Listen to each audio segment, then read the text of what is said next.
First, I'll say thank you for being here, and the record will show that we do have all 5 supervisors in attendance. There's just 2 of them momentarily missing. And so with this, it's time to salute the flag. If you all please join me.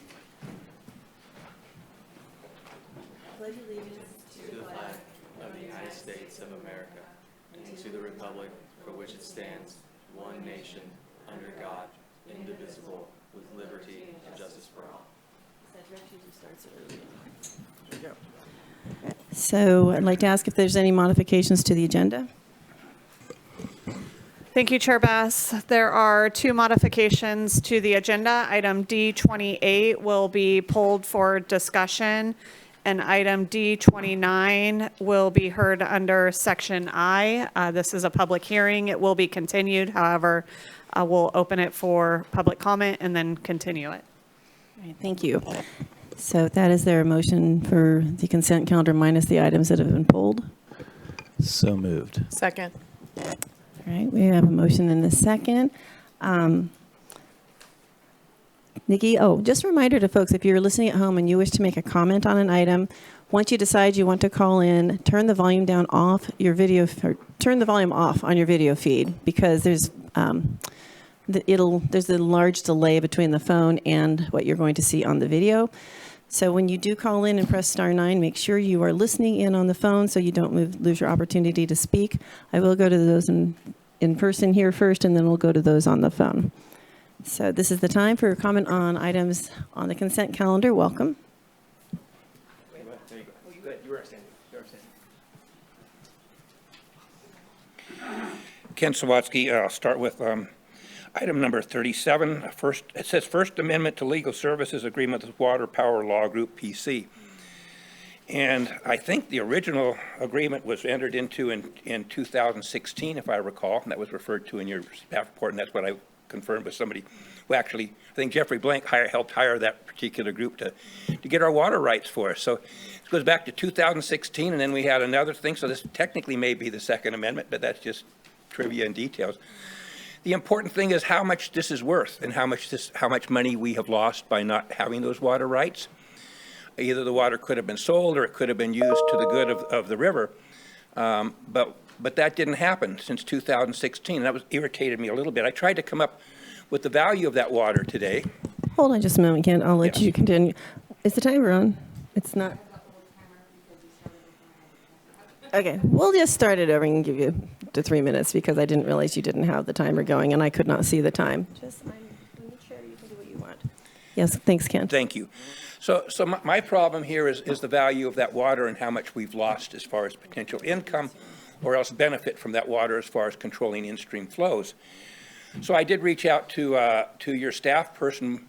I reached out to Tom Matson. He thought that this water's been selling for as much as $3,000 to $3,500 per acre foot.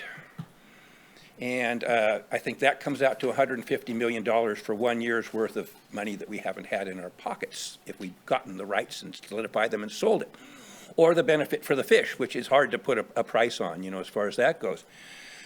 My understanding is that you've spent $65,000 of $500 and some thousand dollars to get this. Personally, from a business sense, I would be tagging 1 or 2 zeros on that right now and going after that water.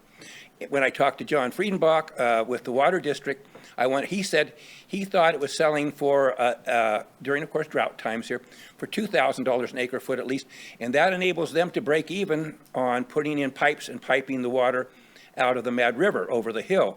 Again, this is something that you folks ought to be working on, is to preserve that water for in-stream flow instead, find some way to compensate the Water District through grants or some federal money. But waters seem to be ignored. We seem to be dealing with cannabis issues or pot issues or trying to get rid of auditor controllers rather than going after the big bucks. And we whine about a few dollars here and there. But when we're talking hundreds of millions of dollars that we could have had access to, it's a little irritating that the taxpayers are having to pay for this. I mean, we really think that's your job to go after the big bucks. The law firm, I reached out, tried to get a hold of that person to see where we were at. They didn't call me back. But spending the money on these kind of things is really important. It's an investment thing.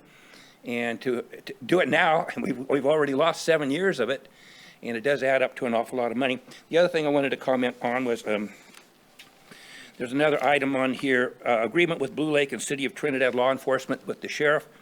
I think it's $350,000 plus or minus some that each of these towns pay for sheriff service. Now, the sheriff has those particular people on his staff, four positions there, and he has access to those. So when he needs those people, he pulls them out of Blue Lake and sends them off, and that's part of how this whole thing works. And again, I'm going to bring forward for those of you who are representing both the Trinidad and City of Blue Lake, it sure would be nice if there was some kind of a quo prid quo for that thing, and maybe a little bit of that Measure Z money would go toward an extra police spring, or go ahead and pay for half of what Trinidad and Blue Lake need as far as police protection. It's kind of sad to see Blue Lake not getting, or Trinidad not really getting any benefit out of Measure Z. Thank you for my opportunity to speak. Thank you, Kent. Welcome. And this is on the consent calendar, if you're speaking on an item on the consent calendar. Yeah. Okay. And there's 3 minutes, just so you know. Yeah. So I can get my stuff together here. Is my time running right now? Yeah. Okay, cool. 1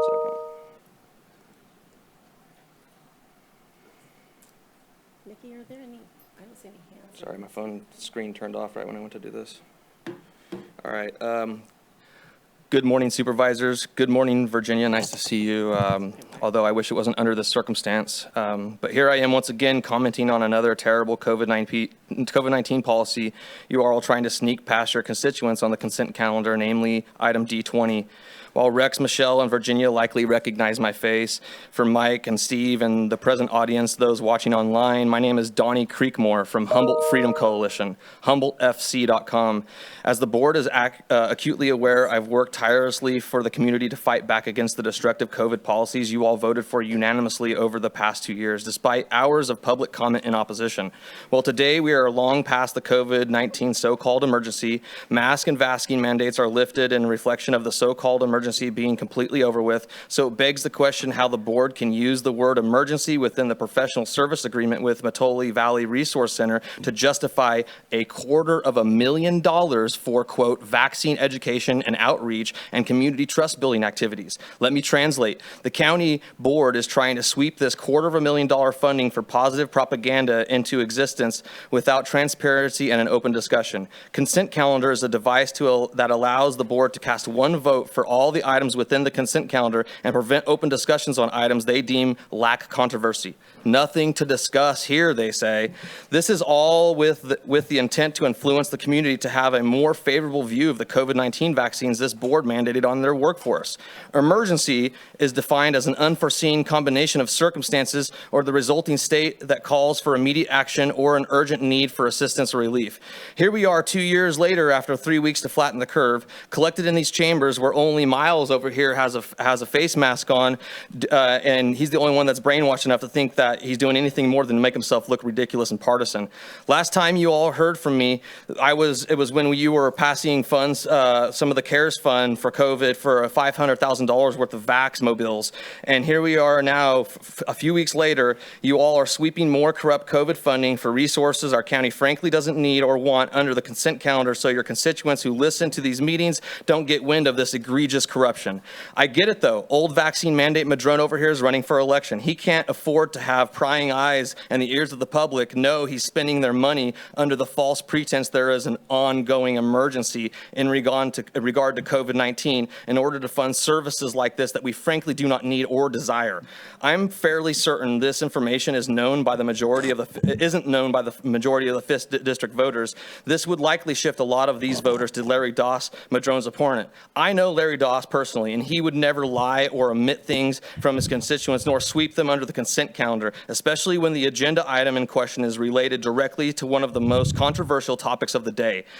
While the rest of the Humboldt County has finally joined the rest of the board, the county. Donnie, yeah. I'm sorry. The timer went through 3 minutes. The ringer didn't go off. I apologize. Well, But if you anyways, wanna- there's 1,000 yeah. people just like me that are just angry as I am Okay. about this. Just We're coming that- for it, and we're not going to I lay know, down. Donnie, it's 3 minutes. But if you want to email that to us, then we do have it on the record as well. Thank you. And anyone from the public on the consent calendar that are in this room want to speak? Right, we will go to those online, and we have 3 hands. We'll go to 5597 first, followed by 0116. And that's 5597, just press *6 to unmute. And you'll have 3 minutes. Hopefully. Yeah, hi, this is Derek Glavich. My wife and I own 2306 E Street in Eureka, and we just wanted to express our gratitude for the recognition of the Eureka Heritage Society Preservation Award. It means a lot to us. All right, thank you, Derek. And thanks for your work on your home. All right, 0116 followed by 7786.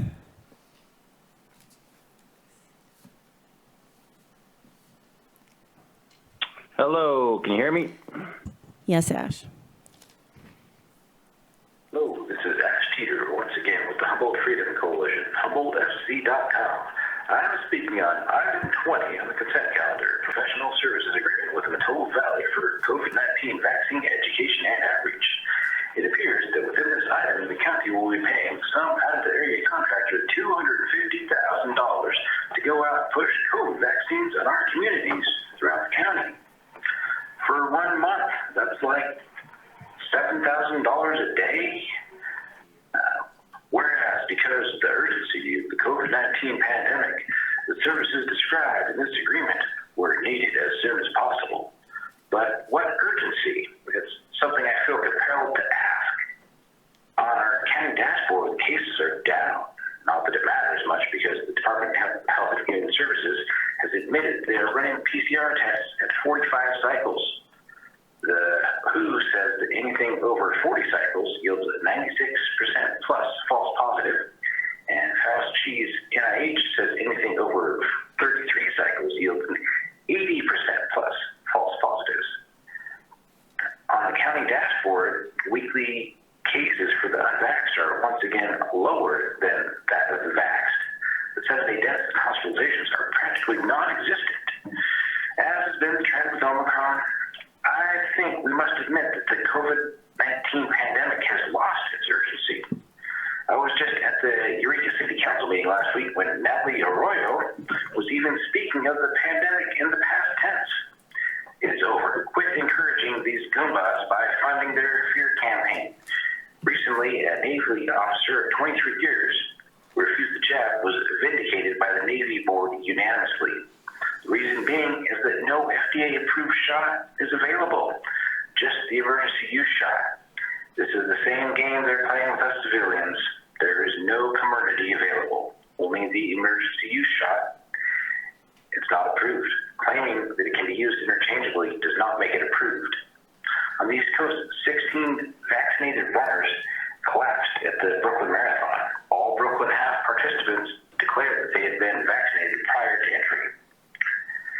In the staff report, it states that the board may choose not to approve the recommendations. That's the path that I suggest. Don't approve this. I mean, it says you got the option to not approve it, so you just don't have to. So just don't do it. There's no urgency to go out and spend $7,000 a day for some out-of-the-area contractor to go push unnecessary shots on our community. And yeah, it's just not necessary. Thanks. All right, thank you, Ash. And for those of you who are watching, we're having a hard time with a 30-second timer, but yours timed out perfectly at 3 minutes.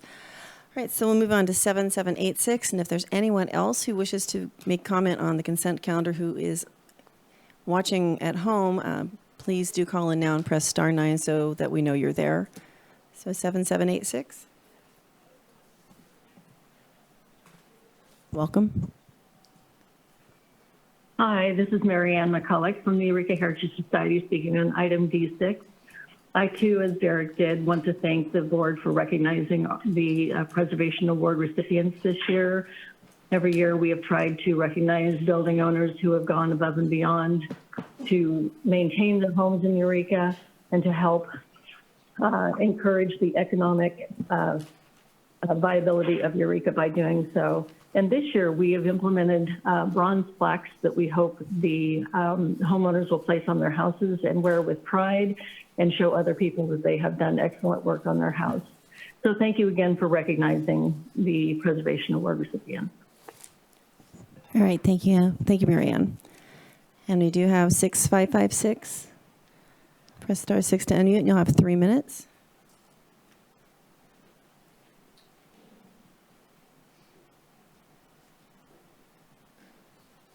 takes the time to. Hello. Hello, welcome. Hello, my name is Sherry Ward, and I want to be a counter to the argument the young fellow gave a few calls. Well, he's actually there in person. But I don't know if everybody knows, there really is a large outbreak in Humboldt County right now, a large outbreak. People have been vaccinated, therefore our hospitals haven't been unduly impacted. But it's going to get worse because we really, really have a lot of COVID out here right now. And personally, I wish we would reinstate mask mandates because I think it would help end this pandemic. You know, with everybody saying, oh, you know, the vaccinations don't work. You still get COVID. Well, you don't get as bad a COVID. The COVID has mutated, so it's different now. So yes, we're getting it because we don't have vaccines that are identical to the new Omicron variant. So everybody wear your masks. There's a lot of COVID out there. And, oh, I'm an RN, by the way, BSN. I just fear for our Humboldt County. Thank you very much for the comment phase. Bye-bye. All right, thank you. And I don't see anyone else on the phone, so we will go back to the board. Oh, welcome. Hi. Yeah, I didn't see you when we had the ones in public. Yeah. We try to do them in shifts, but welcome. Thank you. My name is Maggie Kraft, and I work as Executive Director of the Area 1 Agency on Aging. And I would just want to say, related to these comments, that nobody knows why some of us wear a mask.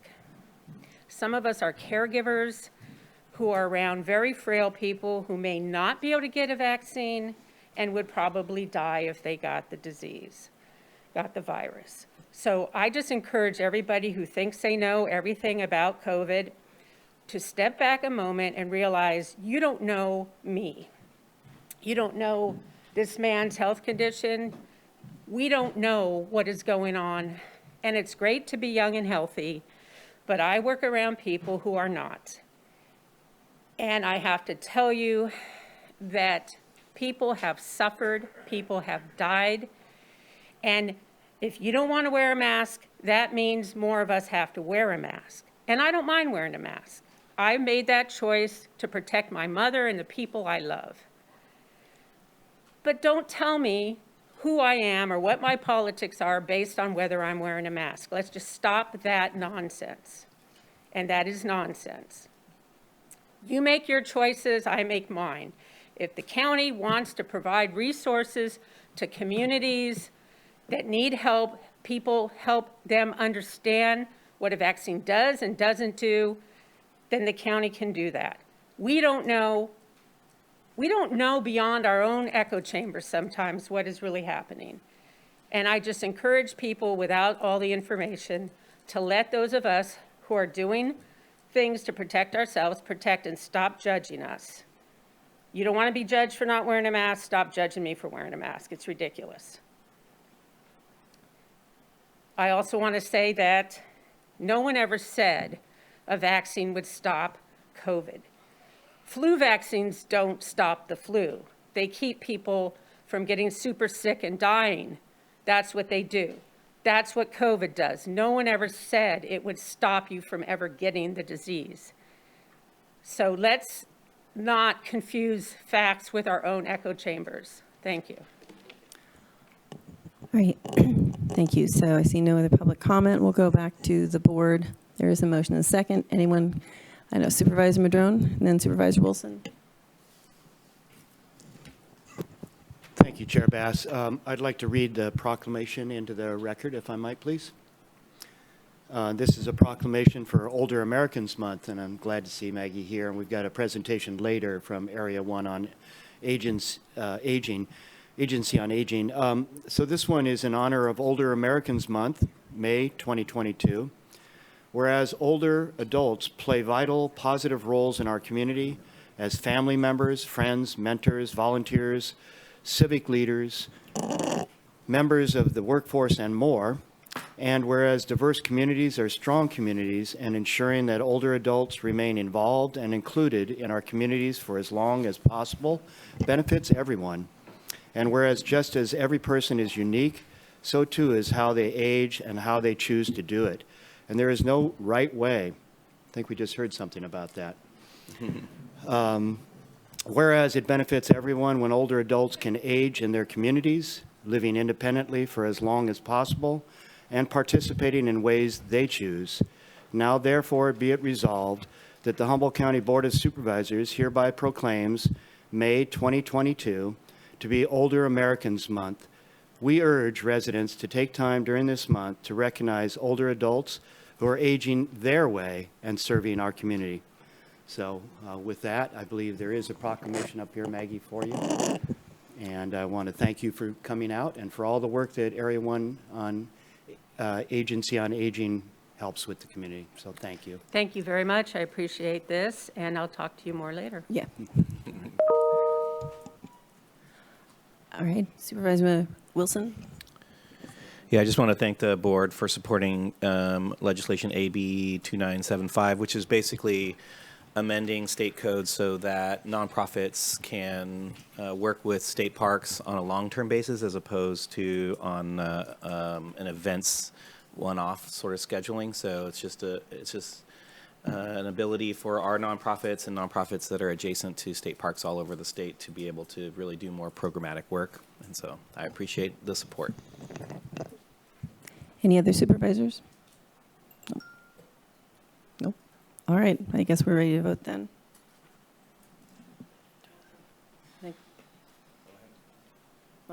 Supervisor Wilson? And I just want to say that at the end of the meeting today, we're going to be closing in memory of Brian Tripp. So we'll have some words at the end of the meeting about that.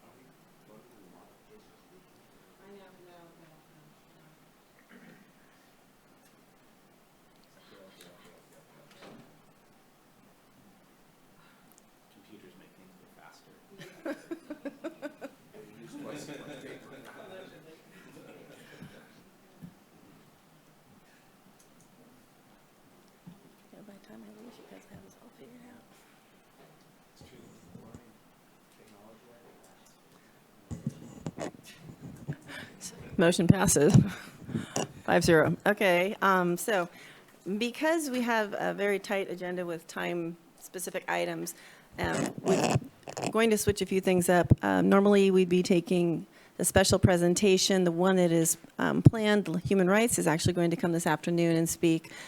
And then Supervisor Wilson said he'd be fine if we brought D28 back for discussion later this afternoon, if that works. That way we can get Maggie in for her presentation on Area 1 Agency on Aging. Supervisor Wilson? That's fine, so long as someone lets John Ford know the scheduling change. Thanks. All right, so, and then, all right, so I think then we can go, and we're going to go straight to you, Maggie, for the Area 1 Agency on Aging, since you are here. We have an action-packed day.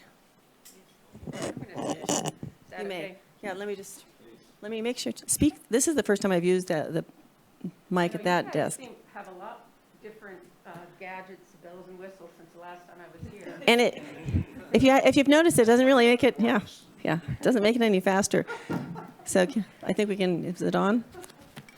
Hello? No. Is it? He's listening. You can hear it, right? Yeah, we don't, he says it's on. If I get animated enough, you don't need the microphone, so. Okay, well, we've only, you can't. But I'm going to try not to do that again. Thank you very much. I appreciate the opportunity to speak to you. I do have some slides that may or may not ident technology. Well, the way it's going today. Which Yeah. excuse me, sorry, I was sent two. Which one would you like up first? Let's put the one about the social services program. Okay. So it's been a couple years since I've been here, and we all know we don't need to do a rehash of that. But I did want to tell you some things that we've been doing in the last couple of years and also some changes. We moved out of our building on 7th Street and have moved very close here, right across over behind the old Coast Central, the market over here. We're in that building now. One of the reasons we were able to do that is with COVID and turning to a hybrid model, we realized we didn't need as much space. We already knew that in the other building, but we really realized we could bring it down. We also, in this last couple of years, will probably never go back to a fully all staff on board in the building at the same time. It's nice to do the hybrid because that means older adults who need our services don't always have to come to our office. What we've learned is why make them drive to our office when they're living all over the county? So 2 counties actually, Del Norte. So we're able to serve people in different ways, which we thank the pandemic for helping us realize there's lots of ways to do things, and you just have to use your imagination. At the start of the pandemic, our exercise classes all went online on Zoom, and so we needed to get a bunch of iPads to our class members and teach them how to use those. We've been offering digital divide classes, offering iPads and teaching classes to people who need that access and hadn't had it before. And I also just want to take a minute to thank our staff for being so resilient in all this. One thing I will say is that our average age for our staff is well over 60. We have a few people under 50, but they are incredibly resilient and talented and willing to learn to serve people. So I want to give a shout out to our staff. We have seen a tremendous need in nutrition services, some of the programs we provide through contract nutrition programs. A lot more people coming out to get meals. One of the things these programs did is they shifted to, they closed the congregate sites and shifted to a kind of pick up to go meal. And what we've discovered with that for some people is they would never come to a congregate site every day for one meal because physical reasons or driving or whatever. But they now, especially people in Rio Del coming into Fortuna to pick up meals for a week, once a week, they pick them up for themselves, they pick them up for their neighbors. And this is a model that works for them. They would never come every day. They have their own, we need to treat older adults, not like the older adults in 1965, but like the range of older adults that we are now. None of us turn 60 and run off to the senior nutrition program to get a free meal. That's just not what I did on my birthday this year. I don't know if any of you will do that or have done that. We have our friends, we have our social groups, we do things with them. This model enables people to not be told who they have to eat their food with and when just because they need a meal. So we really are trying to encourage the federal government to change how they define these meals so that we can have the flexibility to provide meals to older adults the way the way we want to receive them. So that is something we're learning with this. Family caregivers also had a very challenging time in this process, finding respite care, being able to leave the home and do errands. There's been a lot of challenges for family caregivers. We can't forget them. Also legal services, we provide services there through a contract. A lot of people worried about having the money to pay for their rent. What we saw is a lot of older adults who had health issues and were still working may have stepped away from that work, and they needed to continue working, especially those people between 50 and 65 that aren't getting Medicare. They needed that money. They needed to keep working. They stepped away from work because of health issues, and of the 4 reasons, AARP did a survey and asked older adults, 50 plus, that aren't working, why they're not in the workforce. And 3 of the 4 reasons had to do with COVID, and specifically had to do with not feeling safe or because of health issues. But one of them, the reason they're not going back is because they didn't feel valued in the workplace. And as older adults working. And what we're also seeing is a lot of older adults are having a rougher time getting back into the workforce because of some inherent assumptions, and it's called ageism, but the belief that older people may not be able to work as hard or do certain things. And frankly, they bring a lot of knowledge and experience and resilience to the workforce. So I encourage those out there who are having trouble finding employees right now to look at your older adult population, because they have a lot to offer. Our volunteer driver program, when COVID hit, we went straight into not driving anybody to any doctor's appointments except for the people who were being treated for cancer. We continued to have to do that for them, but we stopped and we started doing grocery shopping. And that really made a huge difference for people. We lost a lot of our volunteers in that program. So if anyone is willing to help people get to doctor's appointments and help them grocery shop, we still need folks to do that. There's some other programs that I think now I can put this up. I just want to show you some interesting stats. Well, they were interesting to us. Okay, so let's see. Where am I pointing this? I mean, where should I point it? Because normally you have to point it at something. Let's see. Okay. No, he left. Well, just par for the morning. I can actually I'll just click on. Okay, so why don't I point it at you when I? Okay. Yeah. Oh. Anyway, some things about some of the social services. Again, I talked about the volunteer driver program. I'm going to go through these quick because I'm not going to read these slides to you. You can go to the next one. This is a little bit about, oh, you guys can't see this. Yeah, we can. Oh, you can? Oh, good, okay. We got stuff everywhere. So I know, I feel like there's this thing everywhere. Boom. Anyway, so this gives you a little bit of information about the folks that we were serving, and the average age is 73, and these are the numbers. These dropped quite a bit with COVID, but they're going back up again. Go ahead.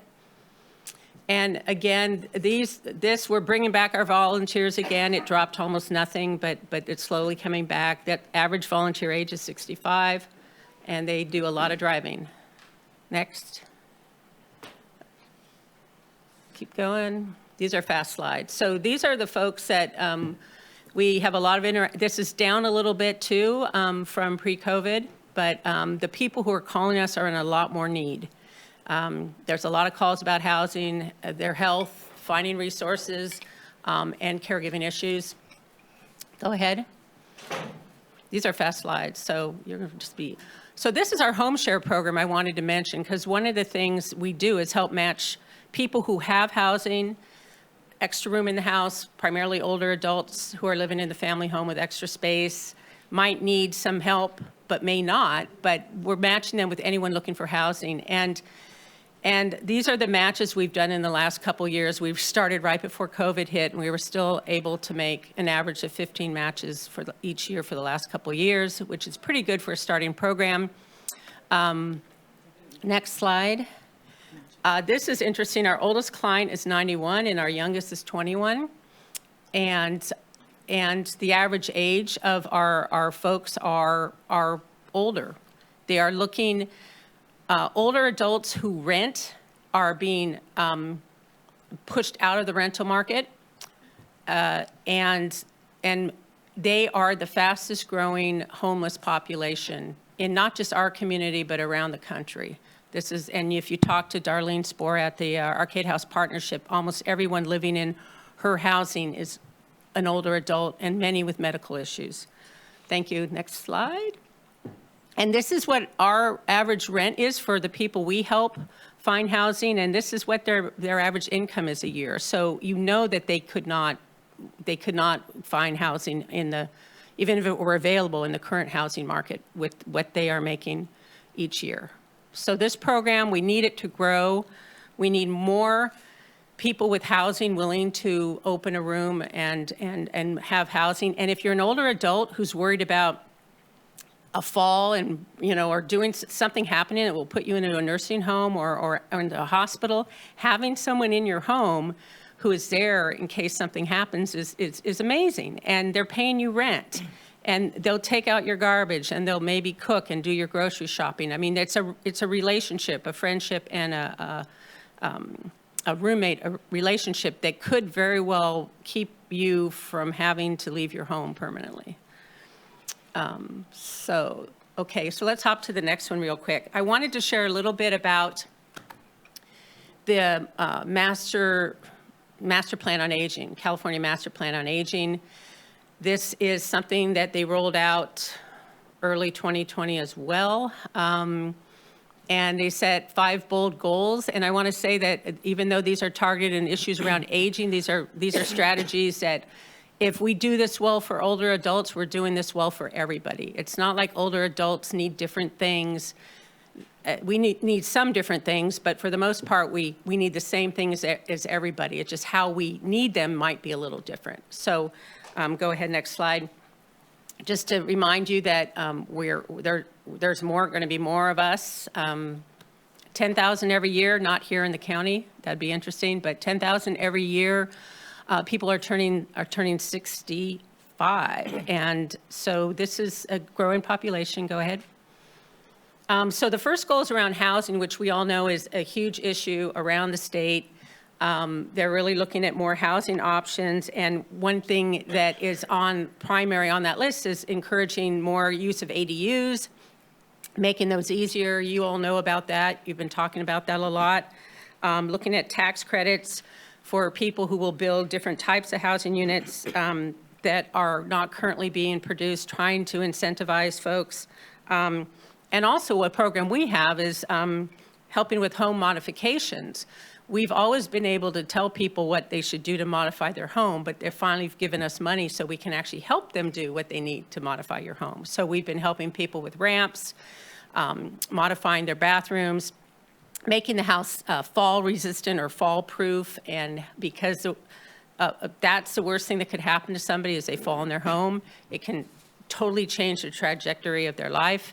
And we need to prevent falls. And so looking at housing, that's one of the strategies or one of the initiatives under the strategy around housing.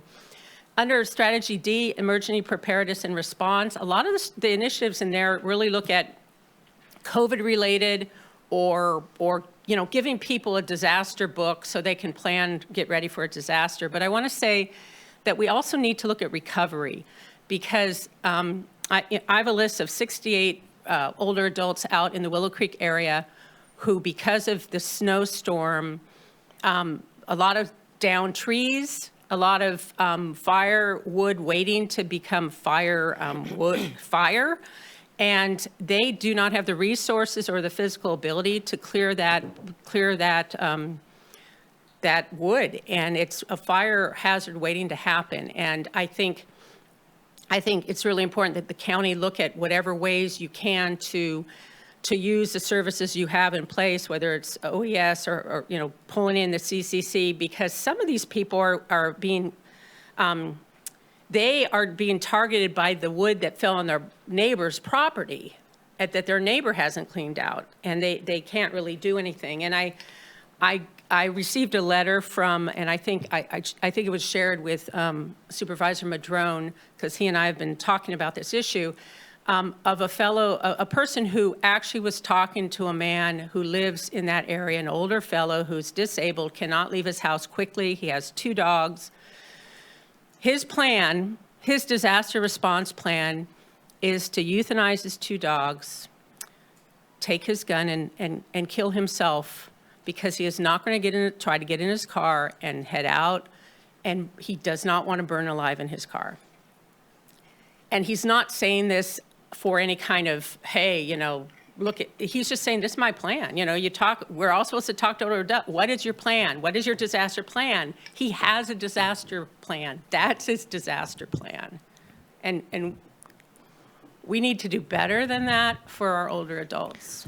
Maggie, I just need to do a time check. We do have a 10 o'clock. I know we're going to run a little bit low. But since the clock's back there, I thought I just had. Yeah, and I don't know what it says, but I can look at mine. But yes, okay, I can do that. Absolutely. Next slide.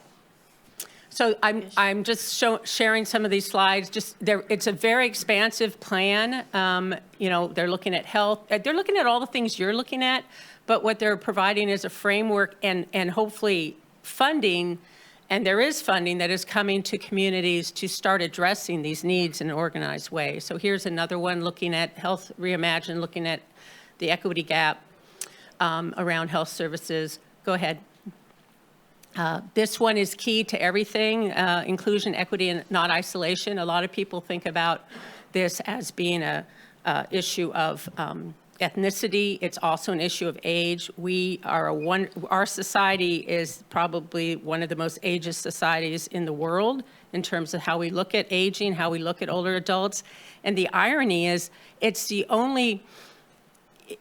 one of the few things we're all trying to do is age. And yet our judgment around aging and around people who are older is a problem, and it's impacting how we age in our community, in our society. There is a strategy F, which looks at no wrong door systems of care. And I wanted to let you know that our organization was awarded, along with Tri-County Independent Living, awarded a grant for becoming an emerging adult and aging and disability resource connection here in the community. We'll be starting that work in July, and the county is very much going to be involved in that process. And it's really looking at not changing the funding silos because we can't, but it's making the experience of the person who needs our service more seamless.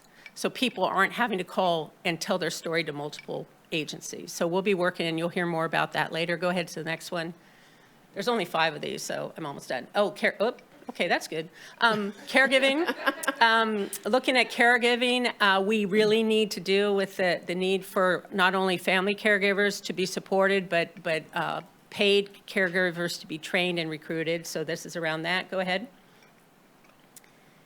And this one is looking at ending homelessness, affording aging, looking at how we close the equity gap and increase economic sufficiency. So there's a lot of details in this master plan, and I hope to be able to talk to you more about it as we look at doing some things locally. Go ahead.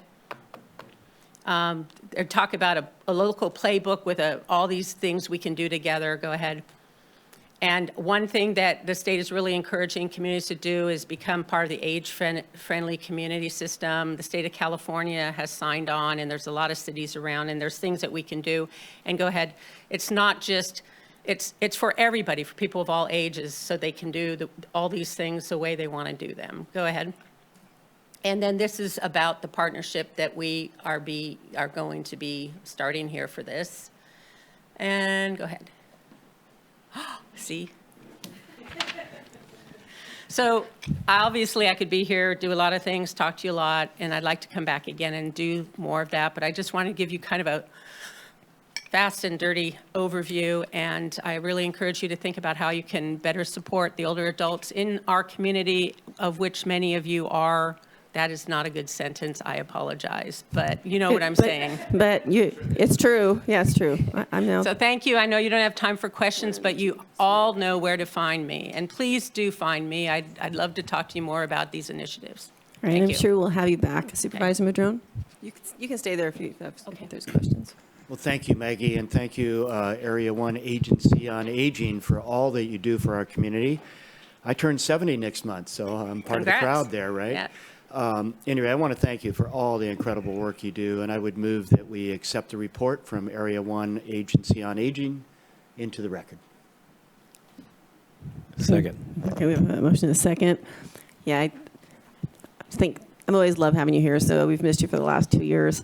I'm sorry to make you rush through. It is one of those days where everything's jam-packed and technologically challenged. It's fine with me. Thank you so much. And I do want you to know that we are going to be finding ways to help support the people out in Willow Creek and get that taken care of as soon as we can. And we hope we can work with the county to make that happen. So thank you. All right, so now we will go to public comment. And I know we have at least, if you're here to speak on this item and you're in the audience, please come forward and you'll have 3 minutes. Ken Sawatsky, I wanted to thank for the presentation. We have kind of a problem and I can give you specifics on it. There really is no hospice service in Trinity County, and there are a few volunteers. We have a very nice hospice situation here, but I have a very good friend and friends, and they're 4.5 miles into Trinity County. And I'm adjourning today in memory of Steve Freidenberg, who's passing as we speak.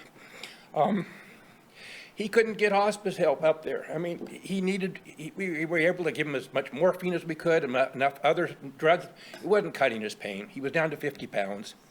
And, you know, it was so nice that when his soon-to-be widow, Penny, had him transported to St. Joseph, they took him. Because that pain, you know, is horrendous. And I don't know if any of you have been around someone who's going through that. But, you know, when you have pancreatic cancer and your whole body's shot through it. And I really hope that something comes of this, and that maybe hospice will reach out. Humboldt Hospice will try and partner up with Trinity County, because there are a few volunteers there. But it's so important. We have so much to give. I know we share with Trinity County in a lot of ways. Our ambulance service did transport Steve, and they came out there. We told them, don't bother with your bells and whistles, just pick him up and take him to town. So I'm going to be adjourning in memory of Steve Freidenberg and all the people out there who need our assistance through these times of life when you are passing, and they're not getting it, and that's so sad. So maybe we can work on that a little bit as far as the older people and taking care of that. Maybe some of you can reach out to the people in Trinity County, the other supervisors there, see what we can do to facilitate that needed service for those people. It's just not right that they have to go through that kind of a pain and stuff without having the benefit of a good hospice care. Thank you for the opportunity to speak. All right, thank you, Kent. Yes, ma'am, welcome. Connie Beck, Health and Human Services Director. I just want to take the minute to thank Maggie and her staff for all the work that they do. They're wonderful partners for us, and I can't say enough for the work that they did during COVID. When we first had the shelter in place, we started weekly meetings, and we had a senior meeting on Zoom weekly. They made sure that our seniors that were isolated in their homes received food on a regular basis, and we're able to communicate with IHSS and APS and all of our other partners that provide services to seniors. So thank you, Maggie. Thank you very much. All right, thank you. We'll go to those on the phone. We do have one hand up. If someone is wanting to speak on this item and you're listening, please press star 9 so we know you're there. 0151, just press star 6 to unmute. Good morning, this is Dottie Russell and Graham Russell. Maggie, we just want to say that your work is amazing, and you've helped us so much with people down in Southern Humboldt, because without your help and without your interfacing with other agencies, these people would have had to either stay or be in a nursing home when they wanted to be closer to people that they knew and were comfortable with. So, and then I also want to just say that that program that you did with hoarding, before we ever got abatements and all, we knew that we had a problem. And week after week after week, you were there to help us and the other people in the group, and you were so supportive. And I just want to say thank you so much for the amazing work that you do and your foresight to see things before it's even as much of a problem as it does ultimately become. So thanks very much. All right, thank you. I see no other speaker requests from anyone coming in remote, so we'll go back to the board. Supervisor Bushnell. I just wanted to say to Maggie, thank you for the presentation, and it's finally nice to meet you in person. Any other supervisors have a comment? Just a quick Supervisor thank Wilson? you to Maggie and to Area 1. But just mainly a thank you for the annual, and sometimes more than that, reminder of just really the data that we need to see for ourselves, because many of us live it, both in some of ourselves and some of it in terms of our relationships with our community. But the data is very, very helpful, and I just really appreciate that. Thanks. All right, so everyone, we have the vote thing up. Did they all come through, Nikki? Supervisor Madrone, is your vote prompt up? Perfect. All right. It passes. I always wondered what happened if we didn't accept a proclamation and a presentation after we got it. So I'm glad it worked. All right, so thank you, Maggie, for being here, and you can stay all day if you like. I'd love to see your face. We are a slight bit behind, but considering how far everything was off earlier this morning, I'd like to turn this over now to thank Director Beck and St. Joe's. I mean, you have your team. Let me know how you want to proceed, and we'll just follow you. I'm going to introduce the item and then turn it over to Roberta from Providence, and then to Emmy and Paul.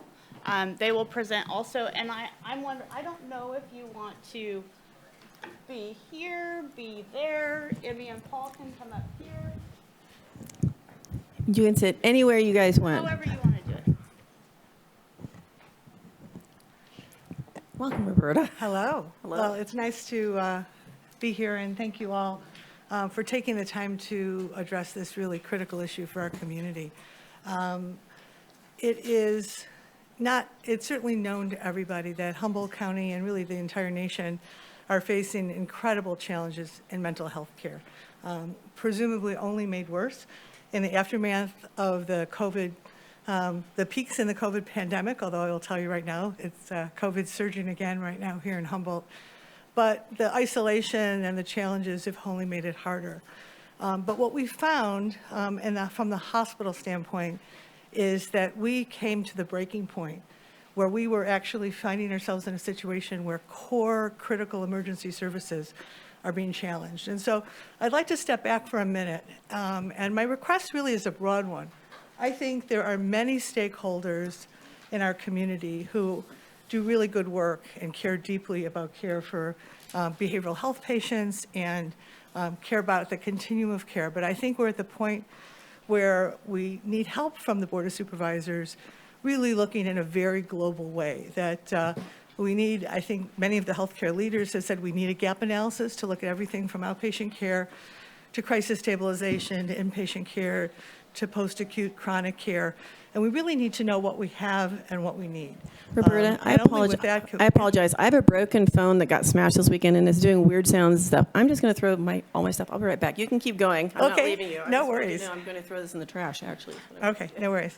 Because I think by looking at that, we can establish what we need, and where there are grant dollars out there or state funding out there, I think we may need to look for it.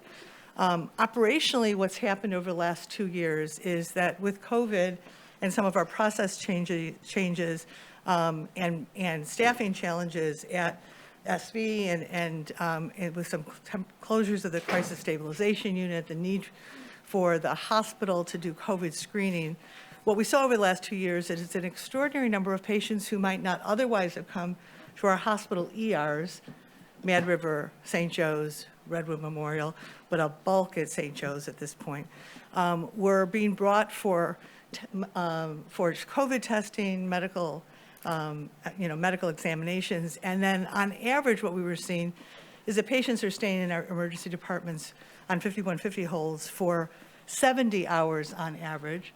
Kids would often stay a week or more, and this was, where we would find ourselves in situations typically over the last several months where between 6 and 9 patients would be being held for extraordinary numbers of times. And many of those patients actually were being held in hallways, because we had to see all our regular patients too. A consequence of that is patients are being held in a situation that's not therapeutic for them. It's noisy, it's scary, it escalates them, it's not good care for them. They need to get to the right place.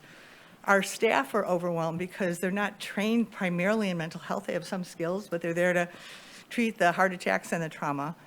And we got to the point where having all those patients in this pressure cooker also resulted in extraordinary number of workplace violence incidents against caregivers. Now, we knew for the last several years it's a national phenomenon, but we saw an escalation in late March, early April that allowed us to bring together, it actually required, it was really a call to action for us to bring together a number of key stakeholders to say, we all have to do this differently, because where various organizations could look at it and say, we can't do anything more right now, we don't have the staff, we don't have the process. The hospitals were the only place that couldn't say no.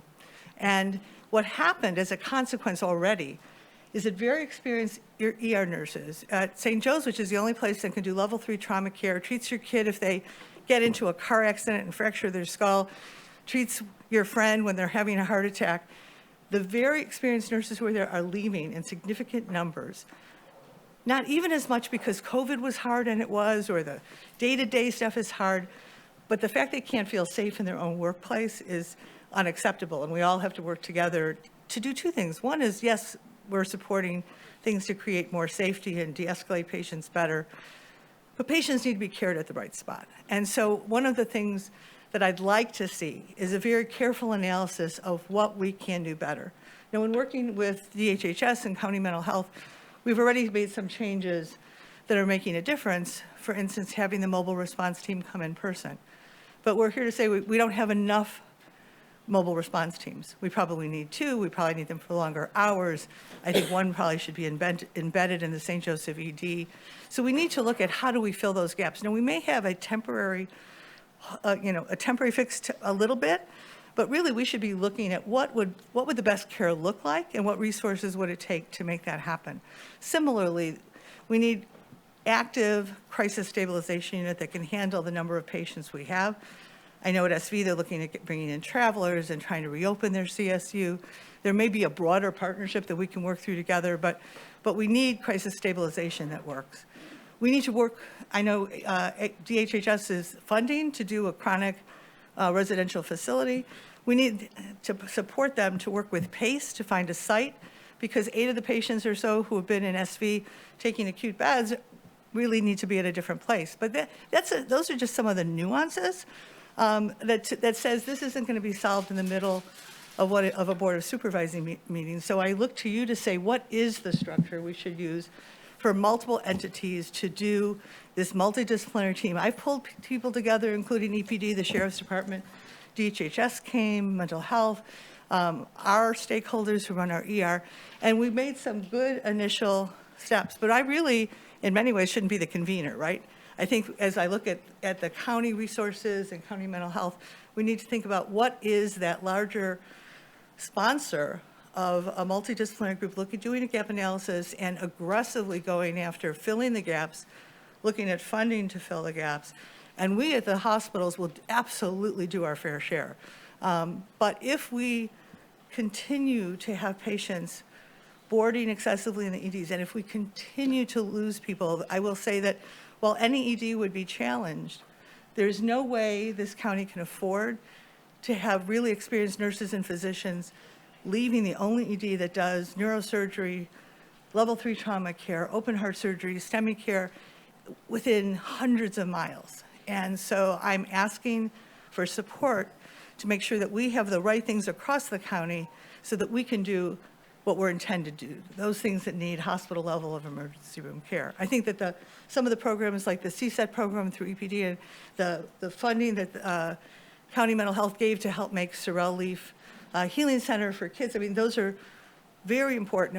And the Navigation Center. So we have things that are 18 to 24 months away that will start to chip away at this.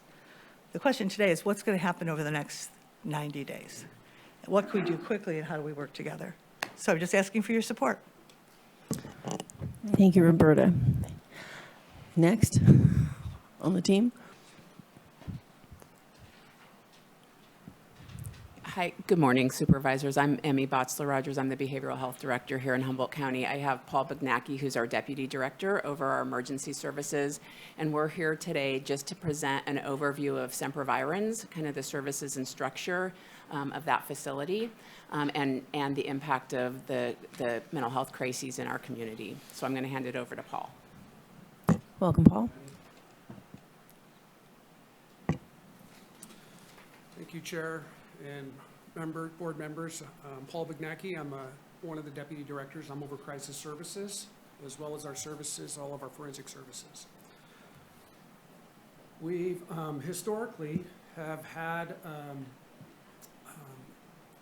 an advocate in our community named Gladys Strope. who tirelessly advocated to establish mental health services in our county, starting in the mid-1950s. When she presented to the Board of Supervisors for the need to establish mental health services in our county, the board had told her that mental health wasn't a problem here. It was clear to her that her efforts to educate the community needed to be stepped up a notch or two to help with demystifying and destigmatizing mental health services. So she brought in a few iconic figures such as Virginia Satir, B.F. Skinner, and William Glasser. One of Gladys Strope's daughters, Laura Strope Mangos, gave us a written history of Sempervirens and the work that Gladys did. I quote her, "In 1968, the Board of Supervisors approved the establishment of the first mental health services in Humboldt County. One of the early highlights of Mom's career was when the Sempervirens inpatient psychiatric unit was named the Strope Wing in her honor. And it stands today, the Strope Wing of SV, 54 years later. Just as Gladys Strope had advocated and fought to confront stigma and misinformation in order to establish mental health services in our county, we find ourselves continuing that fight today. 1 in 5 of us will struggle with mental health issues this year. When mental health care is needed, we don't want to have to fight against issues like stigma or discrimination when seeking care. And we want to be able to access appropriate level of compassionate care when it's needed. Hold just a second, Paul. I think his microphone's on our... Can you put it closer? Closer, yeah. How's that? Okay, Better? he's the one that really can tell. And I should probably get this PowerPoint going. Want to show him where to point it?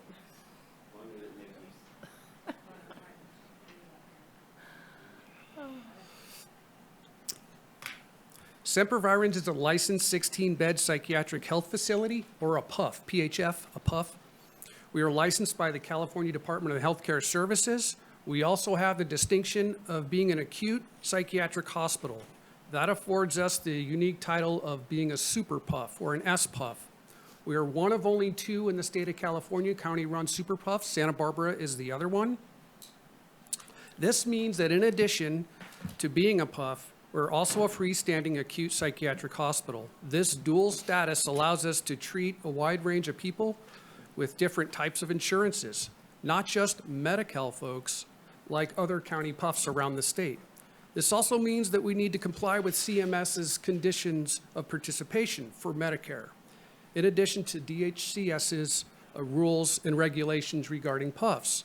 These additional rules and regulations require more strict compliance measures for SV to remain open and operational. There's 25 counties in California that don't have an inpatient psychiatric treatment bed. The counties in green include inpatient psychiatric beds in freestanding acute psych hospitals, geriatric acute care hospitals, and psychiatric health facilities. We are an island up here in Humboldt County. Our closest alternative is Redding, 3 hours away. The California Hospital Association Bed Report in 2018 has documented the continuous and growing shortfall of inpatient psychiatric beds throughout the state. The report determined that Humboldt County needed 68 beds for inpatient acute psychiatric care in our county for our population.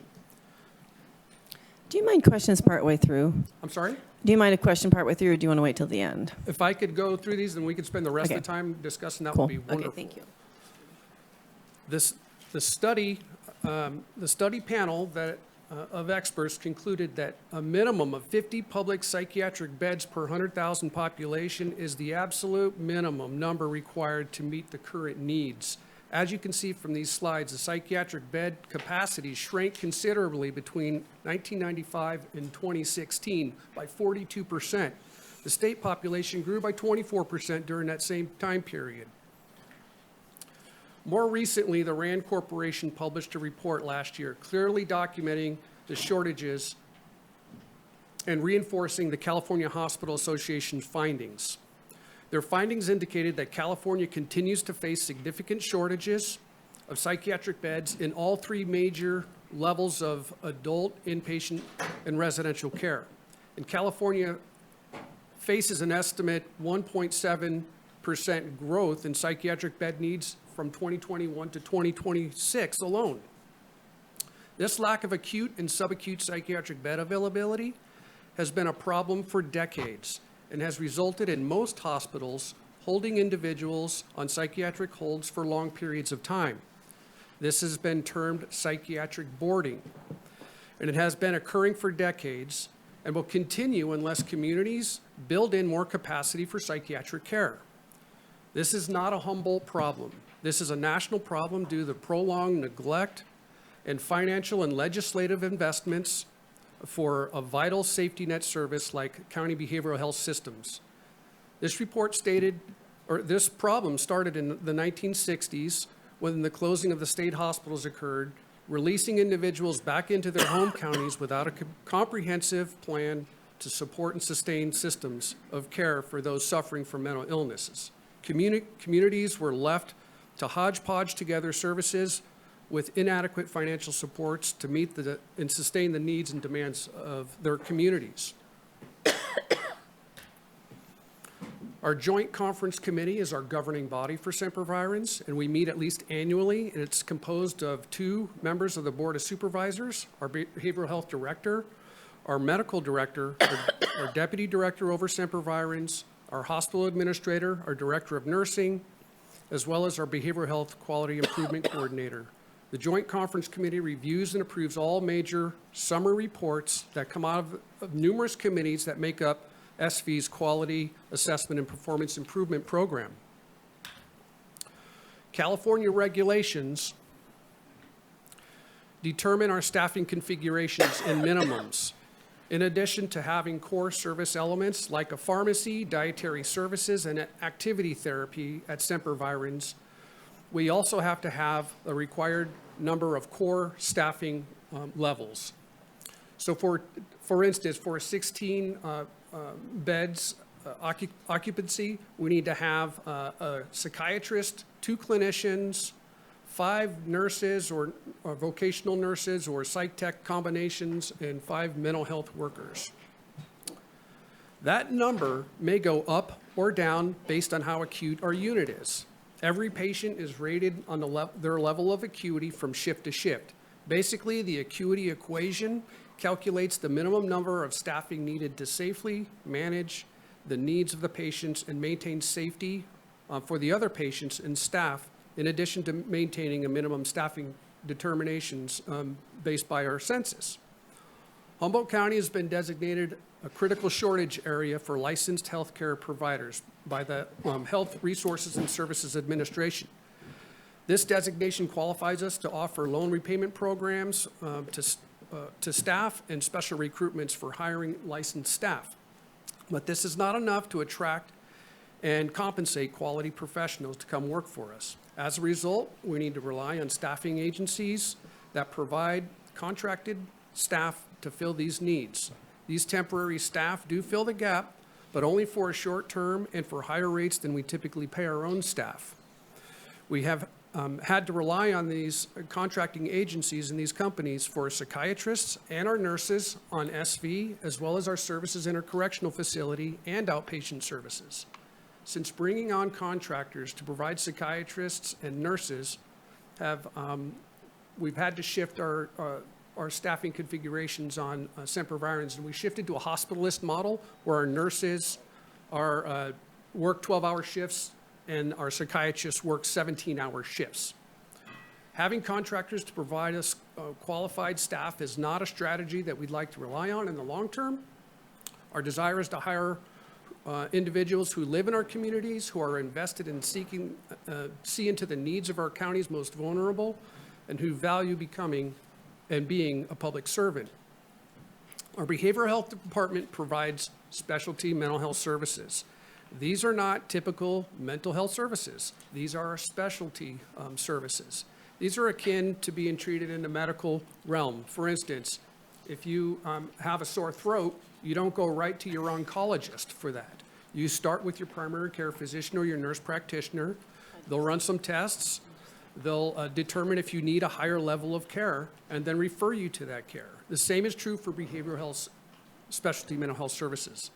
This eligibility determination is termed medical necessity. The medical necessity helps to determine the right level of service for the presented issue. To be treated for specialty mental health services, a person needs to first rule out that the symptoms aren't due to a medical condition. This is done by getting a medical screening and clearance from our hospitals. Once they've ruled out the medical condition, that opens the door for possible services for specialty mental health treatment.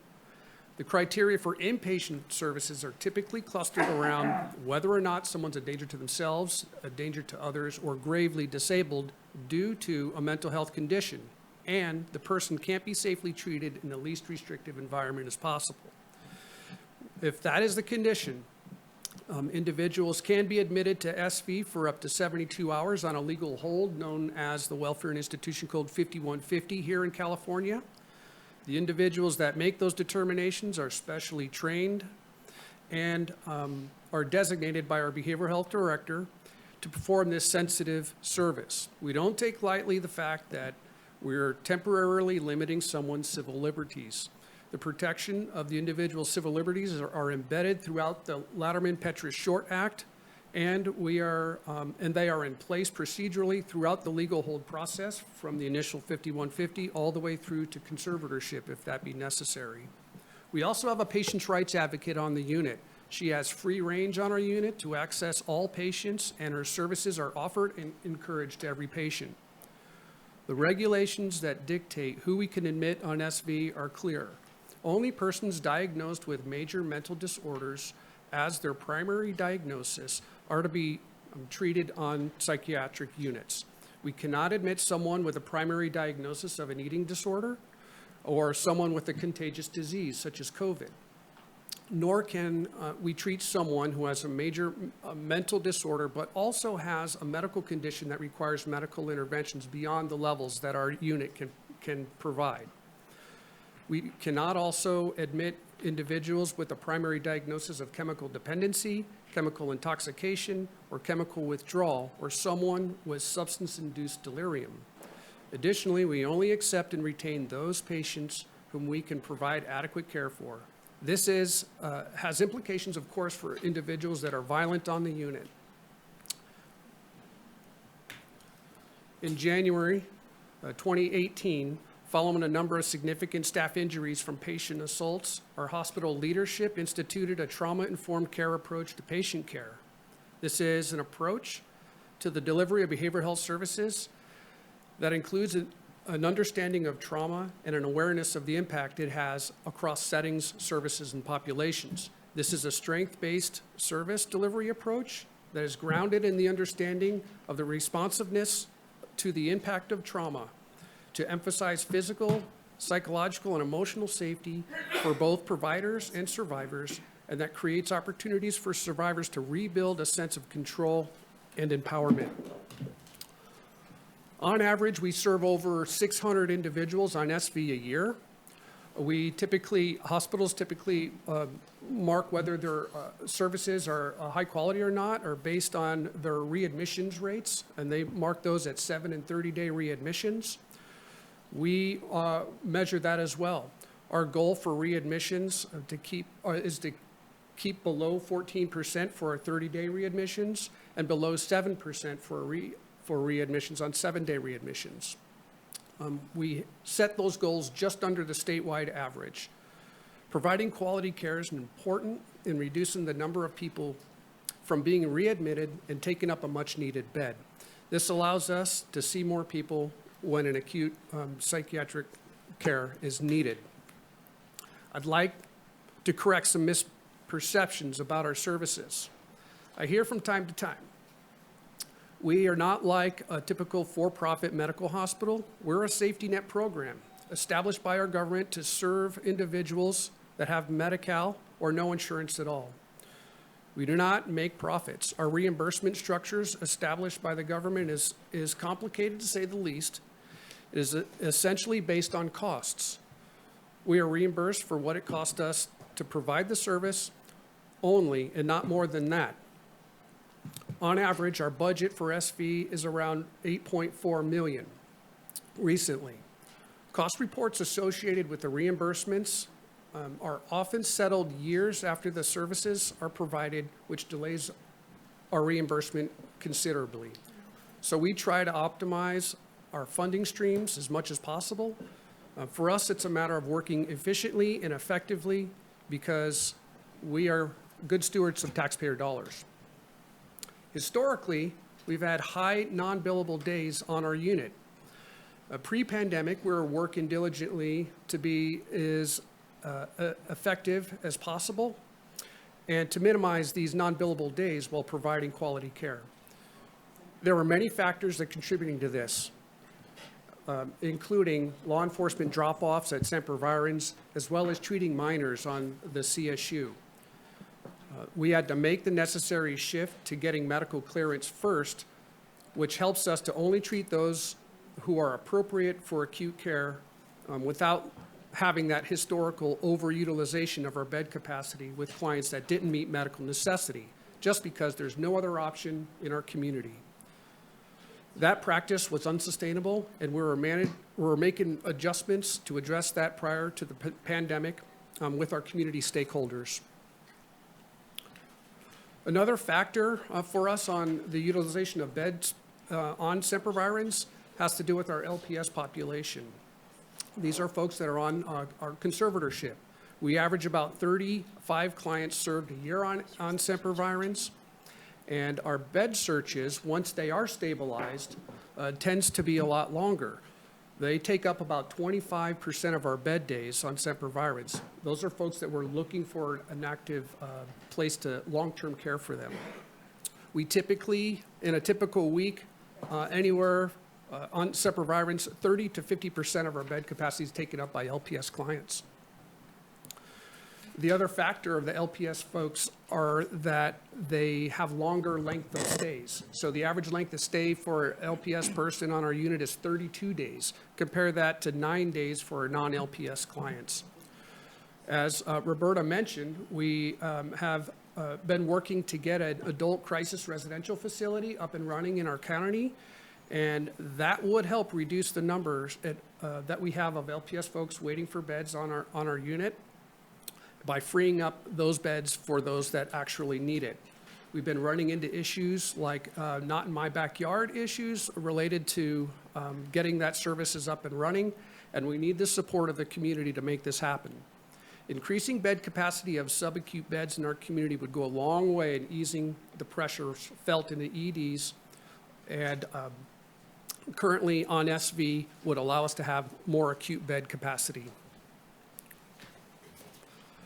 Another important juncture for us on Sempervirens is our services that we provide in our correctional facility. We've designated the correctional facility as a treatment facility. We have teams in the jail, behavioral health teams in the jail that provide services 7 days a week, including psychiatry, nursing, clinicians, peer coaches, substance use disorder counselors. Providing that treatment in the correctional facility helps folks to not decompensate, which would have traditionally been bounced over to Sempervirens for stabilization. Sometimes they still require that, and they are able to get back to the jail once treated on SV, once stabilized. The correctional facility has established COVID mitigation practices and standards throughout the pandemic. Initially, this was met with a reduction of an overall bed capacity of 50% in the jail. That meant that the correctional facility was only incarcerating individuals on felony charges. There were a lot more of those that were booked and released. This adjustment, due to the COVID impact, did help the jail. However, it did have an impact in our community. Pre-pandemic, people on holds would normally be dropped off on Sempervirens. Inappropriate admits of minors and being dropped off at and admitted to the CSU resulted in a log jamming that happened on our unit. Staffing injuries and unfunded days due to people not meeting medical necessity. Once this was a sustainable practice in our county with a smaller population and a different time, but currently it is not. It's not a sustainable solution. The historical practices created compliance deficiencies from multiple audits resulting in corrective action plans from both of our regulatory bodies and put us at risk of being shut down. We began working with our stakeholders to shift our process to match that of other PUFs around the state, where they would send them to emergency departments for medical clearance first, and then deploy a mobile response team to assess the individuals to see if they need a higher level of treatment or if they could be treated in the least restrictive environment as safely possible. COVID expedited our pilot timeline due to the limitations of our physical building on sempervirens. Our mobile response team has been an important part of our continuum of acute care in our county. As you can see in this slide, the number of individuals that we've seen in the emergency departments since 2018 has increased considerably. We've had over 2,500 individuals that we've seen in the emergency departments, but that's not all that the MRT teams see. A total of 3,033 individuals were seen between this time period. We would see them in the community or other places where the crisis would arise. The MRT teams, they're not a mandated service. These are services that we are putting in place to intervene and to assess individuals early in the crisis episode in the least restrictive venue as possible so that we can deliver the right types of services to those in need. Well, in this slide, you can see the numbers that we've seen in each of the hospitals over the, since 2018, and you can see that there's considerable numbers increased of services we provided in the emergency departments over the last 2 years especially. The data that we can tell from our mobile response teams has informed us of a lot of significant issues.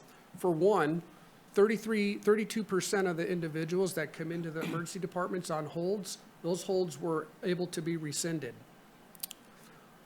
We've also been able to highlight a number of gaps in our continuum of care based on the services our mobile response team has provided, including the need for a triage or sobering center that could divert individuals from the emergency departments.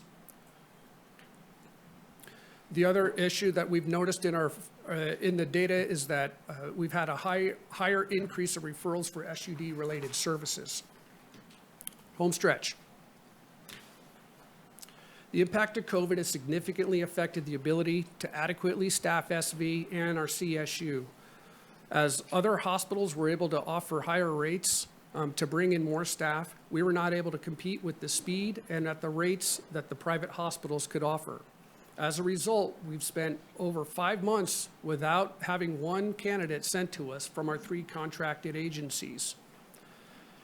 Even after we had amended our contracts, including a competitive rate, we're just now starting to get candidates that are being sent to us to help our staffing issues on sempervirens.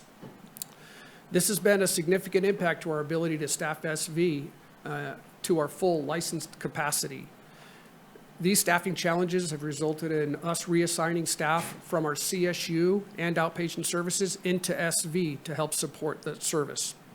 As a result, we've had to stop admitting individuals to the CSU until our staff levels have stabilized. We have been flexible throughout the pandemic in order to keep this crisis continuum in operation. We've consulted with infection control experts, both locally and statewide, to keep our services open and COVID-free. Our physical space has limited us in our ability to be adaptive and accommodating throughout the pandemic. Our COVID mitigation plans have been solid. It has protected clients from acquiring COVID when they were on our unit, when we've had a staff outbreak.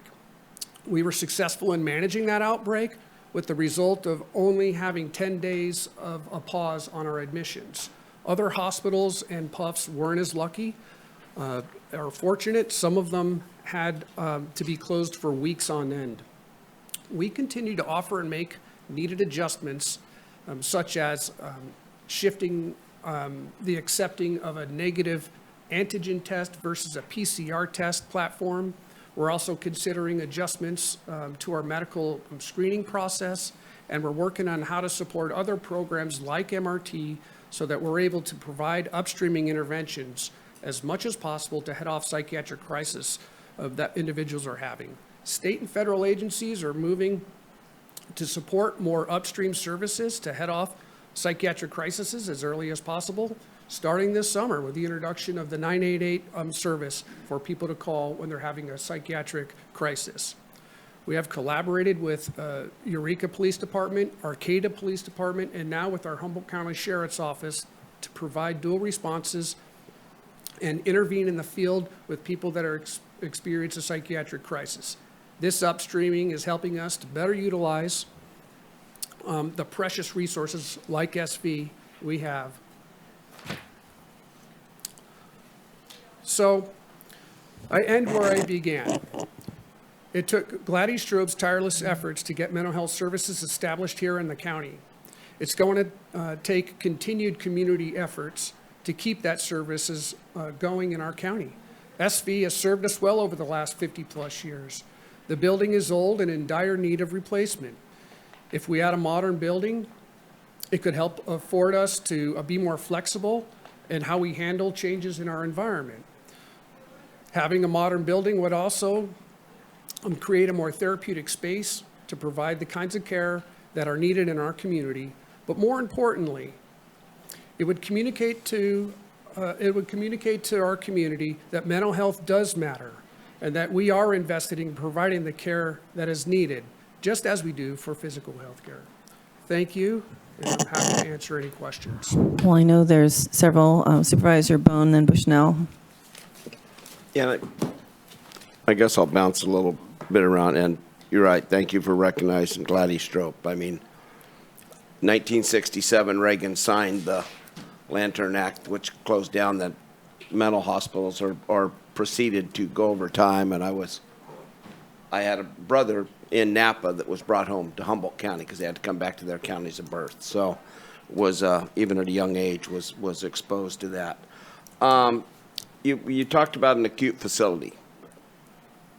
Can we staff an acute facility if the board found, or if somebody stepped forward and says, we have 8 or 10 rooms that would be able to use? Could we staff that? Because we're having trouble with staffing now. We talk about what we need, but if we fulfill that, can we staff it? Are you talking about the crisis residential treatment facility? The crisis acute facility, yes. Yeah. So we are in contract with Willow Glen to provide those services. So my hope is that they will be successful in hiring staff to do that. Sometimes outside providers do a better job recruiting and bringing people to Humboldt, but you're right, that is an issue. But the hope is that, yes, we would be able to staff that through Willow Glen. Okay. And then I don't see, and I understand I'd love to have $1 for every phone call I've had from an emergency room nurse in the last 6 months, 8 months. Actually, with the blessing of Dr. Las Hoskins, spent some time in the emergency room. One time I was noticed, a couple times I just got to sit there and watch what was going on. What's going on there is pretty monumental.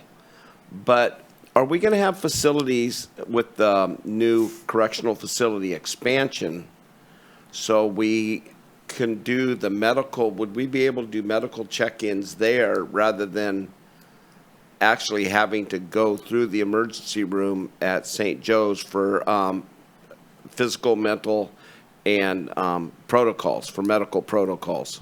Is that going to be part of and before we build it, is that something we can put into that facility to relieve? Because I've heard great statistics and great history and everything else.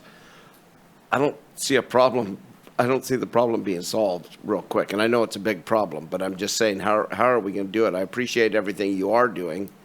And it's just like homelessness and everything else. It's a nationwide problem, but it's our problem today. And that's the one we have to deal with. So I'm looking for solutions or if you could throw pixie dust at it, what would you do? I sure wish I had pixie dust for this. To your question about the correctional facility, we are already working with them on what pieces of medical clearance can be done at that facility so that we can keep them from having to go through the emergency department. And I think that we have protocol in place now that really reduces the times that those individuals have to be medically cleared at the EDs. What I'm asking, as we get closer, are we making the proper changes to the facility to do that? Are we going to have, I mean, this thing is it's on paper, but we haven't dug the footings yet. So if we're gonna, it's better to change it now than later. So is this going to be a arm of what we're doing? Because I think we all understand what's going on, and we all understand that, you know, we're lacking on facilities. But what we're having is the case in point, and the one that I think that blew everything up is when we had 9 mental health holds at the emergency room, and we had 8 people trying to get emergency procedures at the emergency room at St. Joe's. And I think that got a little bit overwhelming. I know that they have, in recent months, increased security, and they've got young, healthy-looking guys, I mean, that can step in and do something, even though they're limited on how much, according to them, how much they can do. So I'm just trying to put the public at safety. And the last thing I want is somebody that needs emergency care, and they're second guess whether they need to go there or not because they have issues. Maybe let's wait overnight and everything else, and it becomes a bigger issue. So I have a couple thoughts if I can respond. That'd be great. One is mental health crisis is medical crisis. And so those individuals are going to the emergency departments just like anybody else in our community seeking care and support. And so I just want to remind us that needs to be viewed the same as physical health care. And that doesn't change the lack of resources or the needs in our community. But regardless, if somebody's having a mental health emergency, it's the same as a medical emergency. So we need to find ways to support them. In terms of your question about the correctional facility, I'm not privy to all the details of what those plans look like. I don't know if you can speak to that, Paul. Yeah, there are already plans for occupancy of that space. Behavioral health does have a good footprint on one of those floors there. I think that expansion is going to be helpful for our justice-involved individuals and services. Whether you want to introduce a new type of service there, I think what you're talking about is, do we have a triage center or some other kind of diversion-related facility so that they're not ending up in the EDs for their medical clearance and to triage. So that's what triage centers are about, and that's what sobering centers are about, to fill that gap in the community. Well, and since we started this program for the jail expansion in 2013, I believe, or something like that, it looks like the evolution of the problems we're facing have changed. So I think, I mean, just kind of like when we were building stuff 10 years ago, we weren't worried about where we were going to put the charging stations. And now the charging stations are #1 priority. So, I mean, through the evolution, and now we're facing a mental health crisis. And in no way was I trying to downplay the medical and the mental health. Are both married together. But they are both separate instances as we approach them, as we approach. So I don't want you to think that I was downplaying that at all. I'm just saying people with distinct medical emergencies may be not going to the hospital because they're worried about. And I'm just seeing how we can address that in any way whatsoever. And it's you guys have had some great meetings. And we've had some great one-on-ones, and it's just, hopefully we can get some things working in that way. And I'm just saying, as the original jail expansion or, facility, and I don't want to say jail because it's going to be a service facility, jobs, everything else, but we need to transcend that into today's, when it comes time to build, it has to be under today's standards, just like we've probably changed building standards in the same time. So need standards change too. And just a moment, Supervisor Bohn, Dr. Luskenhawk had her hand. I think she wanted to respond or add something. Yeah, just a couple comments. First of all, thank you for the review of the history and the services. I do feel like, as I heard that, one thing I want to point out is that there are things that I think SV has decided that they can't do because they're unreimbursed or there's other issues with it.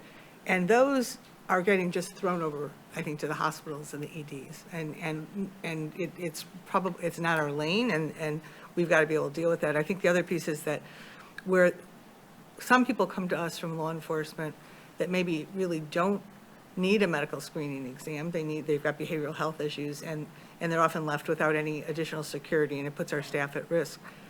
When we have the need for an urgent medical screening exam, that is our responsibility. But as soon as that's done and it's clear that they don't require traditional hospital care, it's really how long does it take from the time you determine that. If we're strictly us doing screening and then moving in the continuum to the right level of care, we'd be impacted, but it wouldn't be this type of an impact, and it wouldn't be as bad for patients or the other patients in the ED.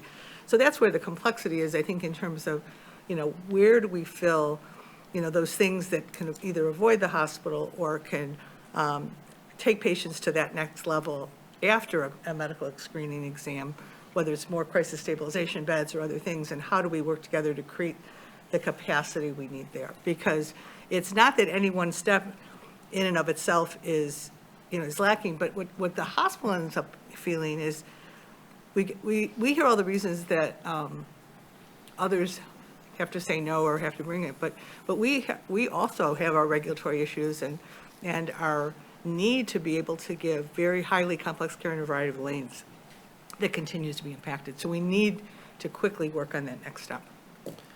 And Supervisor Bohn, continue, and then Supervisor Bushnell. And then final question is, I would ask you to please maybe contact Ed Wilkinson over at the correctional facility and bring him into these meetings, because it sounds like St. Joe's, Providence, it sounds like Red Memorial, they're getting almost 80% of the issues, and then Mad River's getting some, and Jared Phelps is getting a few. But what I'm saying is, it sounds like law enforcement, it seems to me if we could do a facility in our I think it's a 22 or 24,000 square foot expansion, if we could get a couple thousand feet out of that or something like that, it sounds like to me Providence St. Joe's will reach out and help with you on the staffing of that, so we could give the people the medical mental care that they need at a location that if they get cleared, they're where law enforcement has picked them up in the first place at the facility, and maybe they can be released after they're calmed down, the trauma, both mental or medical is handled. So I think there's a synergy between all of you that could be, and maybe take that element out of the facility in Eureka, Arcata, Fortuna, Garberville, whatever the case may be, and have it addressed that way. So I don't know if that's my pixie dust. Through the chair, can I respond? Absolutely, I have a note to connect with Ed, and we can have more conversation about the work that is being done there. I do feel like what we're talking about is really the lack of resources throughout our community, and just to be clear, there's nothing that we're choosing not to do because it's not funded. We're doing what's required regardless of funding, which has been very challenging. But even when we do all the things that we're doing, it doesn't make there be more placements locally for people to go to, and that's really the issue that we need support and help around. Supervisor Bushnell. Thank you through the chair. Thanks to both of you for the discussion and the presentation. I'm wondering, in pre-COVID, were there as many issues around the mental health crisis with the ER involvement in the current hospitals? Well, no, because the drop-off was at SV and the crisis stabilization unit. So we took on all of that. We were overloaded. There were times we're licensed for 16 on our SV, 4 on our crisis stabilization unit. We oftentimes went over that and exceeded that because of drop-offs. And a lot of those were inappropriate admits. As I've shown, our MRT data is showing that 32% of our folks don't need to be on a hold that are. Those would have just, we've had to take them in. They would be occupying a bed. It'd create a backlog. But we often received corrective action plan requests from our regulators to stop that, to stop the being over census. So that's why we initiated that plan before the pandemic, and we worked with our stakeholders on a plan to address that. All the rest of the puffs around the state, that's what they do. People go to the EDs for medical clearance, mobile response teams to assess them to see if that hold is legitimate and that person needs a higher level of care, and then they broker that care and get them to that level of care. So we need to make those beds available on SV and not create a logjam there.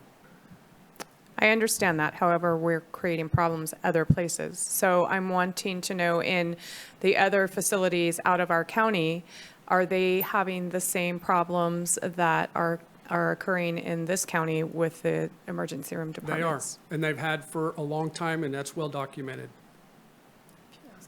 So, okay, thank you. I'm going to let Supervisor Wilson go before I finish my thoughts. Well, Supervisor Wilson, I had a question also. And I appreciate the historical framework for this, and I appreciate where we're at, and have had many meetings and reviewed and been in a lot of these discussions, both for St. Joe's and Mad River. And I've really appreciated everyone's hard work and getting into this. And one of the things I want to, on our agenda right now, is the request by us for a recommendation related to $200,000 of funding and how we might use that either in conjunction or not with St. Joe's or somebody else. So can we get down into that for a second, so that I want to make sure we get out of this discussion with that recommendation at some point? And tagging on to yours, I kind of like here we're talking big into the future, and I'm thinking, what does the now look like? And Sure, I can respond to that. So during one of our earlier meetings, I think Roberta had said, if you're not able to hire the staff, give us the money and we will, which is actually a great idea. We have funding that we recently obtained through mental health block grant related to COVID emergency funding. There's a couple line items for that, and we were able to allocate or identify about 200,000, give or take maybe a little bit more, over a couple of years. We had gotten that funding to be able to hire case managers to be available in the emergency departments, simply to support individuals that were there in mental health crisis, so that we could just help have more people in the facility supporting those individuals. We've struggled to hire them, just as we have with many others. So when Roberta made that ask, I said, yeah, we probably can. And so there is a couple $100,000 that could be allocated to the emergency departments.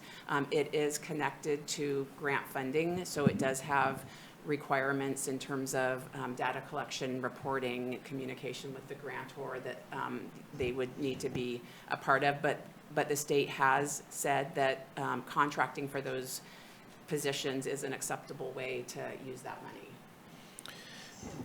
And I mean, I appreciate that, and I do know, like, the hospitals, all of them are, employers, and they're trying to both provide services but also protect their employees in these situations, and there are responsibilities associated with that. And I know that we have long-standing partnerships, and especially with St. Joe's with relationship to programmatic funding of all kinds throughout the community. And so we want to make sure that we're trying our best to be good partners on all of these things. Are there any sort of are there any other strings tied to these fundings, such as matchings or anything sort of related to that? And I just want to make sure that we're doing what we can do in terms of the county, and St. Joe's is doing what they can do. But we both have our separate obligations and our combined obligations. And so I'm just kind of wondering, what I've heard from from St. Joe's is that they have upped their staffing related to the security. Have you guys also brought on new staff with relationship to the services that are required for these new level of medical emergencies? And I know that's what we're asking for here, but have you already invested in that additional services? So what we've done is we've added additional training for our, okay, how does it go on? You just might have to get closer to it. Okay. We've brought in an outside company to do additional de-escalation training and emergency psychiatric management with our physicians, just to modify protocols and even the medications used to optimize that. We've added, separate from this, social work case management activity in the ER to help find placement, but and we've asked our physicians and paid for them to be trained to rescind 5150s. They've been hesitant where they don't feel like they have expertise, but we've asked the emergency room physicians within 6 months of joining us to do that training at least. Hospitals paying for their time to train, which is about 3 hours, I believe, per person. So there's been certainly additional investment. I think what should be recognized is that, we're not a psychiatric treatment facility. That's one of the inherent problems. And we're ending up holding patients. And this is, when you look at the finances, we heard someone on the SV side, this is basically unreimbursed care, right? So the people are there for days and sometimes a week, and it's not like there's a payment mechanism. So we're already, struggling with how we can manage them. But in my mind, once a medical screening exam is done, the hospital has exercised, and there's no medical issue, the hospital has exercised its responsibility, at which point I look back at the county and say, or the community, and say, what are the places that these patients can go to get the care that they need? And there is no way for me to build really substantial additional psychiatric capacity to do their psychiatric care. It's not what we're licensed for. It's not what we do. And so, we're working to keep our people safe, and we're trying to work to keep our patients as treated as well as possible. But part of the fundamental problem is once they've been screened, you really want to get people to the right milieu of care, and that's really what we're exploring now, I think, is, what can we do together or separately? But the county has this response, I think the question in my mind is also clearly defining the county's responsibilities. If someone doesn't need acute inpatient hospitalization, but they need crisis stabilization or they need something else in the continuum of care, is that the county's responsibility, or is there something that, and how do we help fill that gap? And if it's not, if there's no funding for that, how do we go out and find funding as a community? Okay, and for still part of the now, are you Supervisor Wilson? Go ahead. Yeah, still going. You just try and check, because then I wanted to finish adding, and then Michelle wants it back as well. Okay, so and you guys have already had these conversations with relationship to this resource of this 200,000, which is not necessarily reoccurring. So we may have to really be thinking about what the future is. I mean, this seems like a very Band-Aid sort of approach at the current where we're at right now.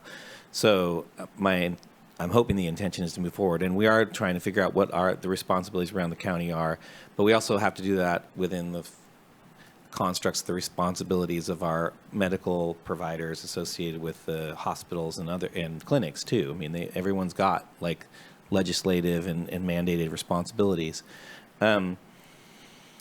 So, and then there's a lot in this agenda item because it's mixed into a whole bunch of things, both like the nuance of just what we're going to do with $200,000, but then also like where's this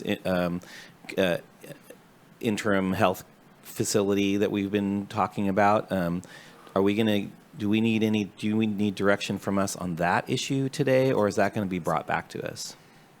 The crisis residential treatment facility, yes. That's something that we're actively working on, identifying a location for. I think that a letter did come before your board from Behavioral Health Board just requesting support around NIMBYism and other stigma type issues. That's the support that we need for that, unless one of you can identify a building that we can use currently.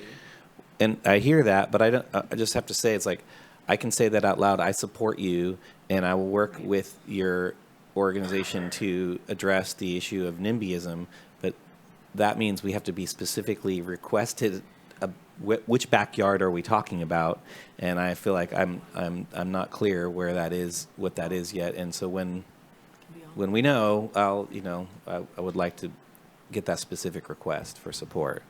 Yes, and when we identify a location, we will certainly be reaching out to the appropriate supervisor to get support around that issue. Well, that was my question, so thank you, Supervisor Bushnell. Thank you. So my question is for Roberta. What you said earlier, looking for an area, like if someone is not, it's not appropriate for them to be in your facility, where can they go? So what I would like to know then is more heightened questions to us is about the ER and what's going on in the ER for medical clearance. Has that subsided, and are you feeling more comfortable with how interactions at the ERs are happening? Certainly, the surge in workplace violence has come down somewhat, but we still see some issues. We with just moving, the two things that I think have been the most impactful is moving the mobile response team from virtual to in person. Both helped our staff feel supported, but it does feel like holds are being rescinded sooner, which means, again, we want to get people free of that hold if they don't need it. So that's been helpful. The other thing I think that was helpful is, I know that EPD, Chief Jarvis went out, made sure he was talking to his folks to make sure that people were really looking at, have we explored all our options so that we're not bringing someone from the ED when that's really not what they need. And so I think there's been more judicious use of 5150s just based on my numbers, because I look at this daily, and where we were often running 6 to 9 and we got up to 12, not that long ago. But overall, there are more days where we have fewer holds, and that means that some of these interventions are starting to work. I think when we looked at that graph of the mobile response team, work in the ER is just going up. To me, that's not just the mobile response team going up, that's telling you what's happening in our ED. So we've seen a little bit of softening with it. On the 200,000, I would say totally a Band-Aid. The right answer is something, broad and robust, and we may even have to sort out, again, what type of people, what could we get, does it make sense, and then who's going to do it after this bridge period.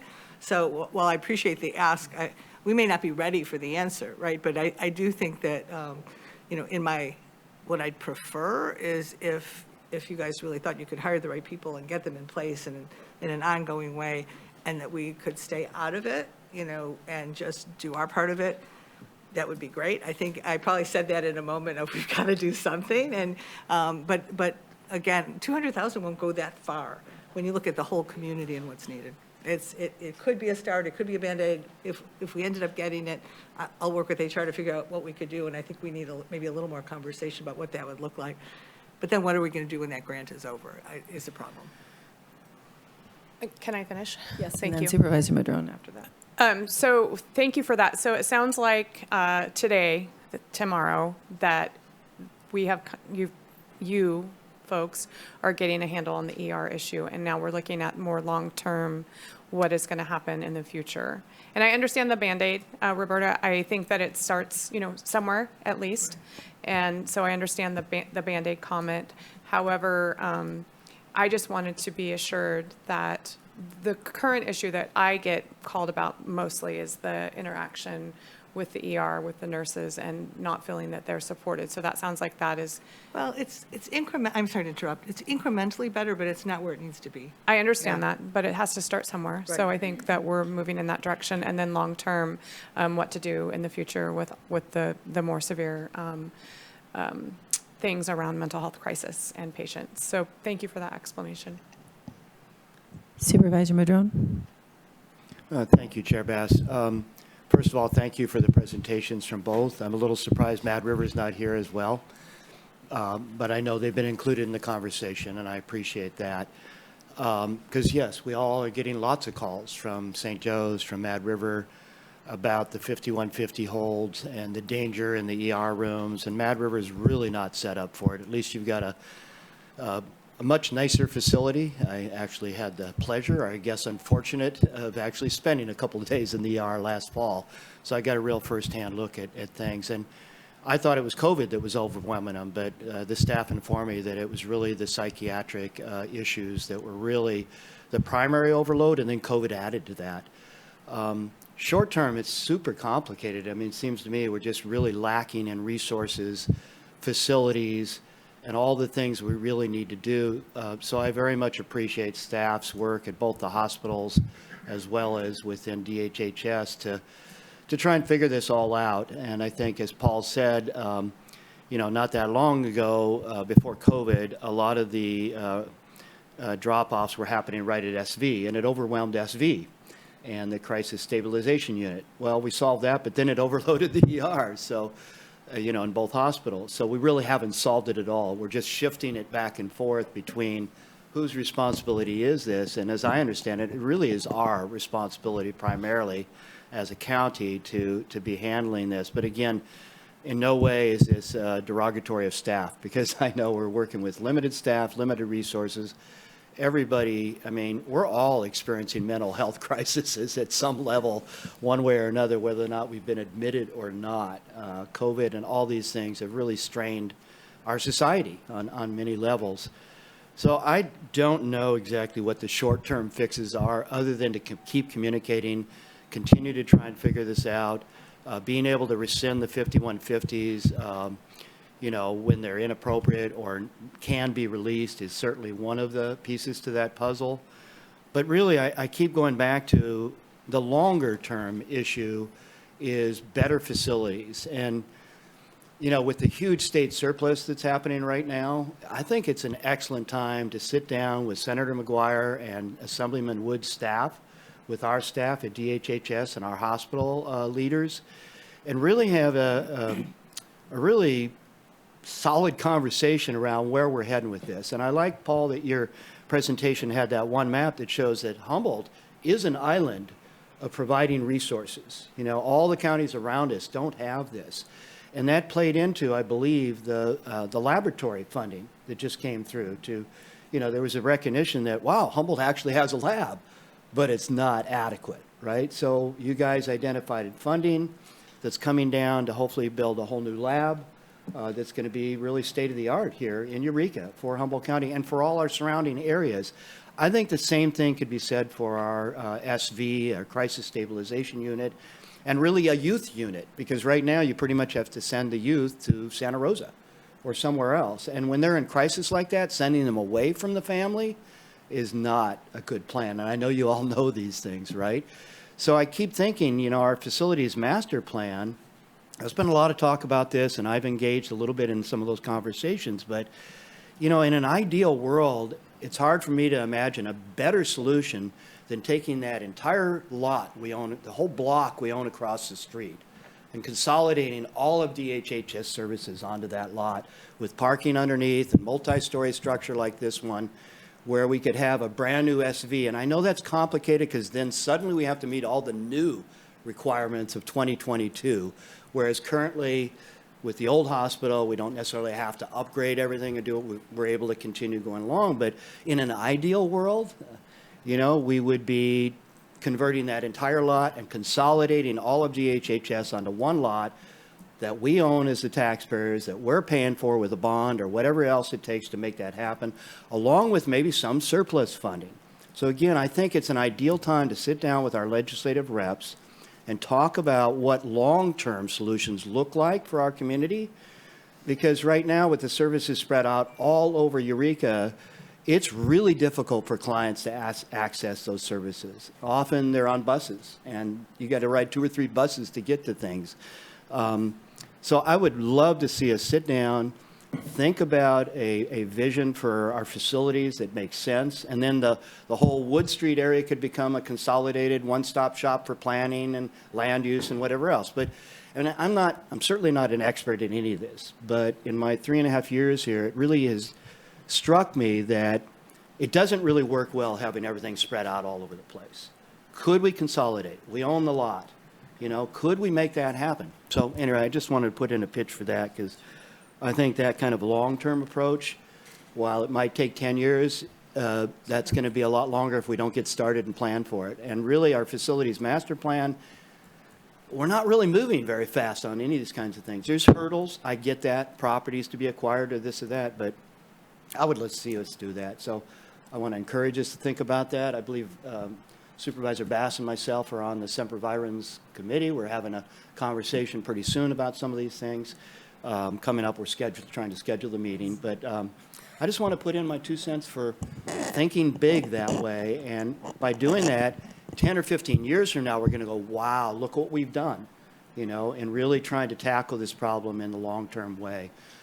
So whatever I can do to help with that, I'm on board. So thank you. Great, thank you. And I know we have a time set we've gone past, but it's a good conversation and good starting point.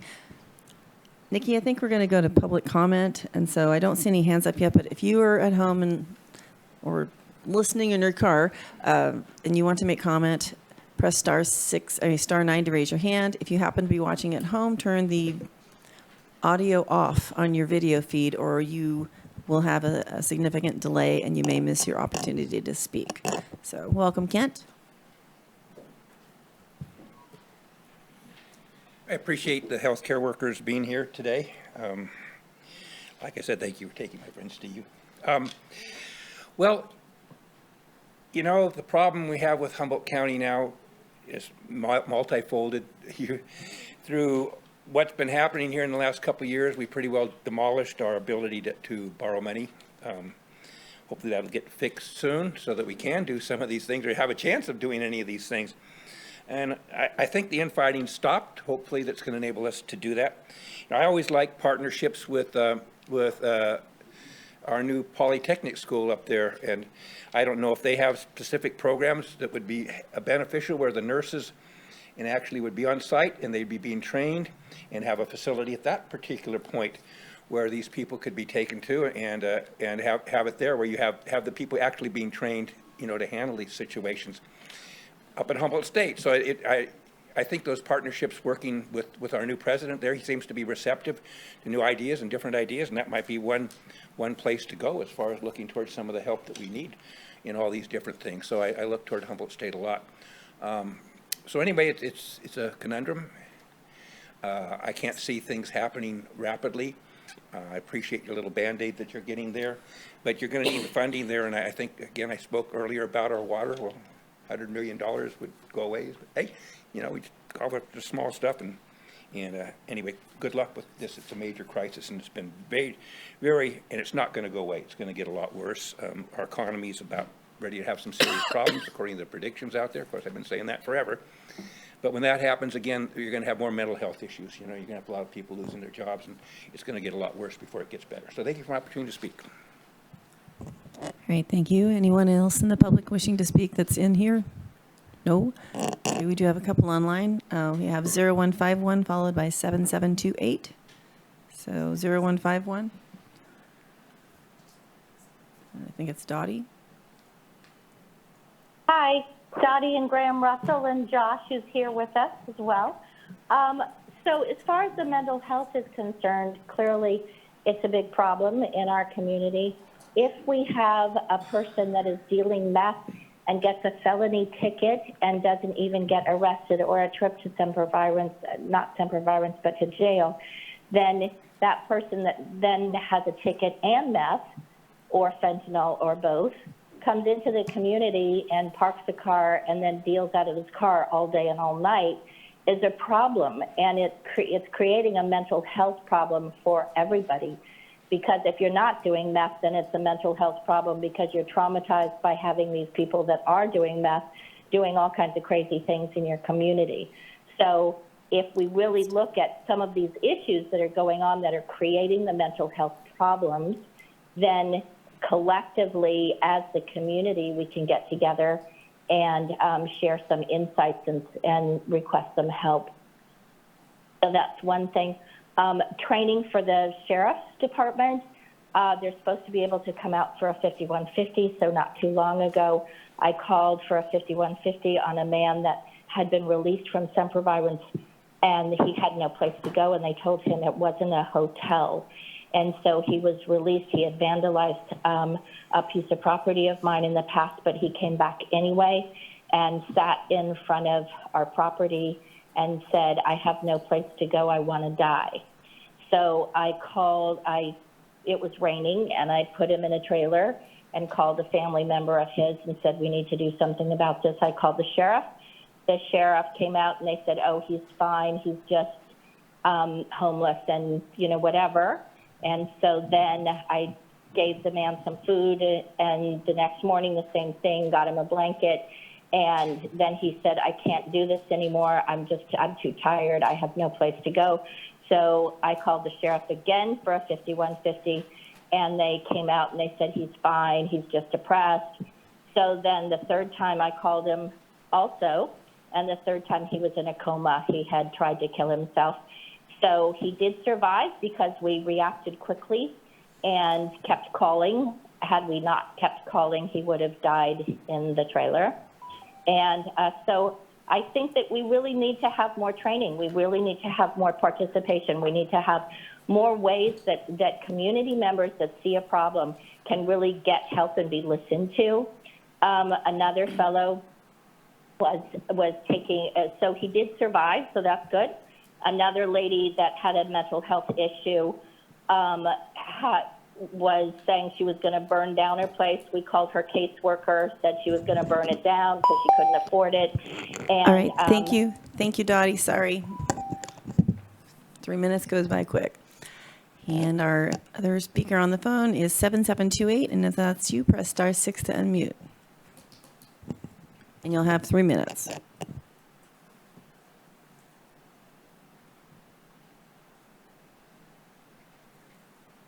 Hello. Yeah, this is Tim Ash. I'm representing myself today. I wanted to thank staff and Dr. Leskenhawk for very clear presentations of the situation. I really appreciated it. I don't know, there's so many points I could weigh in on what I just heard, but I'm going to try to limit to just a couple. First off, I just want to clarify on the discussion regarding clearance at the jail is to keep in mind that our goal is to divert people with mental health conditions, neurological, biological conditions of not of their choosing away from a criminal justice venue if we can, if at all possible. And getting them clearance at the jail requires, I believe, the way it's currently configured, a booking. And I think we're trying to avoid that. I really would like to echo Supervisors Madrone's statements as far as working with legislators, because we really need to start now if we're going to have a modern facility in 10 years. And that is what we need. Hopefully, the efforts to get a waiver from the Institute for Mental Disease that limits simple violence to 16 beds may help us out in the long run, but again, that's years off. As far as the something that we could do right now, we have at the Behavioral Health Board have talked to staff about trying to do COVID clearances at the at SV, and at least currently that's not an option, and they did look into that. But the one thing that we could look into that might be on a quicker track would be empath units. And I don't know if any of the local hospitals have considered this, but unless we get better capacity at the county or elsewhere, it appears that the hospitals are going to be dealing with folks that are in crisis. And I've been there. I've seen what it's like. It is chaos. It's not good for staff. It's not good for other people that are there for treatment. It's not good for our mentally ill folks that are in there in crisis. But I would encourage the local hospitals to look at some collaboration maybe on facilities, but also empath units, which are starting to be built around the state. Emergency psychiatric assessment, treatment, and healing units. They're separate from the ER, but folks are being brought there on hold. All right. I'm sorry, Tim. There's that 3 minutes. Last time I saw you in Costco, I got in trouble because I cut you off too. I so apologize. 3 minutes goes by as fast. Okay, we have 4242, followed by 3233. If you were 4242. And then Roberta, we will go back after the comments. So I think there was some interest peaked there. So 4242. Chair Bass, 4242 dropped off. It's still showing on my screen. I know, different screens. Oh, that's Zoom, fun. Okay, off how about Zoom, they just dropped off. 3233? Okay, 3233. They're still there. Press *6.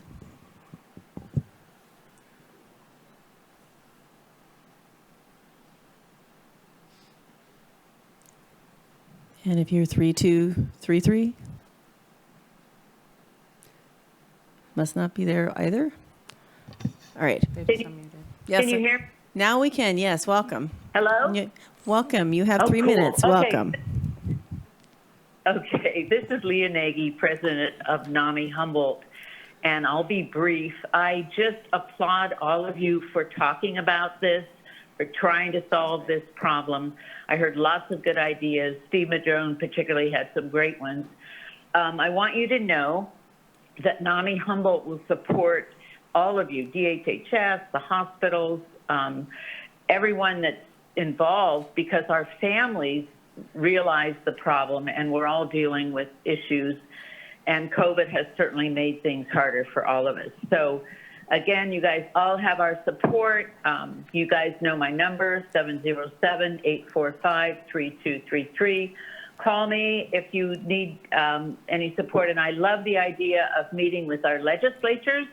I think it is an embarrassment and almost criminal that the state of California has $96 billion surplus and they aren't doing anything for mental health and mental health care. So that being said, thanks to everybody, and yeah, talk to you later. Thank you, Lee. So I don't see any more speakers on Zoom, so we'll go back to the board. I know that there was an idea brought up, I believe, by Tim, and I saw both of you wanting to talk about it. So who wants to go first?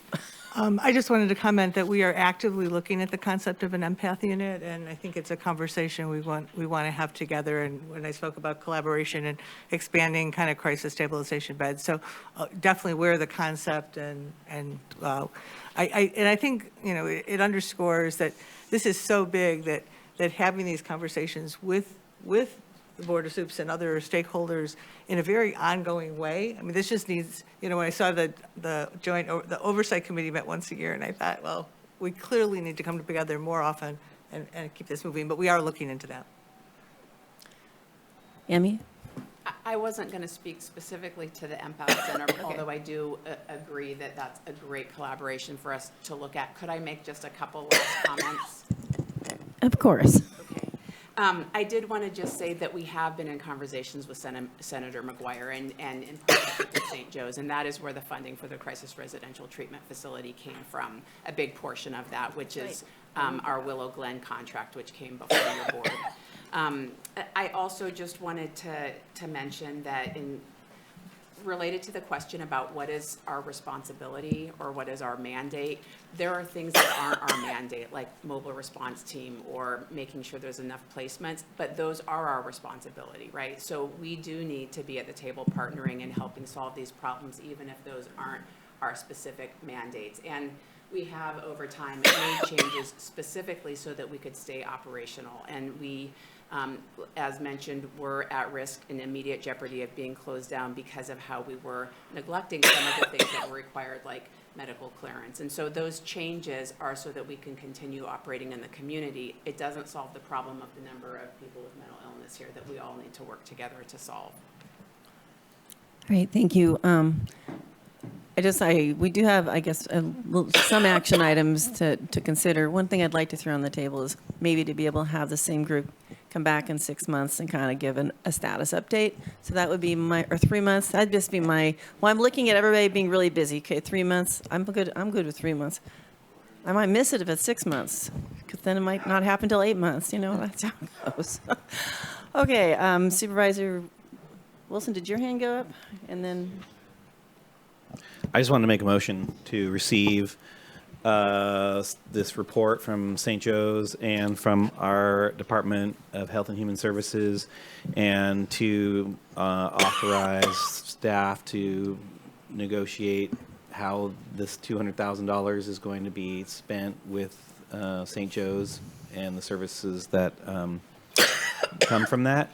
And I guess to come back in 3 months with a status report. Second. Okay. The motion seconds. Supervisor Bohn. And I want to, again, echo the great ideas. And I know mental health and Department of Health and Human Services has a direct line to Woods and McGuire's office. I just also know that there's 38.5 million other people in Humboldt County or in the state of California asking for the same money. So, and we'll probably get left behind again. But I appreciate that. But I think the frontline workers at DHHS and mental health that are dealing with this, as supervisors, and for the ones at St. Joe's that weren't ready for this, and as this evolves into being is they are on the front lines. I mean, I think they had, we talk about staffing, I think they had 6 resign in 1 week. It's a very high number. And we talk about staffing and 6 leave to go to other facilities. We saw where some went and everything else. This has to be addressed now. I think thinking ahead to what we need and what we can do, but we have to do something now. And this isn't. And I don't know what it is. I don't know if it's setting up mobile trailers out in the back of the blood bank parking lot, setting something up there so we can differ out to keep the people separate. I don't know what we can do. I don't know if we look at some of the closed down rest homes to do an acute facility. I know we've looked at a couple, and I know they've addressed me a couple in the 1st district. And you're right. Let's go after the NIMBYism, but when we put them in residential neighborhoods, it is going to be an issue. So maybe we need to look at less residential and more acute care facilities, because that's what we're trying to build. But I think we can all get together and work on that. But I think we better do it quicker than later. And maybe the first one that comes up with shovel ready that can get some of this $96 billion, which is, I think somebody said disgusting. It is. So I appreciate what everybody's doing, especially what they're doing. St. Joe's, Mad River, even Jared Phelps with, even the numbers are lower, but they're all having to face things that they hadn't planned on. So thanks. Supervisor Wilson.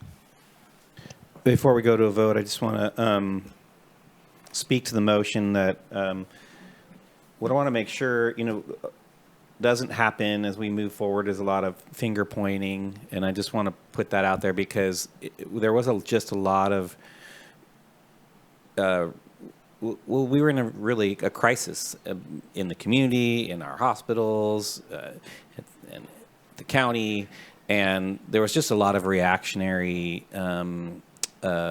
language used during that time because everyone was freaking out, quite frankly, and I'm hoping that we're going to move forward, and I have seen us moving a lot forward with just more mindfulness, and also mindfulness of all of our responsibilities in all of this. I mean, the county has had to shift and change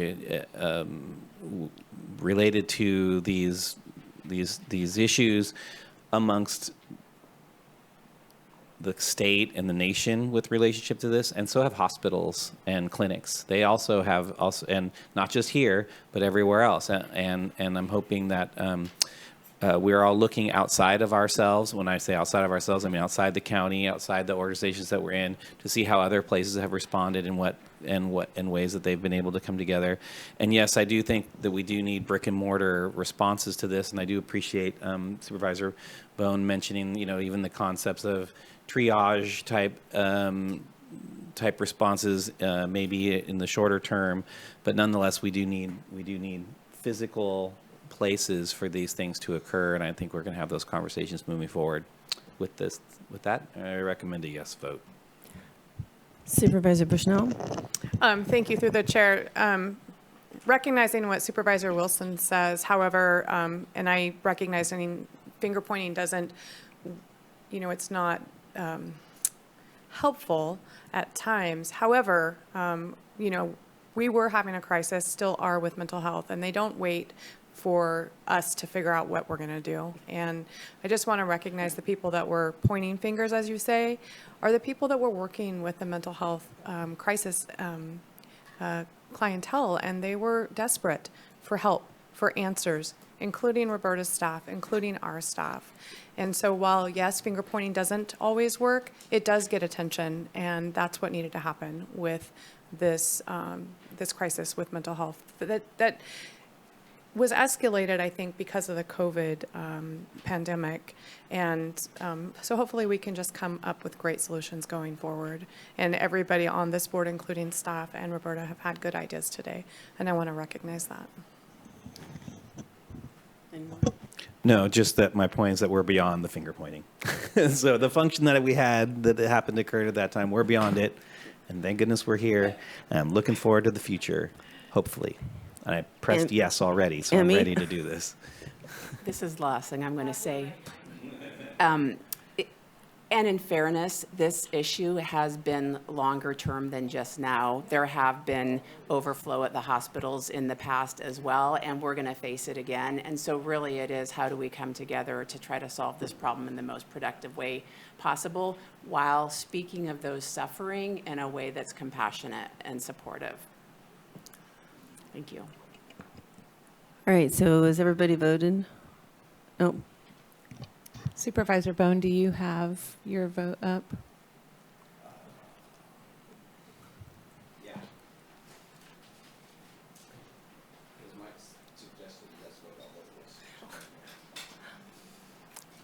All right, motion passes 5-0. Thank you for being here. Now I'm going to go to our CAO. Thank you all. I know we've got, yeah, thank you.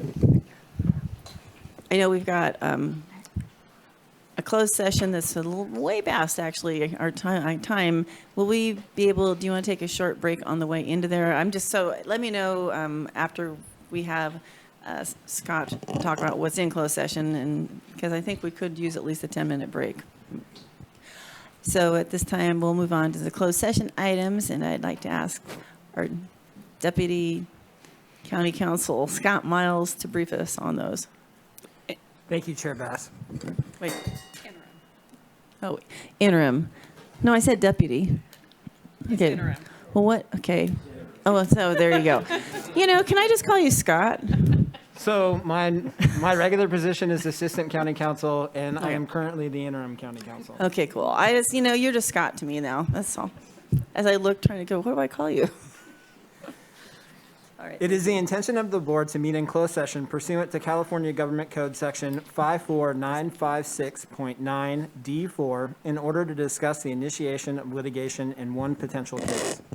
It is also the intention of the board to meet in closed session pursuant to Government Code Section 54956.9D1 to discuss existing litigation in the cases of People of the State of California et al. Versus Karen Paz Dominguez et al., Humboldt County Superior Court Case Number CV2200584, Molly Conso versus the City of Eureka et al., Case Number 21-CV-04480-RMI, and Richard M. Lenner Jr. versus Superior Court for the County of Humboldt, Case Number A164631. And finally, it is the intention of the board to meet in closed session pursuant to California Government Code Sections 54954.5 and 54957 in order to consider public employee appointment for the position of the County Counsel. Thank you, Interim County Counsel Miles. And so we'll go to public comment on this. There are none on the phone. Are there? Is there? Don't see any. Okay. Welcome. Kitswatsky, item number 2. It's an anticipated litigation, initiation of litigation pursuant to government code, which means you're initiating it, as far as I can read, as far as what this happens here. And then on the next one, you have basically the case with Karen Paz. It in the state, in the county.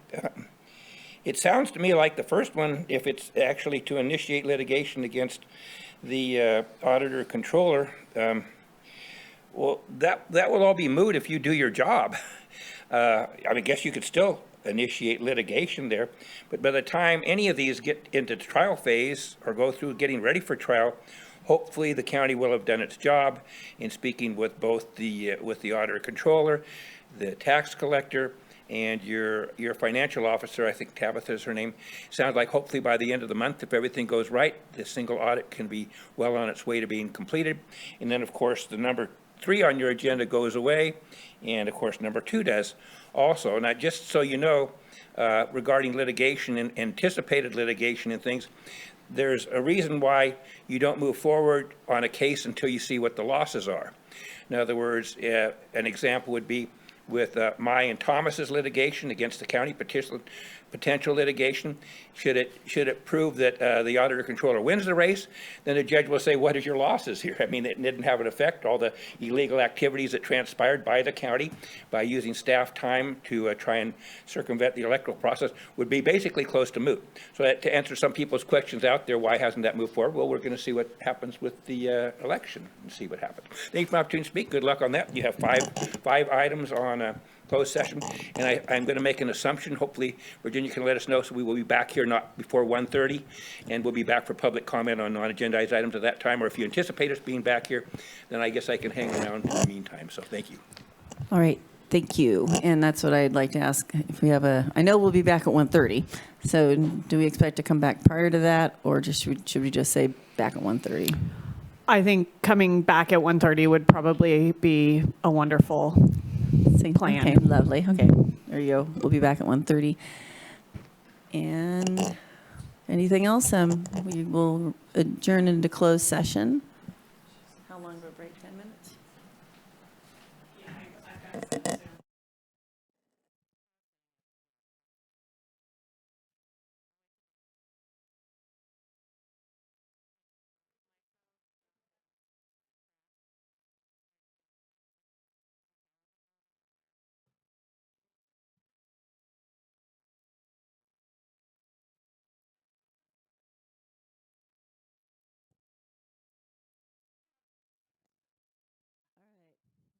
Well, welcome to the afternoon session.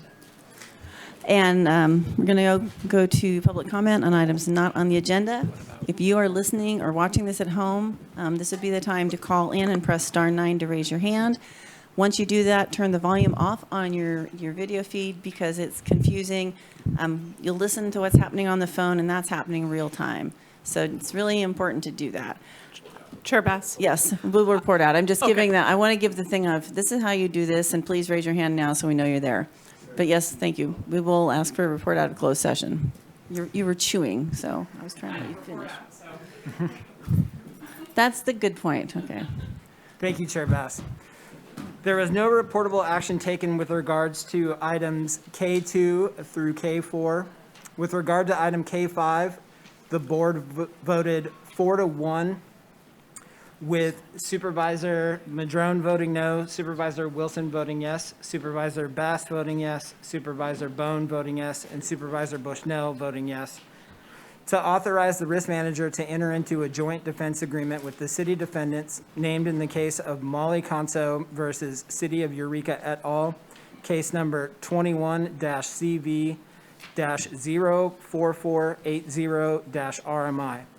And with regard to item K6, the board voted unanimously to authorize the risk manager to enter into a legal services agreement with Banks & Watson for the defense of the case of Richard M. Leonard versus Superior Court for the County of Humboldt, case number A1-64631. All right, thank you.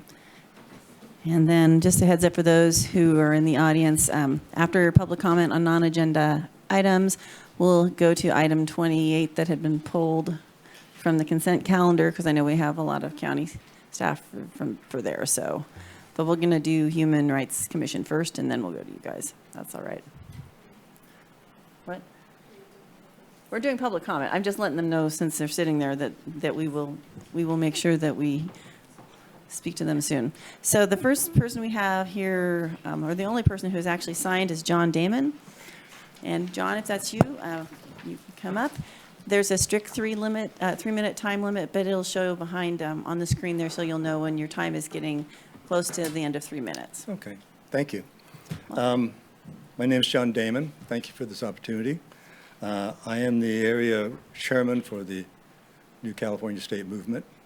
I've been asked to read this letter from Robert E. Thomas III, Esquire, who is the attorney for the New California State Movement. It is dated April 1 of 2022 regarding notice to preserve paper and electronic evidence, New California State Movement. I represent the New California State Movement in the statistical anomalies we have found in ballot tabulations in the November 2020 general election and in the recent 2021 recall election, in which your office is the repository of all ballots and electronic records of your vote tabulations. This letter requests your immediate action to preserve all paper ballots without respect to how those ballots were generated and all electronically stored information that may contain evidence important to the forensic audit and verification of accuracy of all vote tallies in the above mentioned elections. Briefly, the New California State Movement intends to conduct a forensic audit of the votes in both elections. And I'll try this next paragraph in one breath.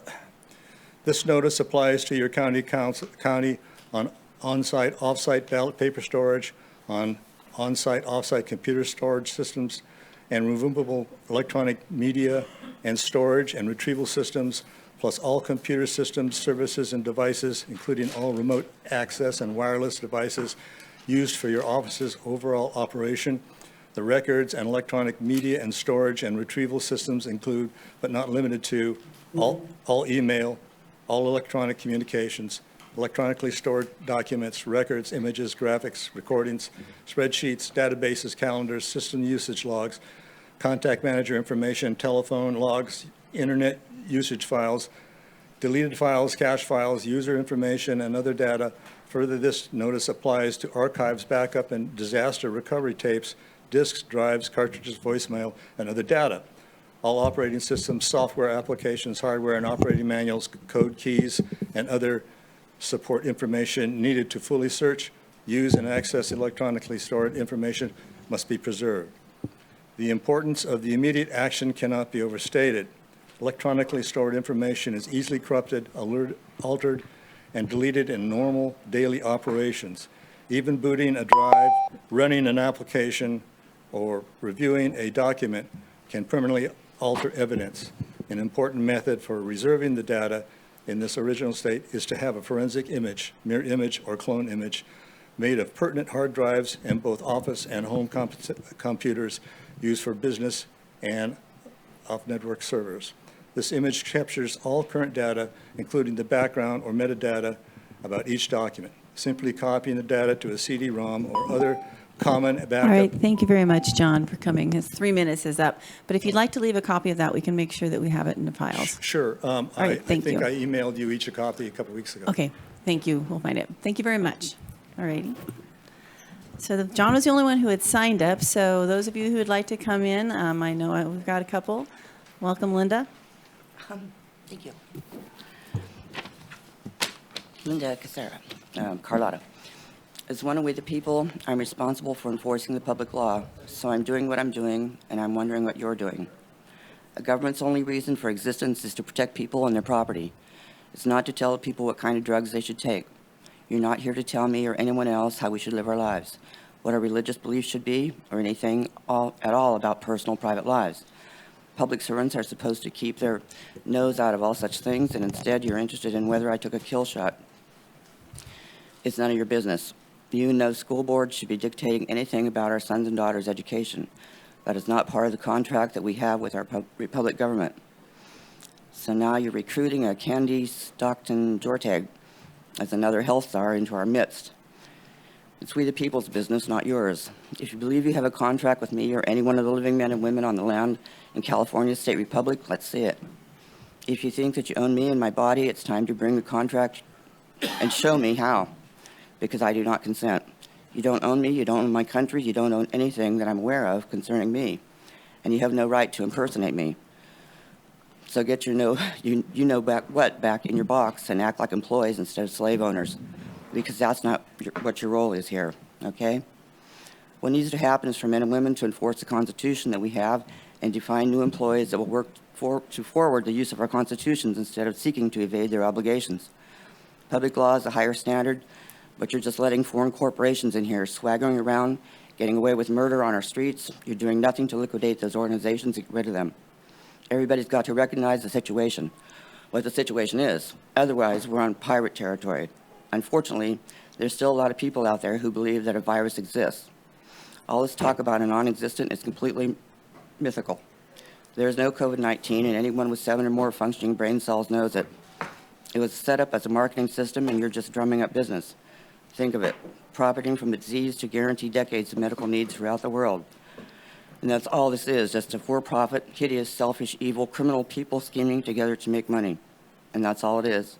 And every single one of them should be taken out and shot. CEO of Pfizer, gone. Madrone, gone. NIH, gone. And certainly DHHS. All these people need to be enforced upon with public law. This isn't a pandemic, it's an IQ test. Thank you. Thank you. Welcome. Ken Sawatsky, I hope I'm heard. Some speakers are hard to hear out there. I think I speak loud enough to be heard. Yeah, I'm not going to recommend anybody be shot, but I guess everybody has a right to their opinion. I deal with things in legal manners instead, and I guess there are equivalents to that in some ways. I really feel that the public's been wrong regarding the auditor-controller's race here. That's not on your agenda for today. There are 3 people, staff members, and I won't mention any names. Those people I feel are some of the main people that participated in that from the staff's end, and 3 of them in the room at this time know who they are. And then, of course, there's those up there sitting at the dais who know what's going on regarding the election process. Those kind of things bother me, no matter what the politics are. So I'm going to go a little bit more poli-sci 1000 about some projections here as far as if certain people were to lose their races and why they might be losing their races.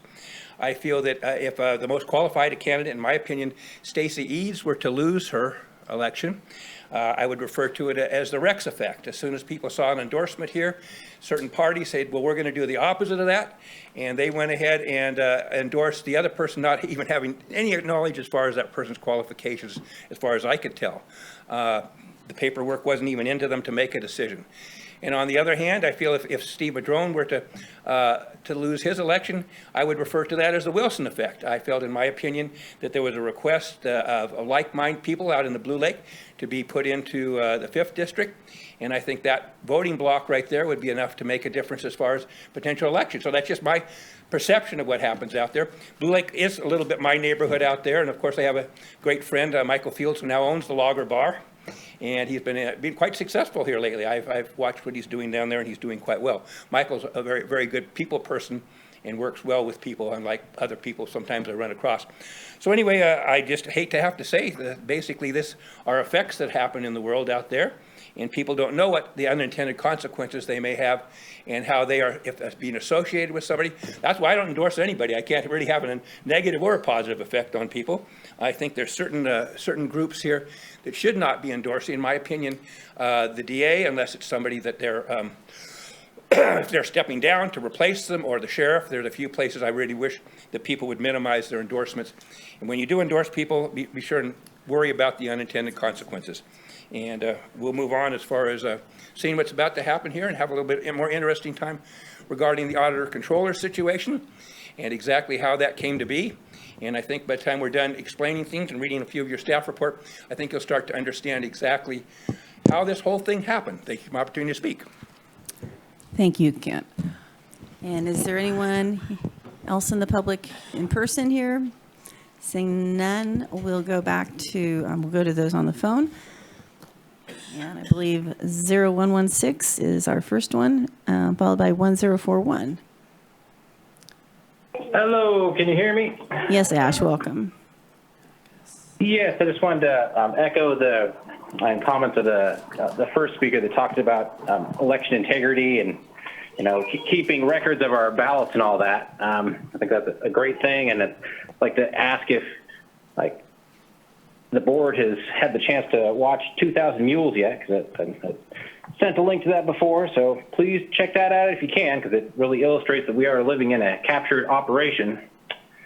I'd also like to reflect on earlier this morning, there was a comment made by another caller, and I believe she talked about, her right to, wear a mask, and it was her right to choose.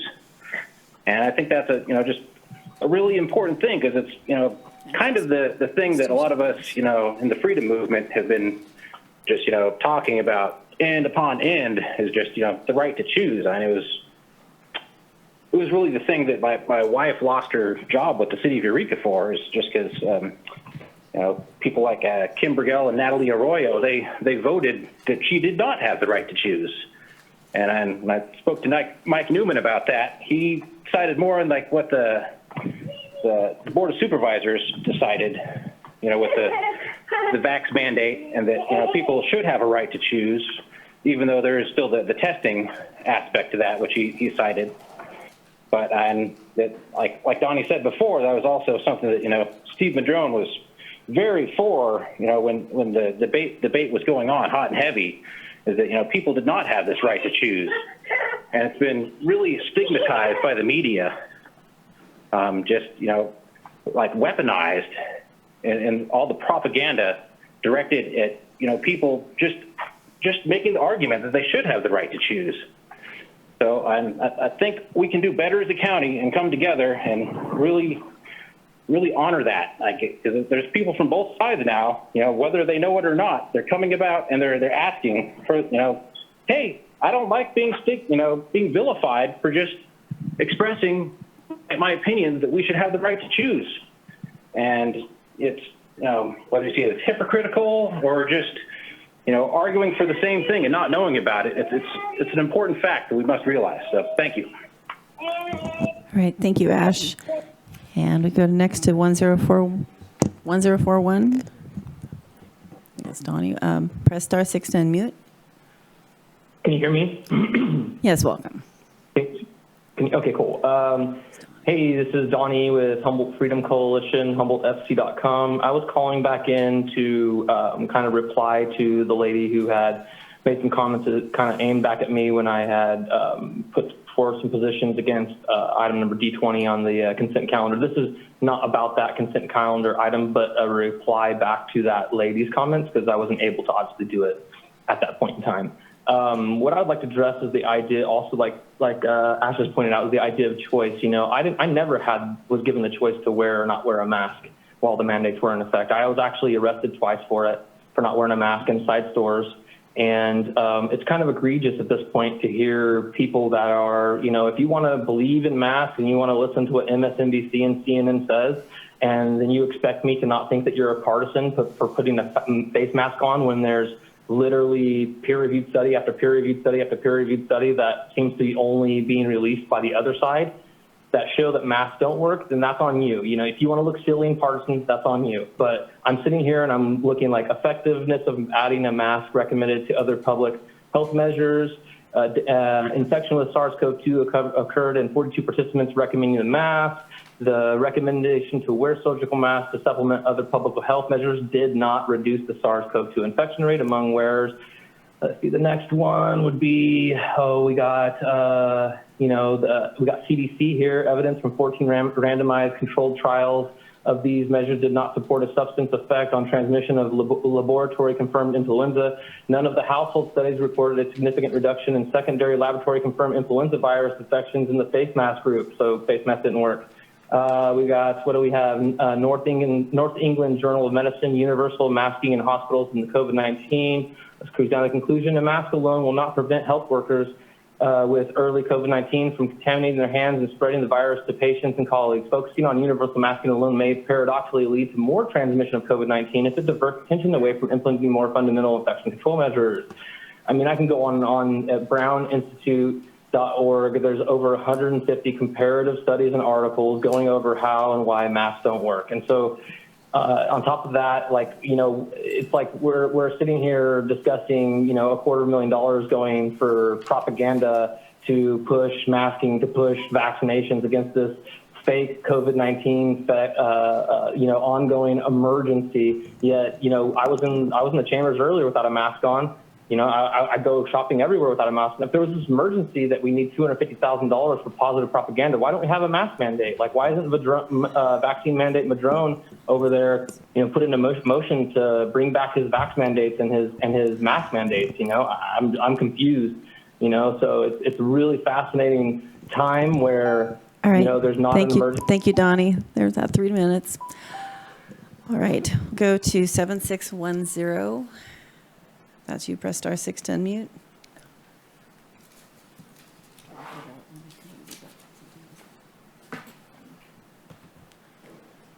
All right. 7610.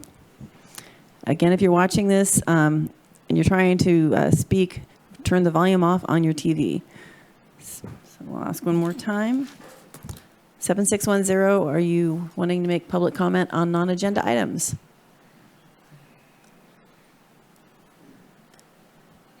Okay, maybe they meant to be for an early another item. We'll go to the last one. Okay, can you hear me? Yes, welcome. You have 3 minutes.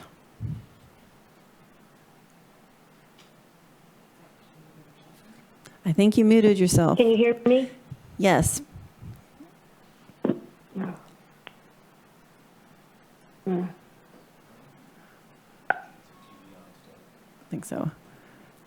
If you were watching this, turn your TV off.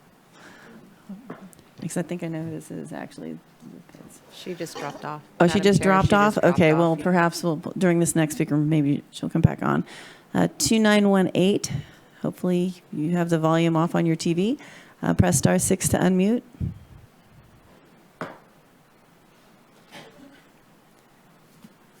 Thank you. Can you hear me? Yes, welcome.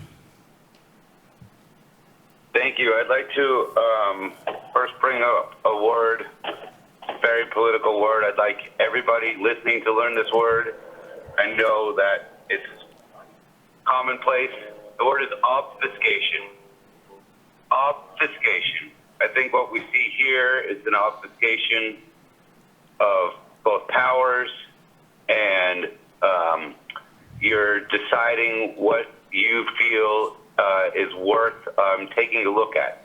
The next word I want to bring up is, in fact, regarding that, and it was brought up at a meeting. One of the board members, city council members, whomever, elected officials brought it up. They used the word "not in our purview" or "in our purview."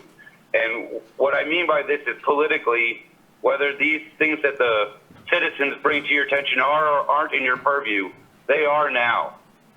For you to not take a look at what we bring up is essentially why we get mad and why we call in support of each other and in a certain amount of dissent towards what we see as action or non-action from you. That brings me to my main point today, non-action. We still have no justice for Josiah. The murderer is still out there, yet we are trying to bring in Cal Poly students. If the Cal Poly students get a hold of the fact that BLM is in fact dead and has no matter and holds no clout in Humboldt County because there is in fact no justice for Josiah, that will be I think, rooster coming home to brew, whatever the term may be. I guess maybe I'm not that clever, but I'm smart enough to realize that we still got some trash here to clean up. We're going to need to deal with that. I don't know whether that's in Rex's territory or where this person may be, but we know who the murderer is. That person has not been taken into account for it, and there's a death on our hands. Lots of deaths on our hands, but this one in particular affects something that once the greater community gets a hold of it, will come back to bite you. Thank you for your time today. Hope this is now in your purview. Thank you. And I see that we do have 7610 back on the screen. So please press *6 to unmute.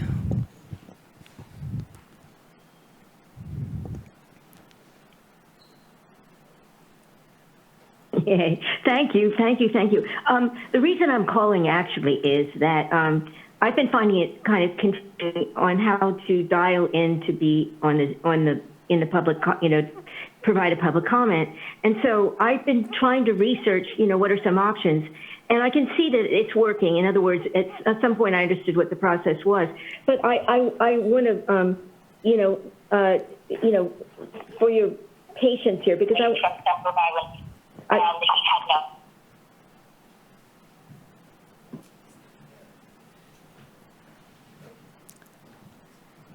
and I know that we can fix this, so I just wanted to play this. I have your patience here. Oh, no. Okay, here we go. Here we go. I am now dialing the number 1-720-707-2699.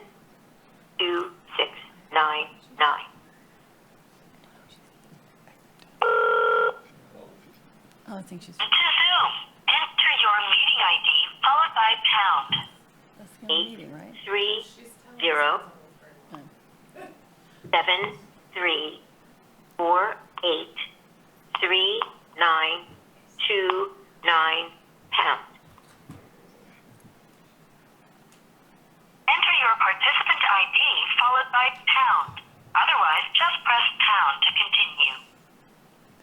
Press pound. You have joined the meeting as an attendee and will be muted throughout the meeting. So you see, I know, I'm trying to turn it off there. But you see, that's confusing because it tells me that I'm going to be muted the whole meeting. But then I go over and I read the agenda item, and it actually explains that you have to raise your hand by dialing 9. And then it says somewhere in there, you'll be called upon. So I was so busy trying to find out what was going on and checking my TV that I got confused. I get that. But it was still very confusing. And here's the thing. I was just asked that somebody in your office go through and integrate the directions, because if you integrate them, it's clearer. But the one that really I think is confusing, and I had to look at a YouTube video to figure it out, is when they say that you have to put in your participant ID followed by the pound key, then they say otherwise, but it's not otherwise. You get to ignore it totally. But you do need to be careful and click in, to enter pound after you've entered the ID in pound, And so, and then it tells me I'm going to be on unmuted the whole meeting, and that's where I got confused. But then I realized, I believe after that process, you click on *9 to raise your hand, and then somewhere in the process, you'll call on me. And because I was trying to listen, trying to find out what was going on, I think I didn't hear you invite me to participate. So I stand accused of being confused by it. But here's the thing. I don't think it should take that much trouble to figure out how to do it. There's no direct, clear direction. So I hate to tell anybody what to do, but I really wish that somebody in your staff would go through and for the agenda, make it as clear as possible and let them know about the fact you don't really have to enter the personal ID.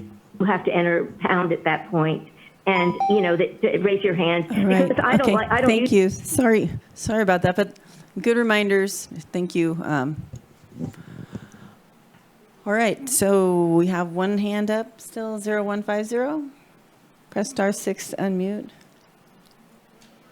please.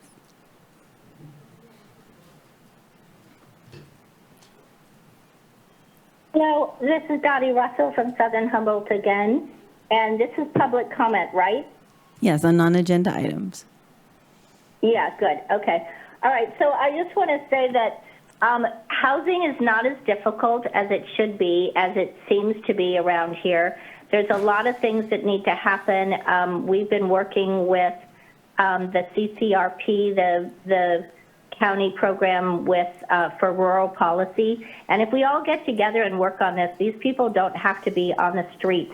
I also wanted to say that I think that whoever is handling the hoarding situation of people getting abatements and all, that really needs to be addressed through Area 1 for the aging as well and Adult Protective Services, because it is considered a mental health issue, and if we're really addressing mental health like we say we are, there are different ways that it can be handled. So through Maggie's program and doing the hoarding thing that we opted to do ourselves before we were given an abatement, we were given a book to study, and then every week we got to go on Friday to a meeting with her, and the way that we were handled about the abatement and the way that Ron was handled is actually not right. I mean, based on all the research and everything that should be done, there's different policies that could have happened that would have been way better. So I think that that should be taken into consideration. I also want you to remember that the county hired McCullough to tear down a church when there was somebody living at the church that we were in the process of evicting, even though it was during COVID, because the county asked us to do that. So it was against the law for McCullough to tear down the stuff and throw it away without permission and without the timeline that the courts had agreed to. So the county paid McCullough to do something illegal, and then they've liened the property so we can't sell it. So it's just a completely insane situation, and I really urge you to decide to get together with me. I don't need a lawyer. We can talk to mediation, and let's get this thing moving along, because you need that property for housing. You need that property for your housing inventory. There's no reason for that property to be stuck the way it is in limbo because there's a lien on it that shouldn't be a lien on it. So I don't want to see you guys. I don't want to get a big drama about this. Let's just talk and figure this out. Thank you. All right, excuse me, thank you. All right, there's no more speakers, so we'll go back to the board. So I'm going to go to our CAO. We've changed this. I apologize to everyone who's been waiting to make presentations because we are way behind. And now you're trying to move something different than what I already just said when I first came back. So I'm letting you be the bearer of whatever news you'd like to share. Thank you, Chair Bass. Yes, if we could move to item D28 and then hear the budget item. We've got to swap county council out for that item, and so it's posing a scheduling conflict. Okay, so then after that, human rights, if you guys want to stay with us, you certainly can for a while. I know it's riveting watching us. And then we'll also be doing the Film Commission, and we're going to be doing Supervisor Bohn's item. It's a little bit different than...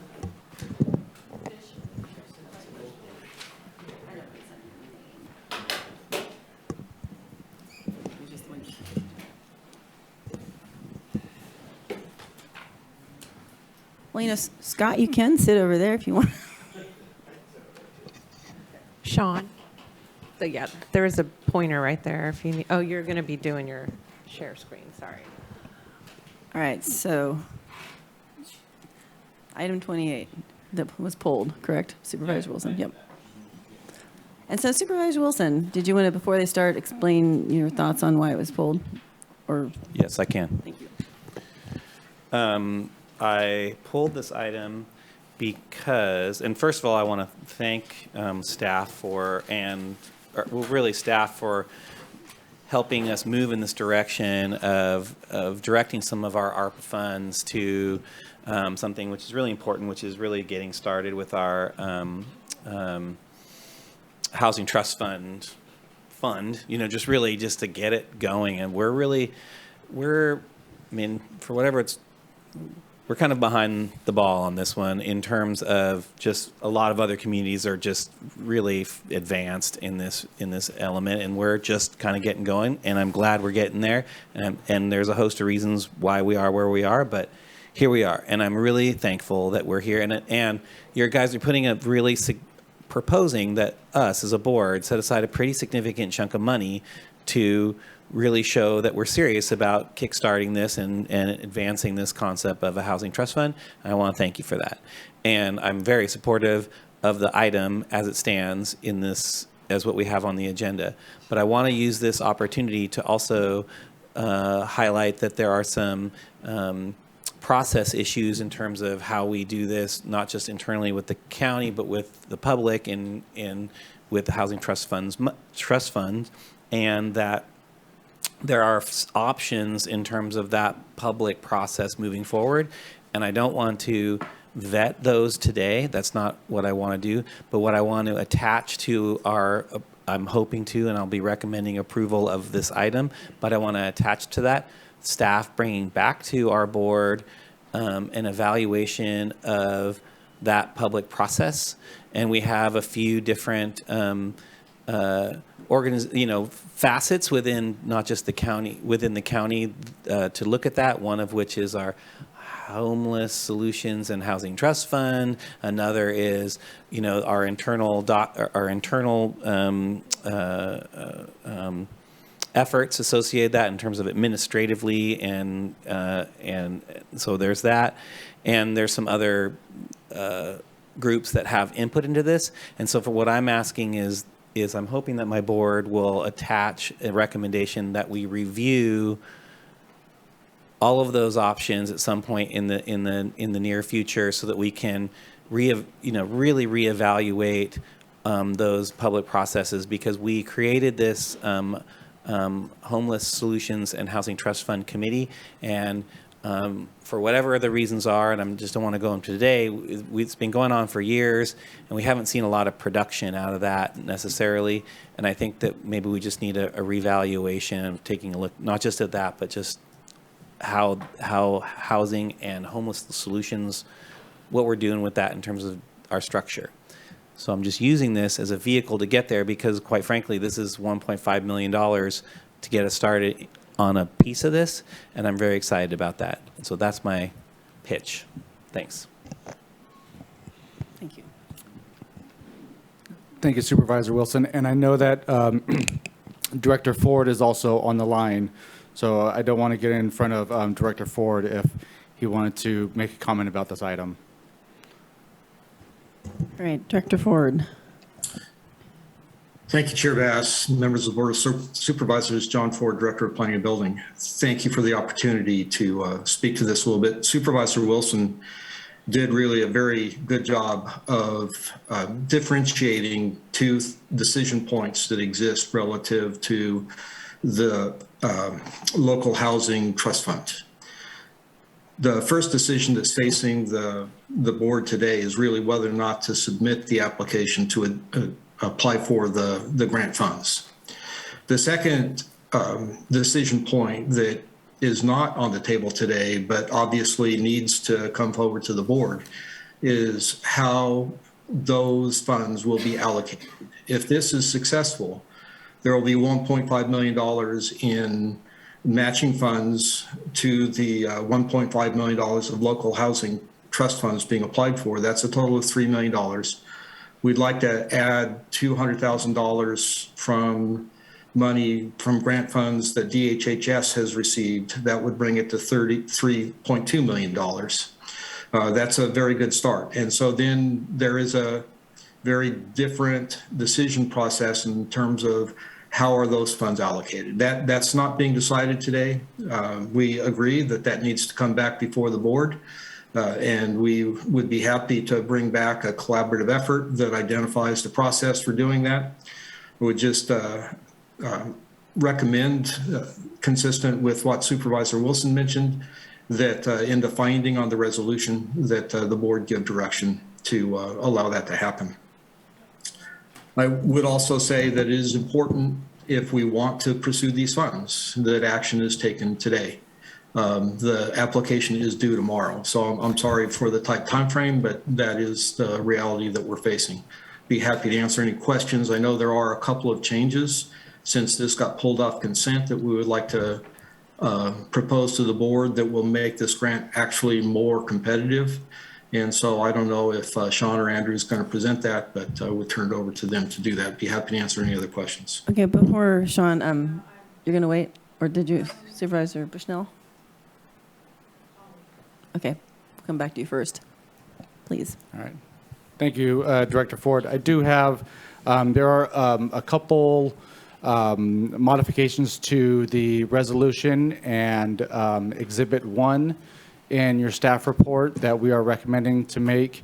The first modification is in the resolution, and it is adding a whereas clause that would specify that there is an additional $200,000 coming from DHHS to include as the matching funds. So the matching funds would climb from $1.5 million to $1.7 million. The second modification is in Exhibit 1, and I'll try to share my screen so that we can all see it.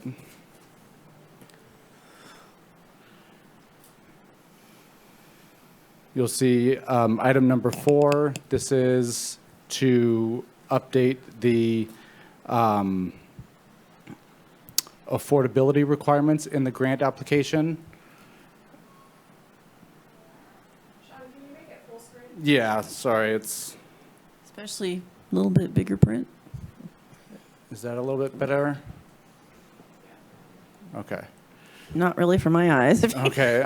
I don't like to admit that, but I could wash this. I think you're right. I could. So I'm this thinking is about those specifying that the grant funding would be essentially deep targeting. So it would make sure that the funding goes to the lowest income individuals or would serve the lowest income individuals in our community. When the attachment that is in your staff report says that 20% of the funding would serve moderate income households, but the modification that we're proposing would make it so that the funding would serve low income individuals.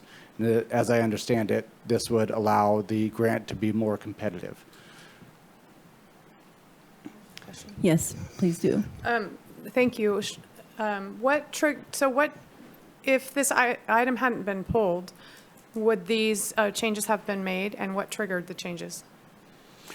These changes would not have been made if the item would not have been pulled, and the grant application would have been a little bit less competitive. There was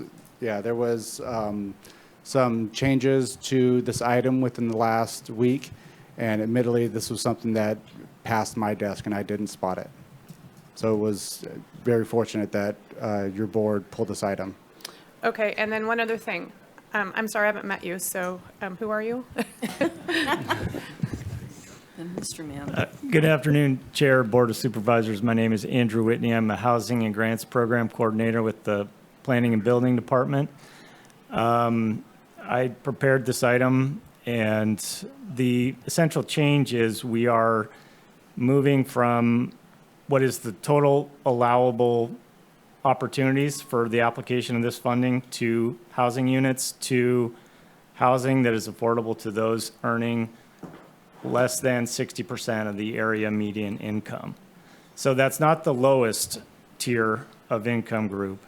It is at or below 60% of the area median income, which, to give you an idea, is $29,850 annually for a single individual, or $41,800 for a family of four. So these are folks that have some income to pay rent. Okay, thank you for that and the introduction. Nice to meet you. I also had one more question. Director Ford had said a total of 3.2, and when you were talking, Sean, you said, I think it was you, said with the addition of the 200,000, it was 1.7. So where's the other? It's a match from the planning and building? Right. So through collaboration with Department of Health and Human Services, we've essentially discovered another $200,000 to contribute to the establishment of this fund.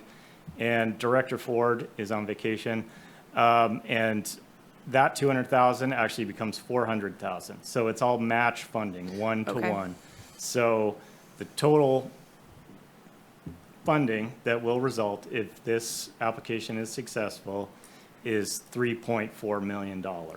And that funds will all be used to finance, either through construction lending or permanent financing, the development of rental housing affordable to those at or below 60% of the area median income. So that's the end goal. Okay, so I understand the grant portion. I'm asking where the other $1 million comes from. It's already there?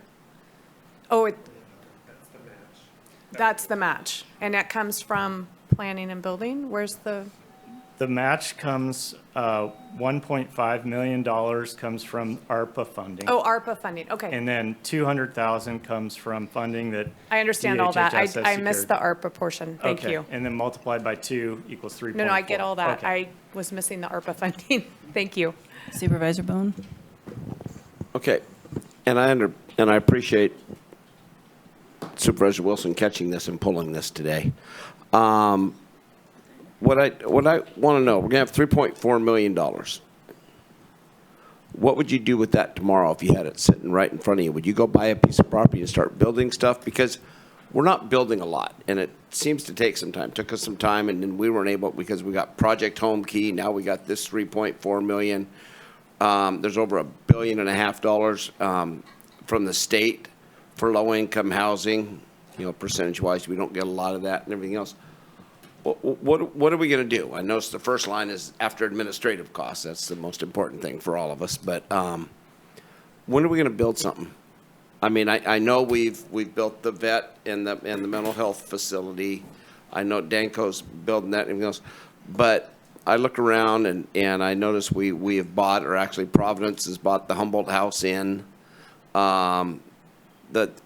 And I know a lot of people are moving to that standard because it's up and running and you can remodel them, and you have lower units for smaller family units, not for 4 families and stuff like that. But have we targeted properties? Have we targeted anything that we can actually start building something? I mean, we haven't built affordable housing since the housing across from Winco. I mean, you know, what are we going to do with this money? I mean, getting the money is one thing. Doing something with that. I mean, because everybody asks, when are we going to build something? When are we going to build something? Because there's a lot of money floating around, but we don't seem to be building a lot. Do you have an idea? Well, good point, Rex. It was 2006 when we built the Astor Place apartments, and I can't remember if the Redway apartments came in after or before that. And then we did the Willow Creek ones, but it's been a while. And it's fishing season, so it's on my mind. And basically what this does is it baits the hook. It baits the hook, and we don't have projects specified. I wish we did, but we are working with partners in the community. You named one of them. There's others that would bring forward a proposal to utilize this funding. This funding is not going to go the distance. This funding will need to be matched with other funding sources. The unit cost is going to be high because we're talking about units that are subject to the uniform multifamily regulations. It comes with a lot of strings attached that drive up the cost. So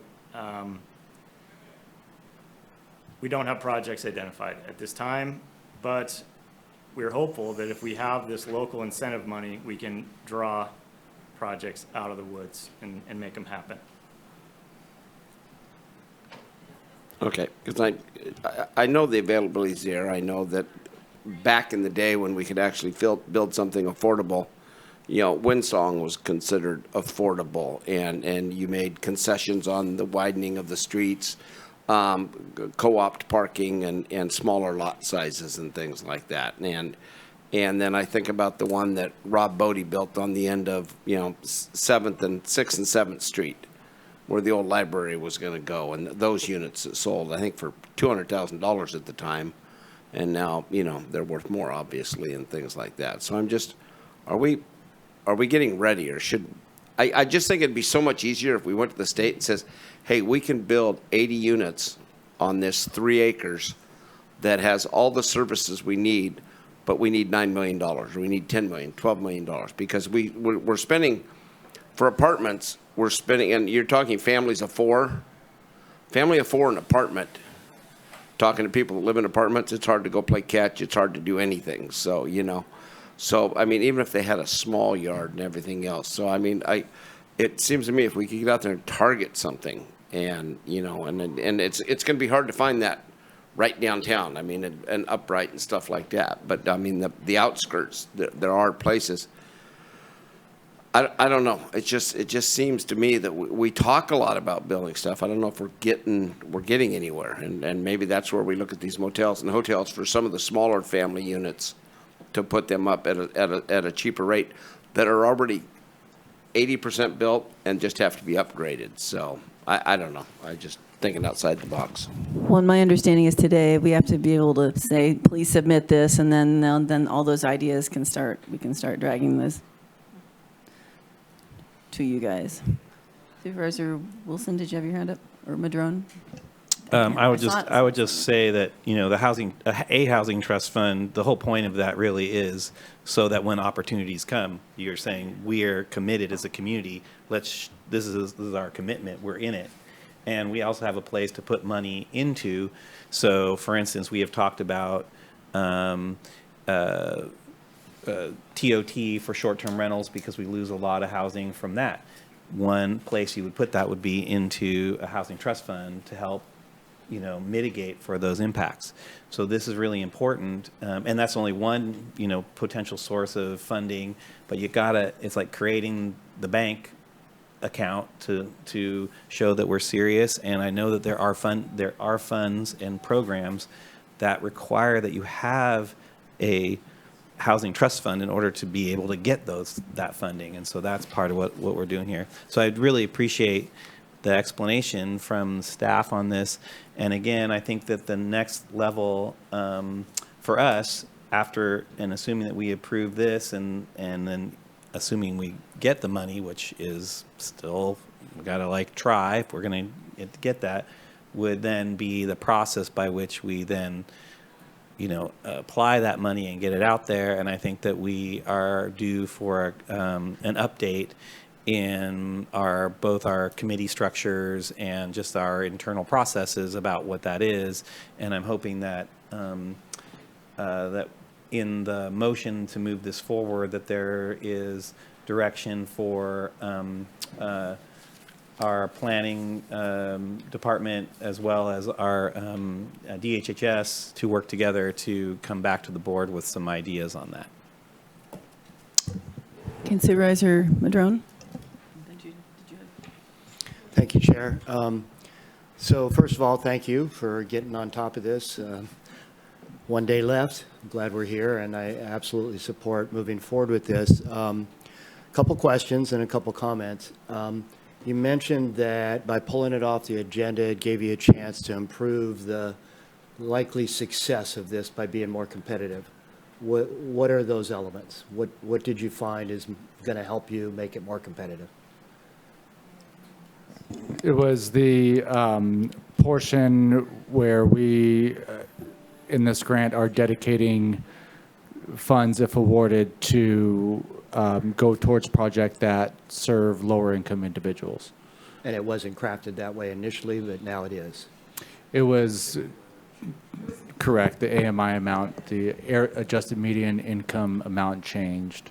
Before It was set a little bit higher, and then we're setting it a little bit lower now. Great. Well, I'm glad we caught that. That's great. Good job.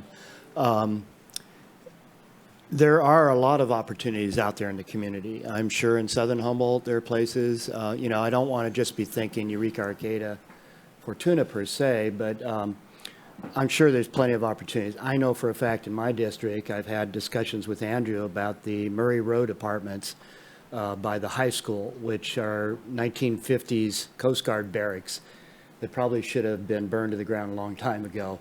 But, you know, $1.5 million got put into them a while ago to kind of retrofit some things. I think they're 500 square foot little duplexes. Maybe it's 800. They're really small. And there's no yards because the way it was designed, it's all pavement with roads running in between all the duplexes. So there's no safe places for children or pets or playing catch, those kinds of things. So we talked about how rather than putting in another $1.5 million to get rid of the cockroaches and all the other things that are going on there with flat roofs and everything, that instead we rebuild and use that property in a way to rebuild two-story duplexes that are more like 1,000 square feet each. We can almost double the number of units while also putting them in a ring with the interior circle area, all for gardens, playgrounds, and safe places for families and kids. All on a parcel already owned by Redwood Community Action Agency, and they're a willing partner. And Danco has also said they would be interested in working with the county and RCAA to bring that project forward. It's probably more like about a $4 or $5 million project rather than 3.5, but again, it's sitting there waiting to happen, and it would be an incredible improvement with more housing, better units, more safety for families, all that great stuff. There's also the Hoopa modular plant out in the Hoopa Valley that is now getting back up and running. and they're working to get their mill back up and running so they can mill their logs locally and produce lumber for their modular plant, creating jobs in the Trinity Valley. And by producing a lot of tiny homes out of there, we can work with surrounding counties, including Humboldt, to place tiny home villages on surplus property. And there are private landowners that are stepping up that want to help partner with these projects as well. So those are just a couple of ideas that I've met with Andrew and John Ford before on. So there are opportunities out there, a lot of different projects. One of my biggest concerns, I guess, is that right now we've got kind of a complex structure of who's doing what, right? We've got the Housing Authority. They do certain things. A lot of what they do is Section 8 vouchers, but other things as well. And I really don't even understand all the elements of what they do. And then we have the Housing Trust Fund and Homelessness Solutions Committee, which always was kind of a complicated combination and has left that group often unable to really move a lot of things forward because of the confusing missions. You know, one is Housing First, the other is Shelter Now, you know, and that creates conflicts over where the funding is going to go. And then we have cities with housing trust funds. We asked them a while back, do you want to join forces countywide? And I think the answer to that was no, the cities want to do their own thing and the county wants to do its own thing. So there's all these different entities, and I really think at some point soon here, not today because we have this deadline, but soon we really ought to sit down and think about these different programs and how we can clarify the roles of each of these organizations and maybe even make them more efficient and able to move forward on their particular missions. I know the Housing Trust Fund and Homelessness Solutions Committee put together their whole first year. They started 4 years or more ago. Their whole first year was dedicated to creating guidelines for how they were going to operate. And those guidelines have still never been brought back to this board for consideration or approval. And there's some reasons for that. Initially, a lot of it was that they were also recommending a lot of funding that didn't necessarily qualify to go to Homelessness Solutions Committee programs and stuff. But I just think we've got all these overarching pieces, and now we're going to create a housing trust fund separate from this other housing trust fund within this committee, and it gets confusing. And I think it really reduces each of those entities' ability to perform. So I would love for our board to be able to support asking staff to come back and have a discussion with those groups present and really think about how can we rearrange or clarify the roles so that we can be even more efficient and all of the members of those organizations can feel valued and like they're, you know, what they're doing is important. So not for today, but I really think we need to do that because it's getting a little confusing. Now we're setting up another housing trust fund separate from that committee, right? That also is called Housing Trust Fund and Homelessness Solutions Committee. So those are just some thoughts about how we could move forward and clarify, but I am supportive of this proposal before us. So thank you. Yes, go ahead, Scott. Did you have? Yes, Scott Adair, Director of Economic Development for the County of Humboldt. To your point, Supervisor Bohn and also Supervisor Madrone, staff's vision is that after this fund is established, that an RFP or competitive process could be undertaken so that proposals for housing projects such as the one that you indicated or a housing project where housing is constructed could come back for review. Your board could direct staff to assemble a shareholder or stakeholder group of these organizations to have this discussion, to bring back an evaluation, as Supervisor Wilson indicated, on what the process will be, and then to get added clarification from each of those organizations as to how they would like to participate in the process, what their role could be. So that would be something similar to what was structured for the TOT discussion that was recently had, wherein your board directed staff to assemble TOT shareholders and stakeholders to come back with recommendations concerning TOT expenditures. Okay, so thank you for that. And Supervisor Bohn, you had your hand up. And then I think we'll go to public comment, then we can come back and get some direction on this. And I think, and thank you guys.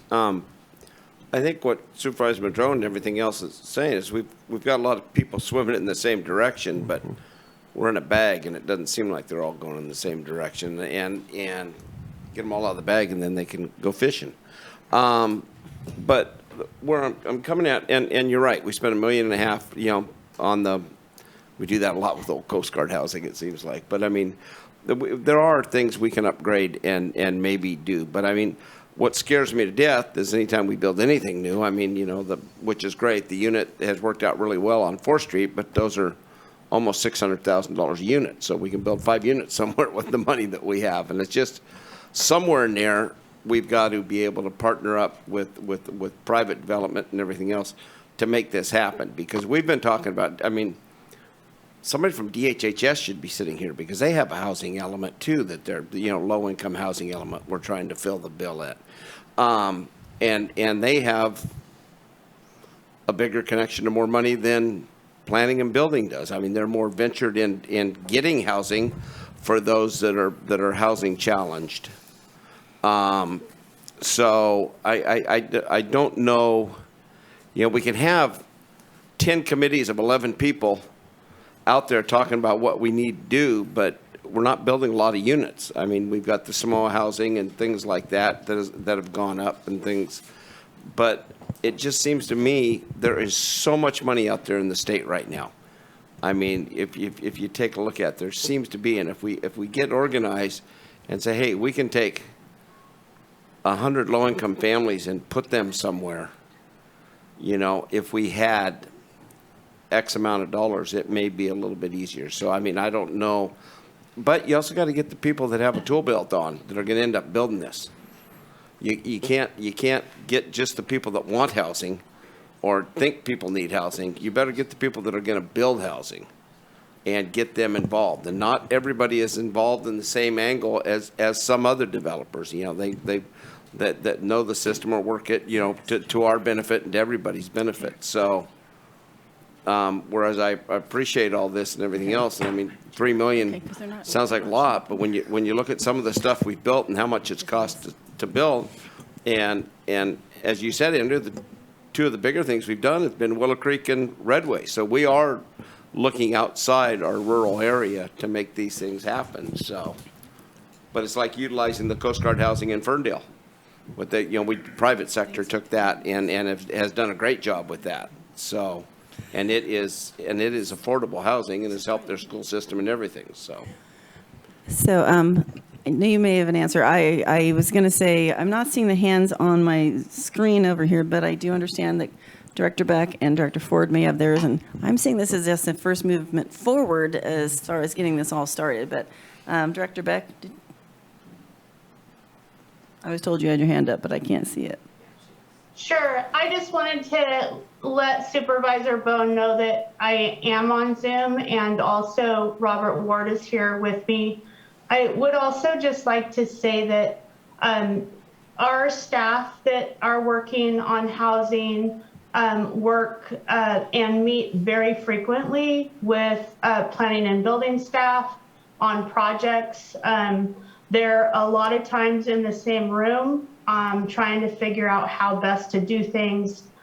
This Housing Trust Fund is going to help developers have the stopgaps that they need in order to make projects work. That's what we're looking at. I don't see the $3 million going on one project per se. Maybe it's a partial project because they need a stopgap fund. There's a lot of potential out there. I think it's really important that I come back with the Housing Trust Fund, Homeless Solutions Committee discussion, and also talk about all of the housing that we have and are working on currently in the county. There's 199 home key units that are going in Humboldt County right now. There's a lot of work that's been happening.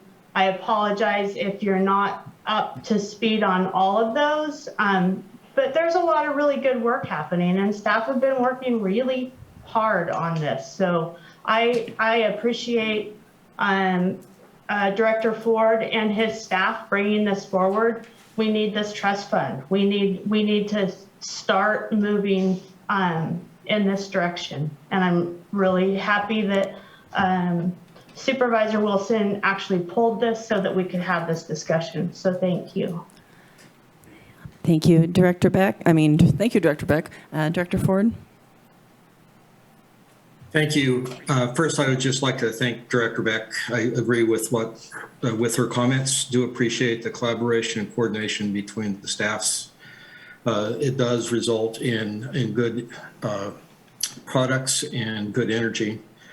And there are housing projects that require services to address homelessness, but then there are also housing projects that need to be developed for lower income people. And that's really what we're proposing here, is to get some housing in place or facilitate the construction of that housing. Understanding Supervisor Bohn's comment that the housing hasn't been getting built, we agree. That's why Andrew is working very diligently with DHHS to make sure that we're getting grants, that we're getting funding to be able to facilitate development of affordable housing. And at this level of affordability, these are probably going to be homes that are rent restricted. And so it will be an important component of our overall housing need. And they're not things that currently get built without subsidies. And so this is just very, very important. And I do have language for a motion to address Supervisor Wilson's desire when the time is appropriate. Thank you. All right, thank you. And we'll probably come right back to you. Supervisor Bushnell had a question. Actually, I had a question around the motion. So Director Ford, if I was going to make a motion according to staff recommendations, however, I know there was some language that was changed and also a desire to see some additional things. So if you could enlighten us, that would be great. Sure. So the first thing I would propose is that there be a new item number 9 under the actions taken by the board. And the new item 9 would read that the Board of Supervisors directs the Planning and Building Department and Department of Health and Human Services to develop a public process for deciding how these funds will be expended prior to receiving the actual funds. This includes addressing the role of the Housing Trust Fund and Homeless Solutions Committee. And then the motion would also reflect that there is a revised Exhibit 1 to be attached to the resolution, and that is the revised language that Sean and Andrew presented. So along with staff recommendations and the language that Director Ford just said, and recognizing that there are revisions, I would like to make that motion. Second. I want to make thank you. I want to make sure Nick has it, though. Thank you, Supervisor Bushnell. What I have is the Board of Supervisors approved staff recommendations with modifications as discussed and to direct the Planning and Building Department and DHHS to develop a public process for deciding how the funds will be spent prior to receiving the funds.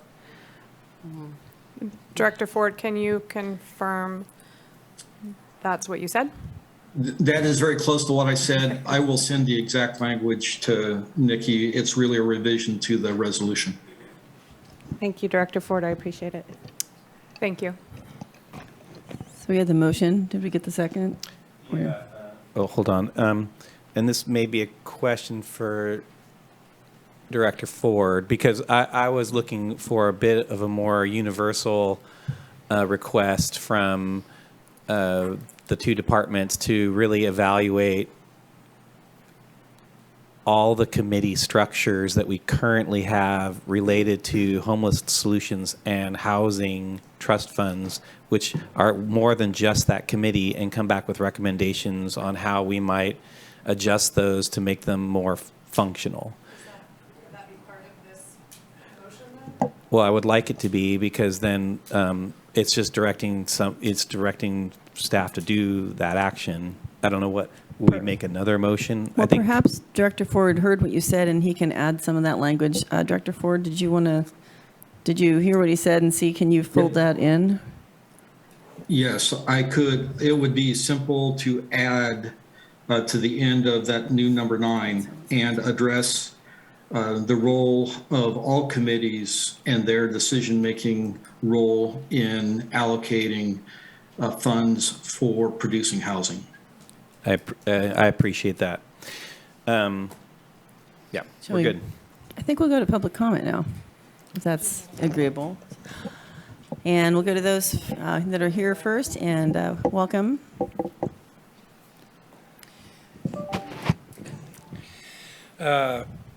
Supervisor Bushnell, I think I've known Andrew for, what, 7 or 8 years now? Yep, I've been here, well, back and forth, back around, doing a great job. I wanted to make a little mention as far as what, I think you said there's a project in Willow Creek. Is that the one out there that the, when it rains, the sewage comes behind the cemetery on my property? I don't know if that's the Danco project you're talking about. But there's some really good people out here who are willing to go ahead and work on these projects.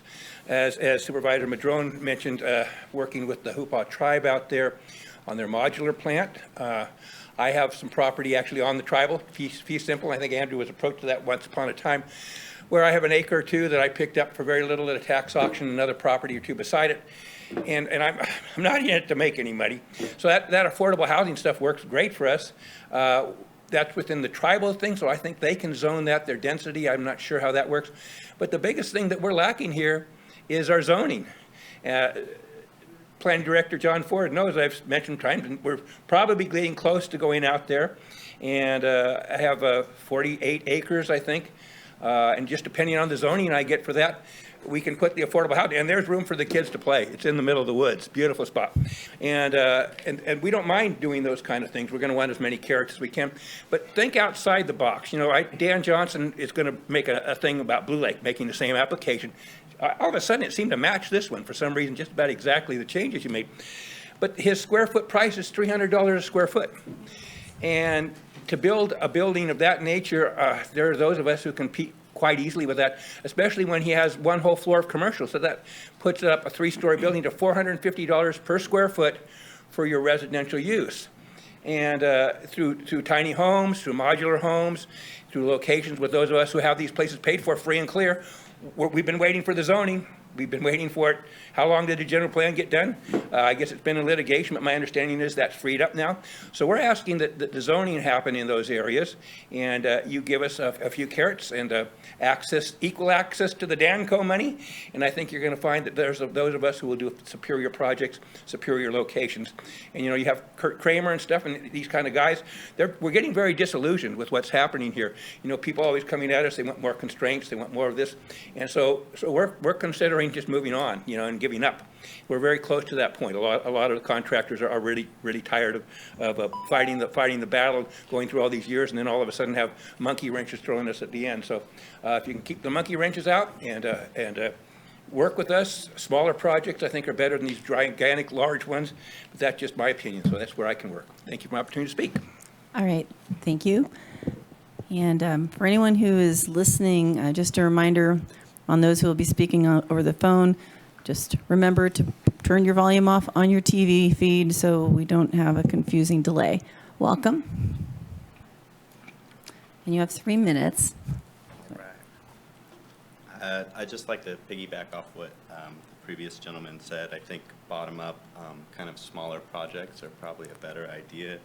I'm seeing a lot of top-down solutions that are just like overly complicated, and it starts to kind of not really focus on the actual people that are homeless. And in addition to that, I also think, you know, we should be mindful of, you know, giving people a hand up, not a hand out, because it's kind of, it sets a precedent, and what we encourage, we allow. And as we all know, we have a large homeless population here in Humboldt, probably because of a policy of allowance. But I realize there are balances here, and I have a lot of empathy for people, but at the same time, to only focus on public housing is without the, you know, work necessary.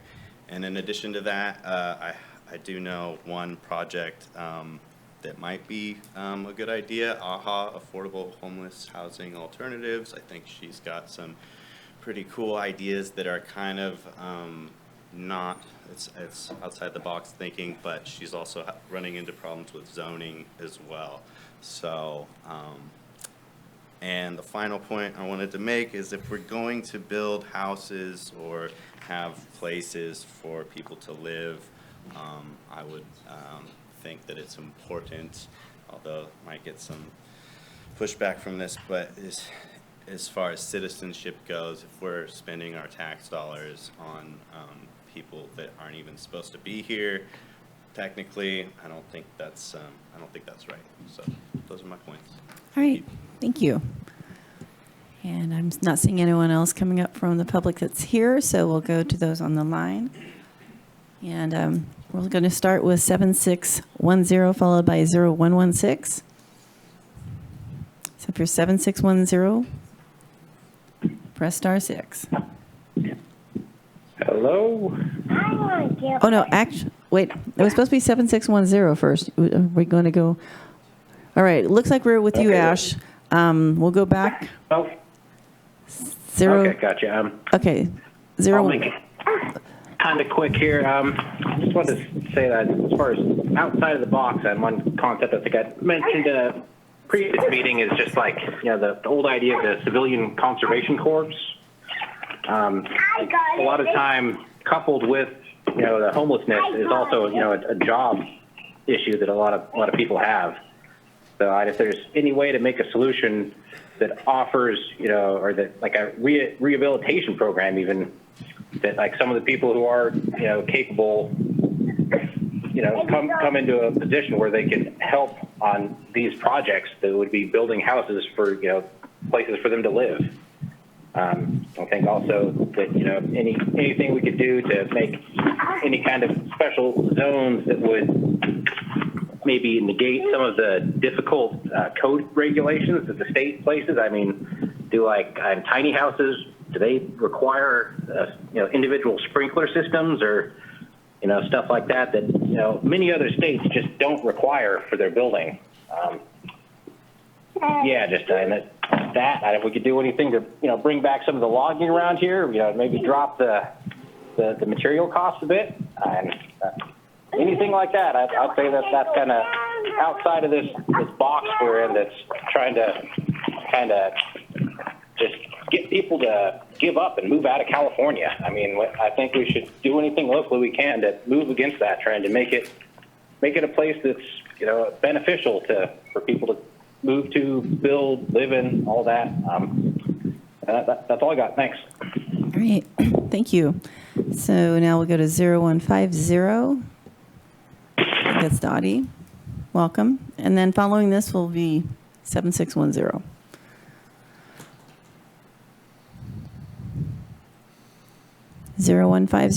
Hello. Hello. Hi, Dottie again. So over the last couple of years, there's been so many challenges with this COVID thing. And I think that people really intended to do the right thing, and that the state with their housing is key and the county with vouchers for motels, it was all, to do the best that they could, knowing what they knew about a pandemic. It really created a lot of problems for a lot of people. For one thing, the people that moved out of the forest, where they were living, lost their space, if you would, went into a voucher program at the motel and then were moved out not knowing where to go and what to do after that, created some problems. Some people died after that. That was unfortunate. The housing is key got pretty screwed up, and the people that didn't have access to proper internet, didn't know how to use their cell phones or didn't have a computer, got denied, which then meant that they're on a list to be evicted. So it created a lot of problems. And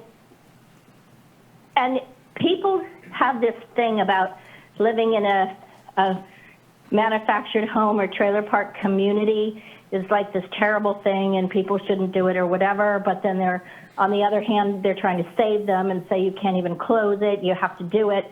So that's a component that people aren't really looking at. Now, I realize that for years and years and years, The Deerhorn Trailer Park has been a challenge for many reasons. And there really hasn't been the county jumping forward to see what they can do to help, to participate. What can they do as far as the people? There have been some people with Section 8 that have come to try to offer some help, but there's not help for people living in their own trailer.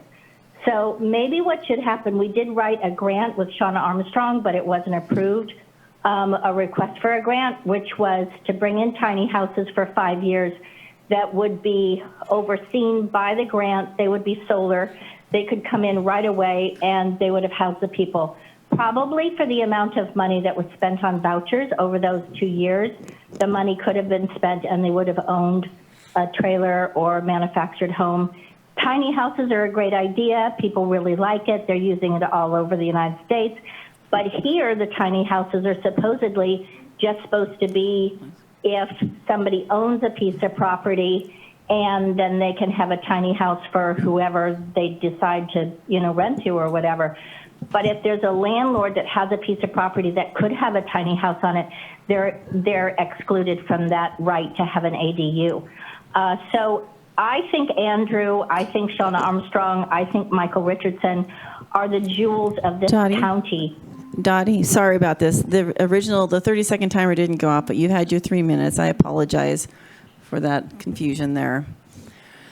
All right, we'll go to 7610. Technical stuff. Hi.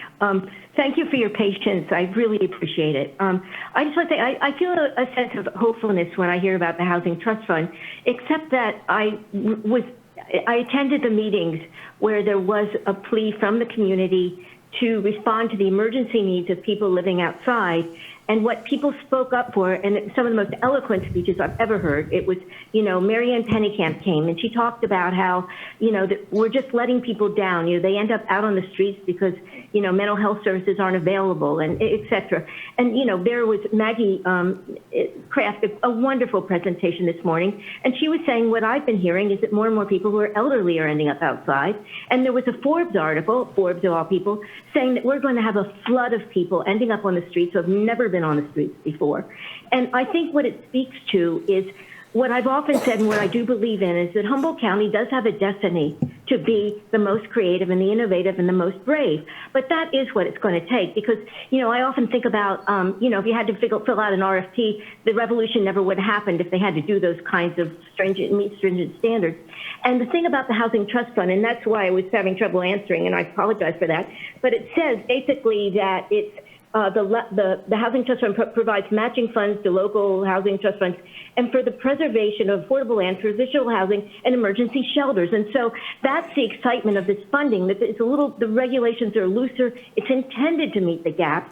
And I know the thing I would call out is that we always blame our public officials when you don't move forward and do what is considered the brave thing. But I blame us out here because we're the ones that need to stand up and join with you and say that we are a community that is willing to take a chance and support each other. And those meetings back, it was 2017 and 2018, Chip Sharp spoke up and said that, his Boy Scout, or it was the Eagle Scouts, that they would help. And people came up and they wanted to help. And I don't think it was intentional. I think that I don't know what intentional about, but that there was money that was supposed to be available if you had a housing trust fund opposed to having, having a study, whatever we usually do, which is, people getting together and forming this group. But I think we should go back and we should start to call out to all of us in the community that when this NIMBY stuff comes up, how can we change it into a YIMBY? Because, yes, in my backyard. I mean, I don't think churches are all that likely to, run a program, but maybe if we all got together again and said, but we will come and help plant trees in that neighborhood, or we will come and sing songs or serenade you at night. I don't know what, but, because the problems are similar. It's the NIMBY issues that make it scary for a public official to vote for certain, policies or programs. And it's coming around the corner on June 7th. We're going to have a meeting where I want to call out to the union, please come to that meeting on June 7th. The supervisors are asked to vote advancing. I'm sorry, the 3 minutes are up.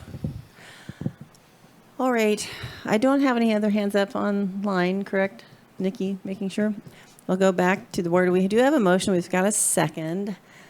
We've had a lot of good conversation. Is there any, I want to say last words, anything to say besides we vote? You okay to vote? I think we, oh yeah. Oh, Nikki. I think I need some coffee. Well, it won't come all the way up on the screen. Oh, there you go. Would you like me to reread the motion? Yes. Just 1 second, please. Okay, that the board adopt staff recommendations with the following modifications. Accept the modification to the resolution to include $200,000 of the funds from DHHS to add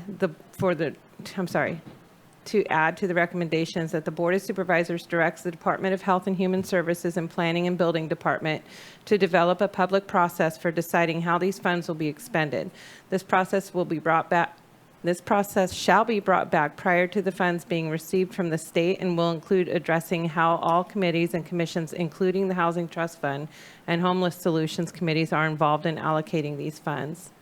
And then lastly, the resolution is also modified to exchange Exhibit 1 to include the revised language as presented. Scott? I mean, no? Good? All right. We'll do have our little vote. Back on it.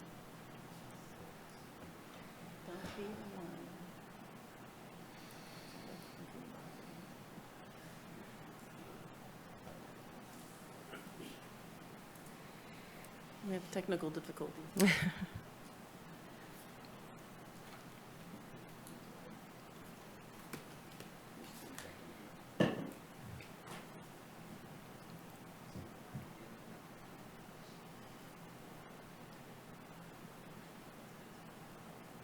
I'm not staring at you. I'm happy to take a roll call Let's do a roll vote. call vote on that one, since the computer seems to Okay, be. we'll start with you, Supervisor Wilson. Supervisor Bushnell? Yes. Supervisor Bohn? Supervisor Madrone? Yes. And Supervisor Bass? Yes. Thank you. Motion passes 5-0. Thank you to the presenters also. Yes. Nice to meet you. Thank you. Thank you. So we're now apparently moving to H1, which comes to us from the County Administrative Office, and it's an update on the status of outstanding financial reports, transactions. Thank you, Chair Bass. Also included is a discussion on the fiscal year 2022-23 budget process. My office has been reporting to your board quite frequently on the numerous transactions that remain delayed and outstanding. These transactions and the lack of data that is available is posing a challenge for my office in proposing a responsible and well-informed budget to your board. So with us today is Assistant County Administrative Officer and also Chief Financial Officer Tabitha Miller and Treasurer Tax Collector Amy Christensen to speak with you about those challenges and propose a revised schedule for adopting the fiscal year 2022-23 budget. With that, take it away. Welcome.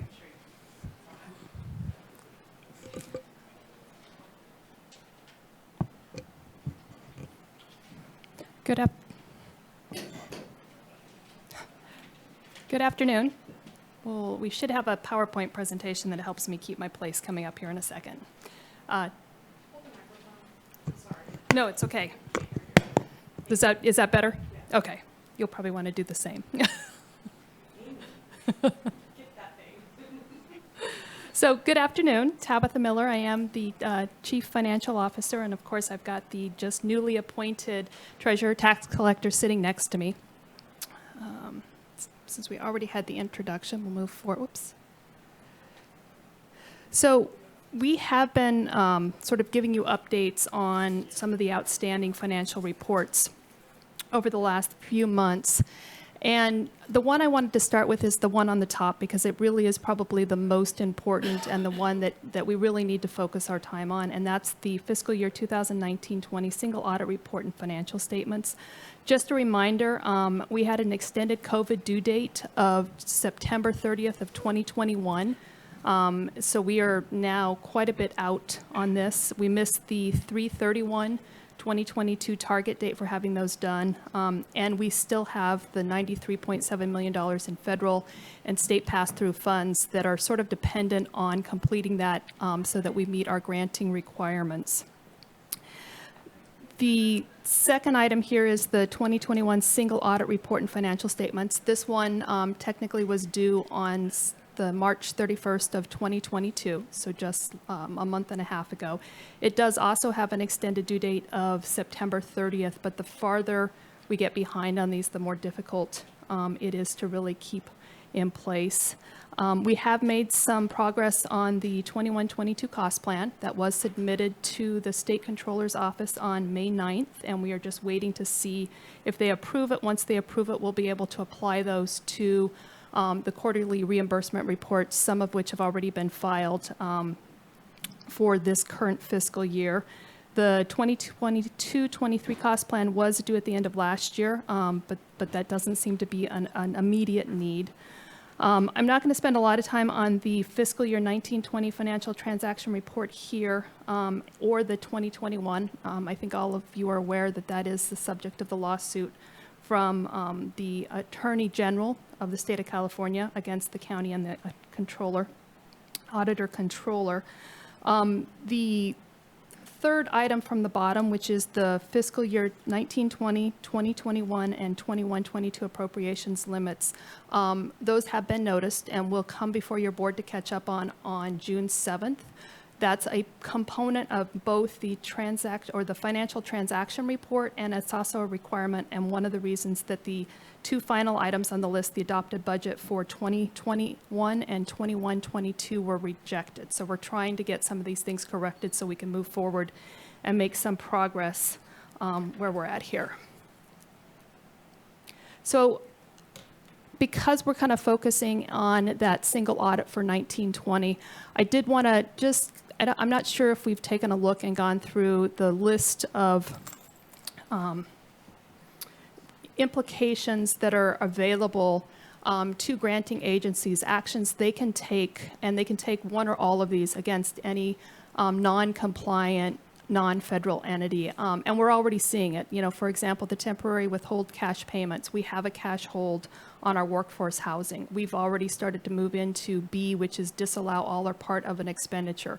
We are de-obligating about $69,000 currently, and we are being pressured that if we do not have that report done by June 30th of this year, we probably will move into C, which is whole or partial suspension or termination of that federal award.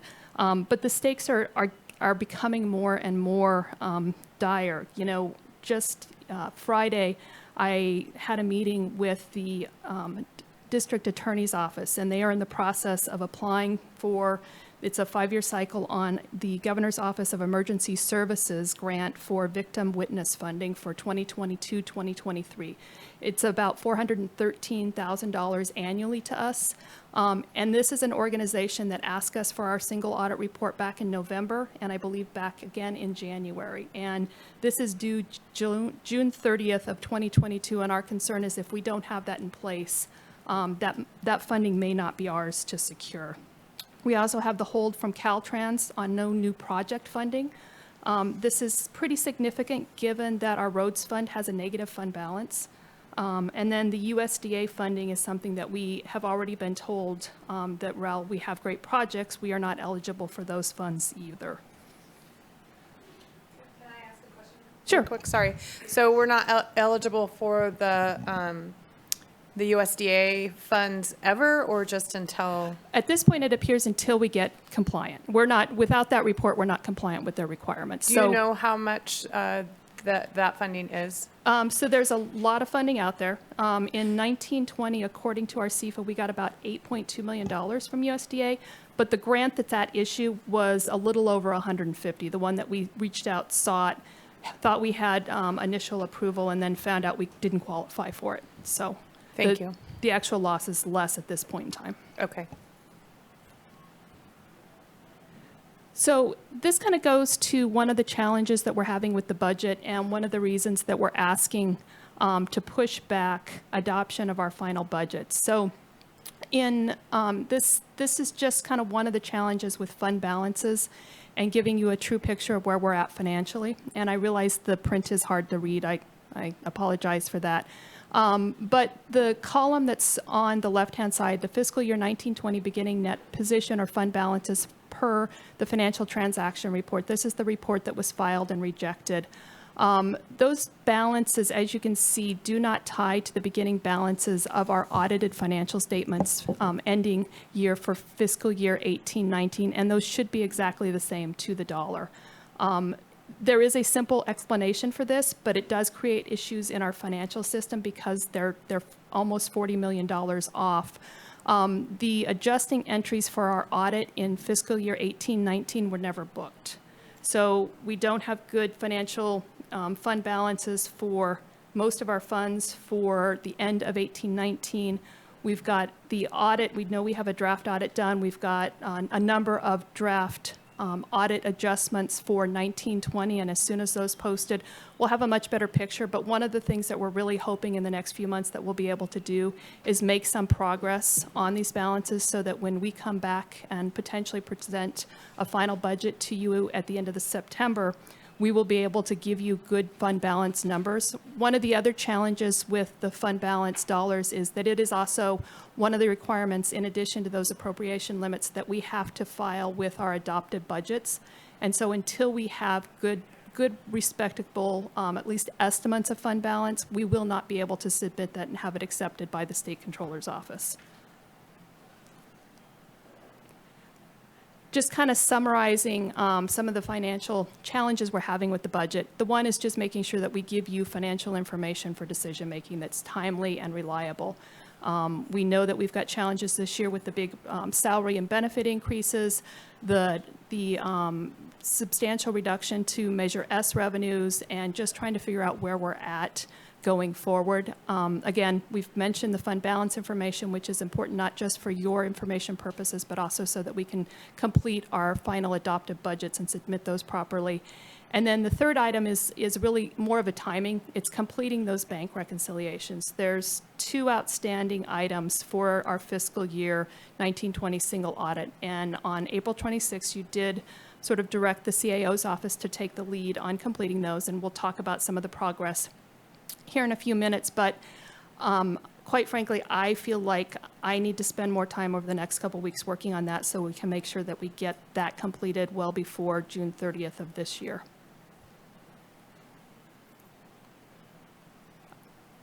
Supervisor Bushnell.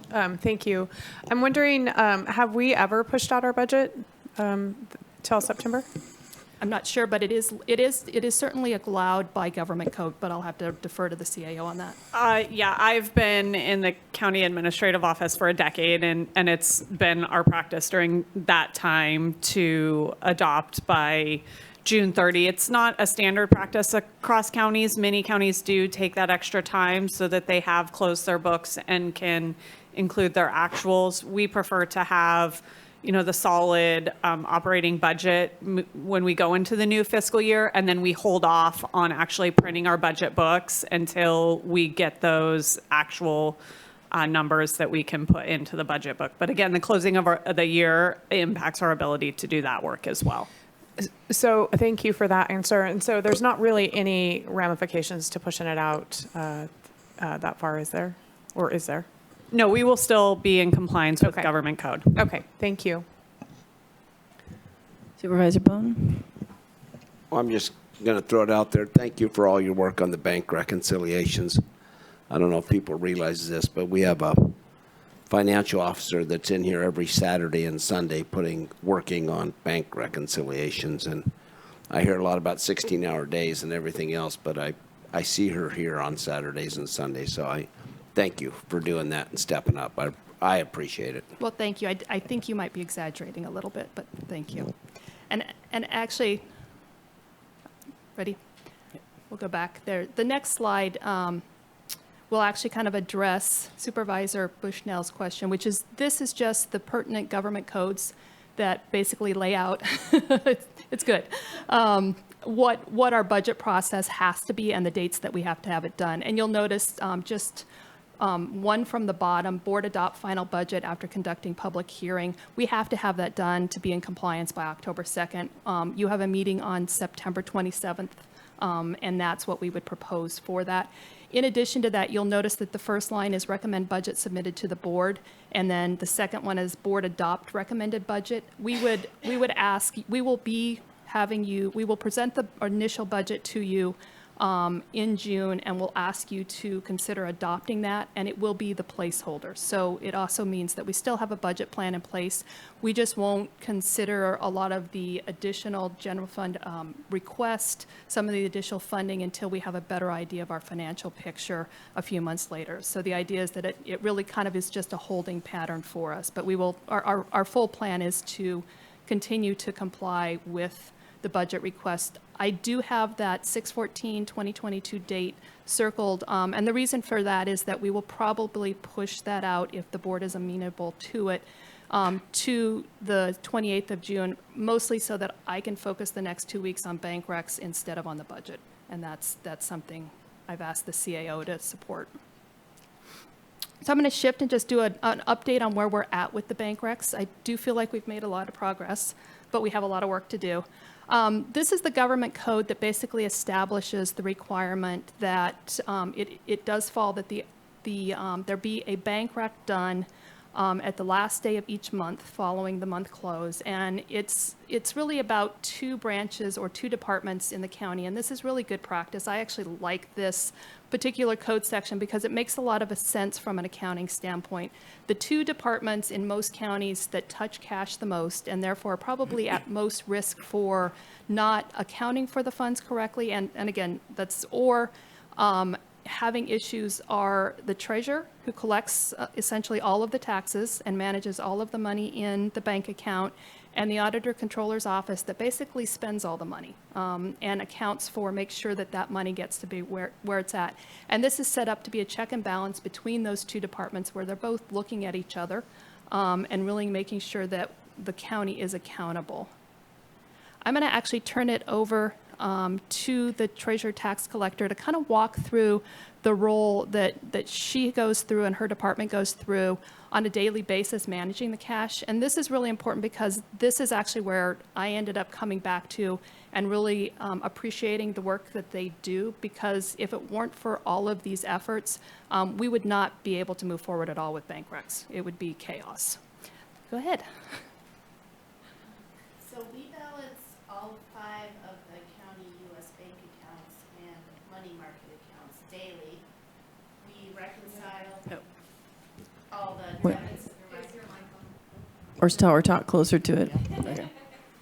So we balance all cash accounts daily to the penny. We reconcile all the debits and credits to all the bank accounts. We have a master spreadsheet that we record.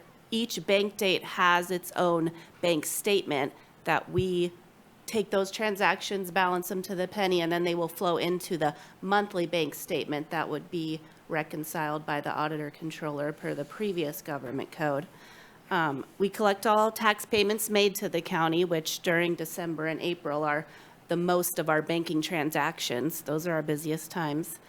We process all wire transfers and electronic transfers. U.S. Bank does have a dual authorization requirement and prevents one person from ever initiating and sending a wire transfer. It takes 2 authorized staff people to complete that process. We clear all paid checks in Finance Enterprise. So from U.S. Bank, for each bank date, we pull down a file of all checks that were presented and cleared at the bank, and then load that into Finance Enterprise. And so those will match up, and then we flip them over to cleared. We ensure that daily liquidity needs are met for all pool participants. Our biggest ones are payroll for the county, the Office of Education and CR, and all of their retirement payments. Those are our biggest cash flow needs throughout the year. And then we monitor positive pay exceptions. So anything issued out of the auditor controller's accounts payable or any of the entities that pool with us, they upload those checks into US Bank so that the bank knows they have been issued for the check number, dollar amount, and payee name. So anything that gets presented to pay at the bank that doesn't match up flags an exception for us to review. And then if it is a fraudulent transaction, we can return it. And then if there's just like a minor encoding error or something keyed in by a teller, we can confirm that and then pay the item at the bank. And I'm going to add, because we are going to talk a little bit about the missing $28 million in disbursements. The item clear all paid checks and the last one, the positive pay, are really strong checks in place that almost make what was implied there as far as those checks sort of being issued and not being recorded in finance enterprise pretty impossible. And it's one of the reasons we feel pretty strongly that that the money is not missing. It just didn't end up on the check registers, because if Amy's office started seeing checks come through the bank account that were not in finance enterprise, they would have red flagged that years ago. Or if the checks came through and had been altered in any way from the amount or the payee, that would also be something that they would find. Supervisor Bushnell has a question. Could I just ask a clarifying question? So the $28 million, you said the checks were issued, but they weren't recorded? So that's actually not the case. So where it wasn't recorded, and actually I'll move forward. I'm going to move forward to kind of talk about this. So the missing $28 million in disbursements was MGO, when they got check registers, so they got a printout of all of the checks that had been issued for the entire year. And when they plugged those in and compared those to the bank records, they identified approximately 3,650 checks that had cleared the bank, been processed by the bank, that were not in the records that they received. That doesn't mean they weren't necessarily in finance enterprise. It just was not included in the information that they were able to take a look at. I'll move forward here. This is actually the check register that I asked MGO to send me so that we could verify that those checks were missing from what they received. And this is just, I happened to run it for one day, which is checks issued on July 1st, or I used that as the example. But you can see it's pretty clear if you go down the missing checks. For example, at the top, you've got 936112, and it jumps to 936114. The missing check is 936113. And so, they simply were not in the data that they were provided, and that created a red flag and concern to them. And I know that they had checked several times with the auditor controller's office, wanting to know if they had gotten bad information, and didn't seem like they were told that was the case. This happens to be a check register that I ran just recently for that same day, just as an example. And you can see that those missing checks are there, starting at the top, 936113. It's there. You can track it back to the vendor. I think everybody's familiar with that particular vendor. The invoices are processed in the system.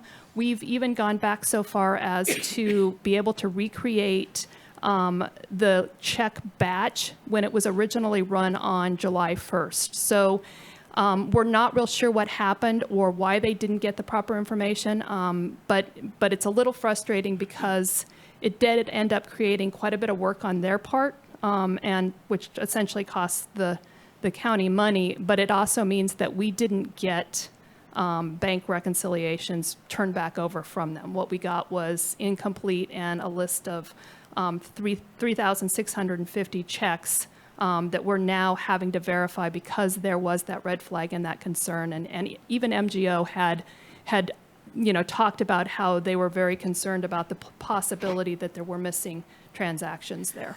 So I have one additional question. So when I don't know how the reports went, but if you're using like a finance enterprise, and I don't understand finance enterprise, but it seems like it would go in order. And according to move one slide ahead. How did, sorry. This one. How did they not get that report where the checks are there and they got the other one where they were missing? I don't know. I didn't create them. I know that they came from the Auditor Controller's Office. We happen to, and I am certainly not a subject matter expert in finance enterprise, but I found at least 3 separate reports for check registers. And I tried each one of them to run them just to see if I could create the same, the missing checks. And in all of the cases, I was able to find at least the sample checks for that particular day or that month that I ran them. So I'm not sure what happened there. There's also, it is a little bit concerning too, that MGO spent quite a bit of time looking for these checks, because it seems pretty obvious when you look at you're rarely going to have missing checks. Most of the time what's going to happen is it's going to be if there's physically the check in the printer gets jammed and you pull it out and it's a void. But most of the time you're not going to have big gaps. It doesn't happen. And again, even understanding that, knowing that the treasurer tax collector clears those, they would have known long before this. It would have had to been a big conspiracy between the departments to pull off something like this as far as fraud or embezzlement. So I figured I would just sort of sum up where we're at, and sort of the work we've done and the work that still needs to be done. So we have somebody in the tax collector's office who is actually going through those 3,650 checks and making sure that each one is traceable back to valid vendors, valid invoices, and is clearly in the finance enterprise system and has been issued and also cleared by our system. We were able to find that 535 of the missing checks were identified as being issued prior to July 1st, so they were not included in the information that was provided to MGO. We've been able to tie out cash receipts, and we're doing this by day because there's so many transactions for July, August, and September. We've got folks, including myself, working on October, November, and December currently, so we are hoping that we will have 6 months done soon. Again, I've been surprised. I expected these to be harder than they were, but we've been able, most days, we're able to tie out to the penny. And most of the inconsistencies are very small. We're talking about a few dollars, and a lot of times they have to do with adjustments to deposits. So we're pretty happy about the direction that we're taking on that. And really, this is part of focusing for the next 2 weeks on priority, making the bank recs a priority. We'd really like to have this done before June 15th, and it's easy. Some days are really easy and some days are really hard, and so I want to make sure that we have sufficient time to do that. And I do need to give a little bit of credit because we've had a little bit of help with this. So one of Amy's new staff people, she's the one that's been tying out all those checks at the top. Pahua has been doing that. Rochelle Davis in the district attorney's office is starting to help tie out the deposits, the daily deposits. Whitney, of course, in the treasurer tax collector, has been instrumental in trying to help us when we have issues or can't find information.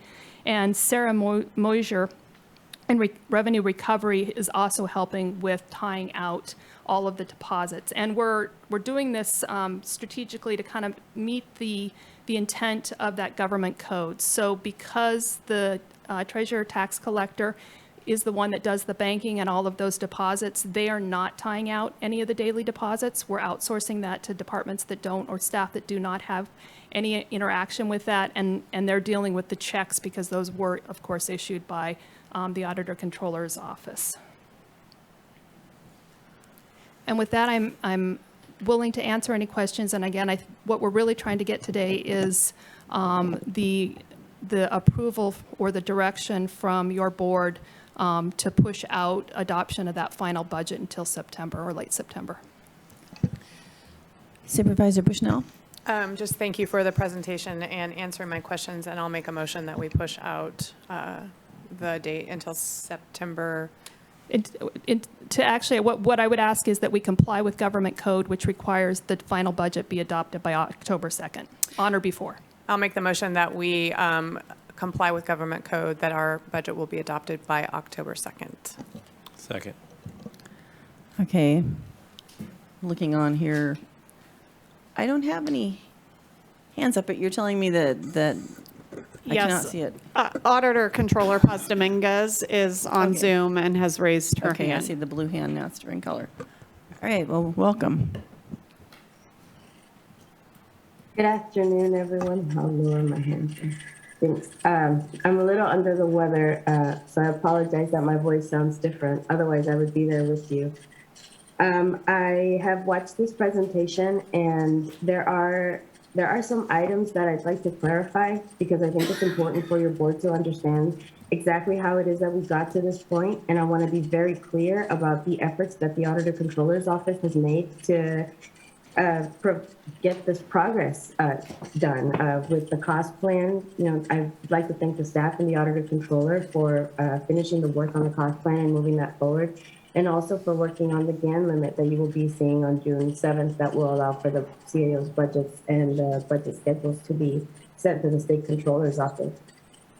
I wanted to talk about the $28 million disbursement.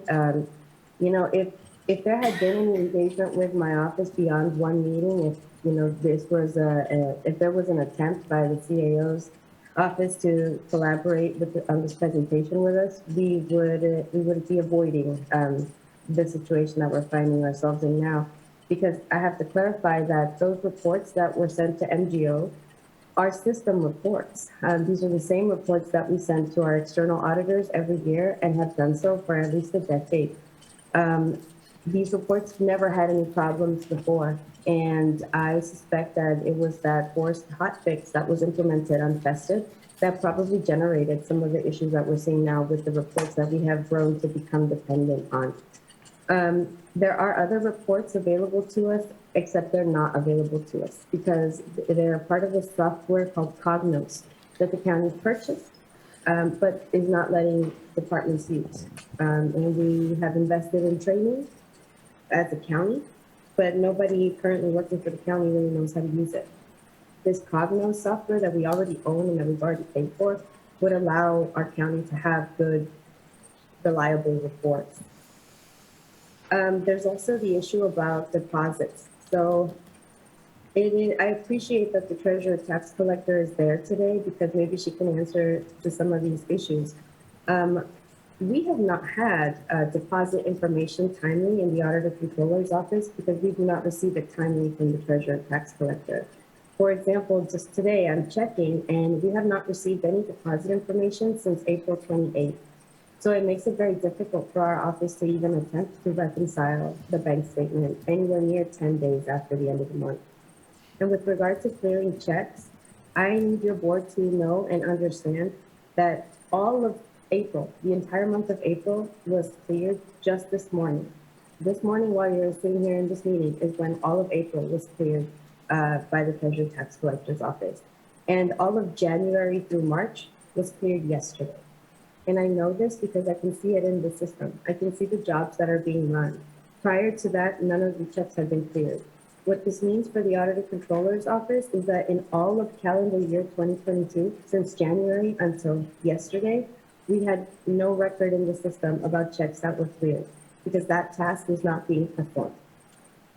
Is it a task that should be transferred over from the Treasurer Tax Collector to the Auditor Controller?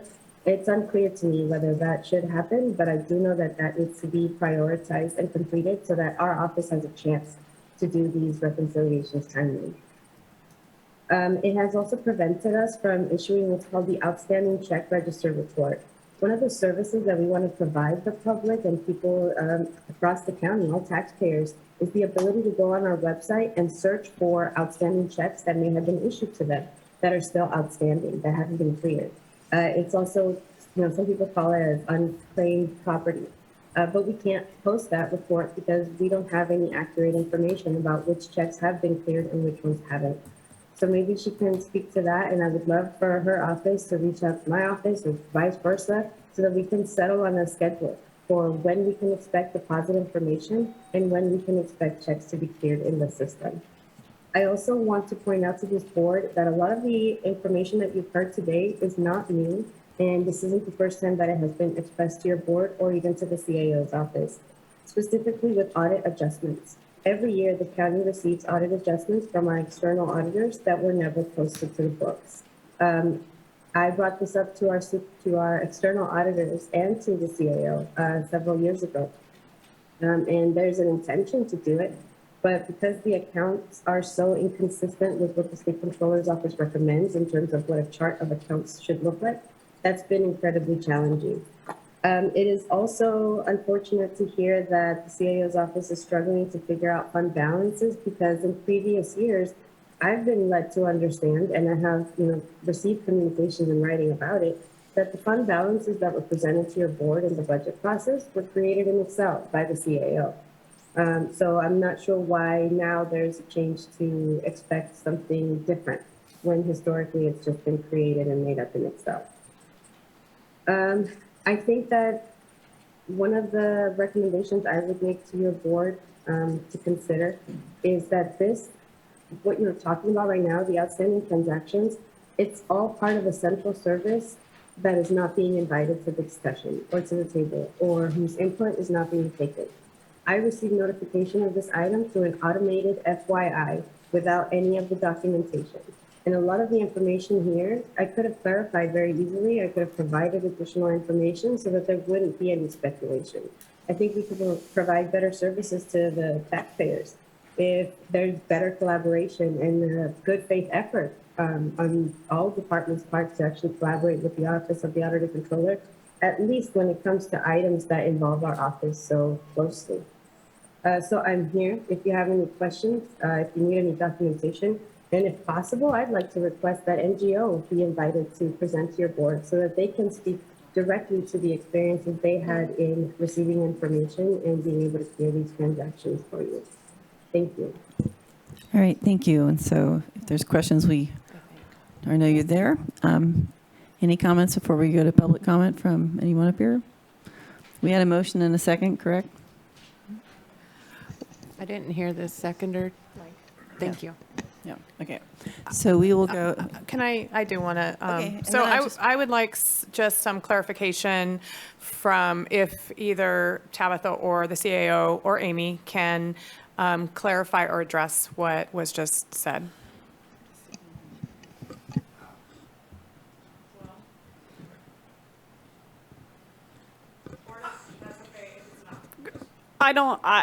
Honestly, I don't know that it's helpful to the conversation. Ultimately, we've been coming to your board and discussing this since 2020. This has been a problem for 2 years, almost all of these transactions that we're speaking of today. And it's come to a critical juncture where it's impacting my office's ability to make prudent and responsible financial decisions for your board and to bring good recommendations before your board on how the next year's budget should be prioritized and allocated. So,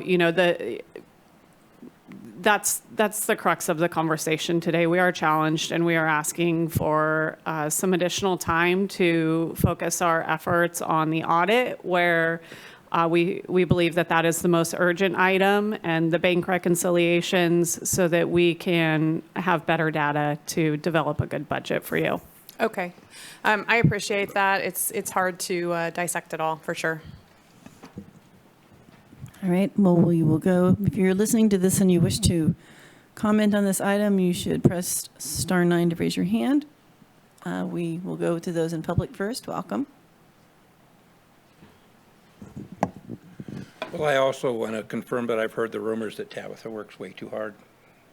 Great job there. And working with the tax collector's office, I spent a little time trying to understand a little bit more about what happened here.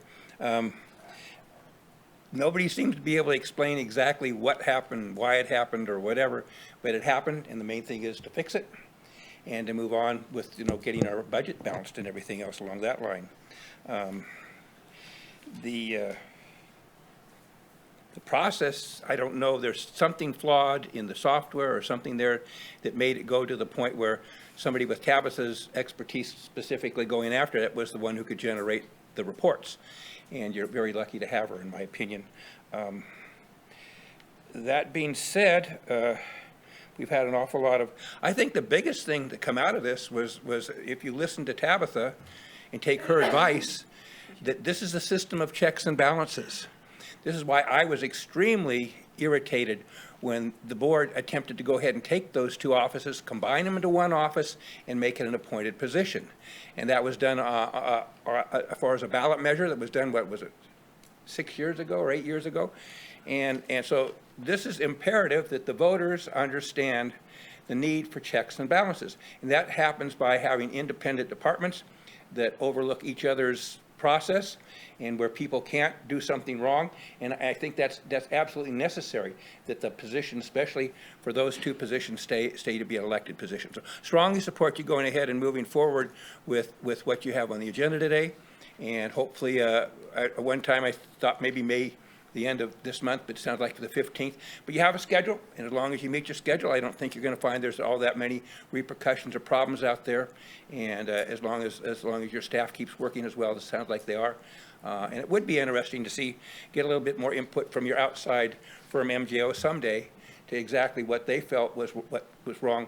And hopefully this will be corrected so it never happens again. None of us want this to happen again, do we? So thank you for the opportunity to speak today. All right, thank you. And see no one in the audience, also none on the phone, so we'll go back to the board. We have a motion that's been seconded. Is the vote thingy bobber up?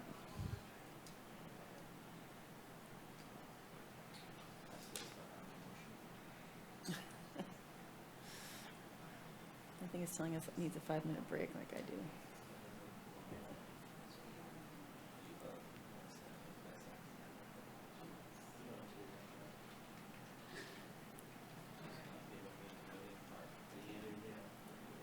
Yeah, none of us have the voting part. And I hear Nikki's fingers tapping away there. Okay, good.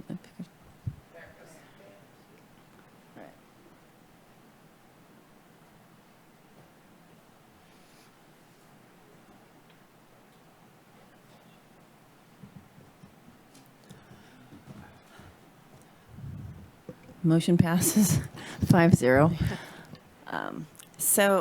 Thank you. You're welcome. So I'm going to go to human rights next. I'd like to see if we can take a 5-minute break because I need one personally. Okay, 5 minutes, good. We'll come back at 1:45.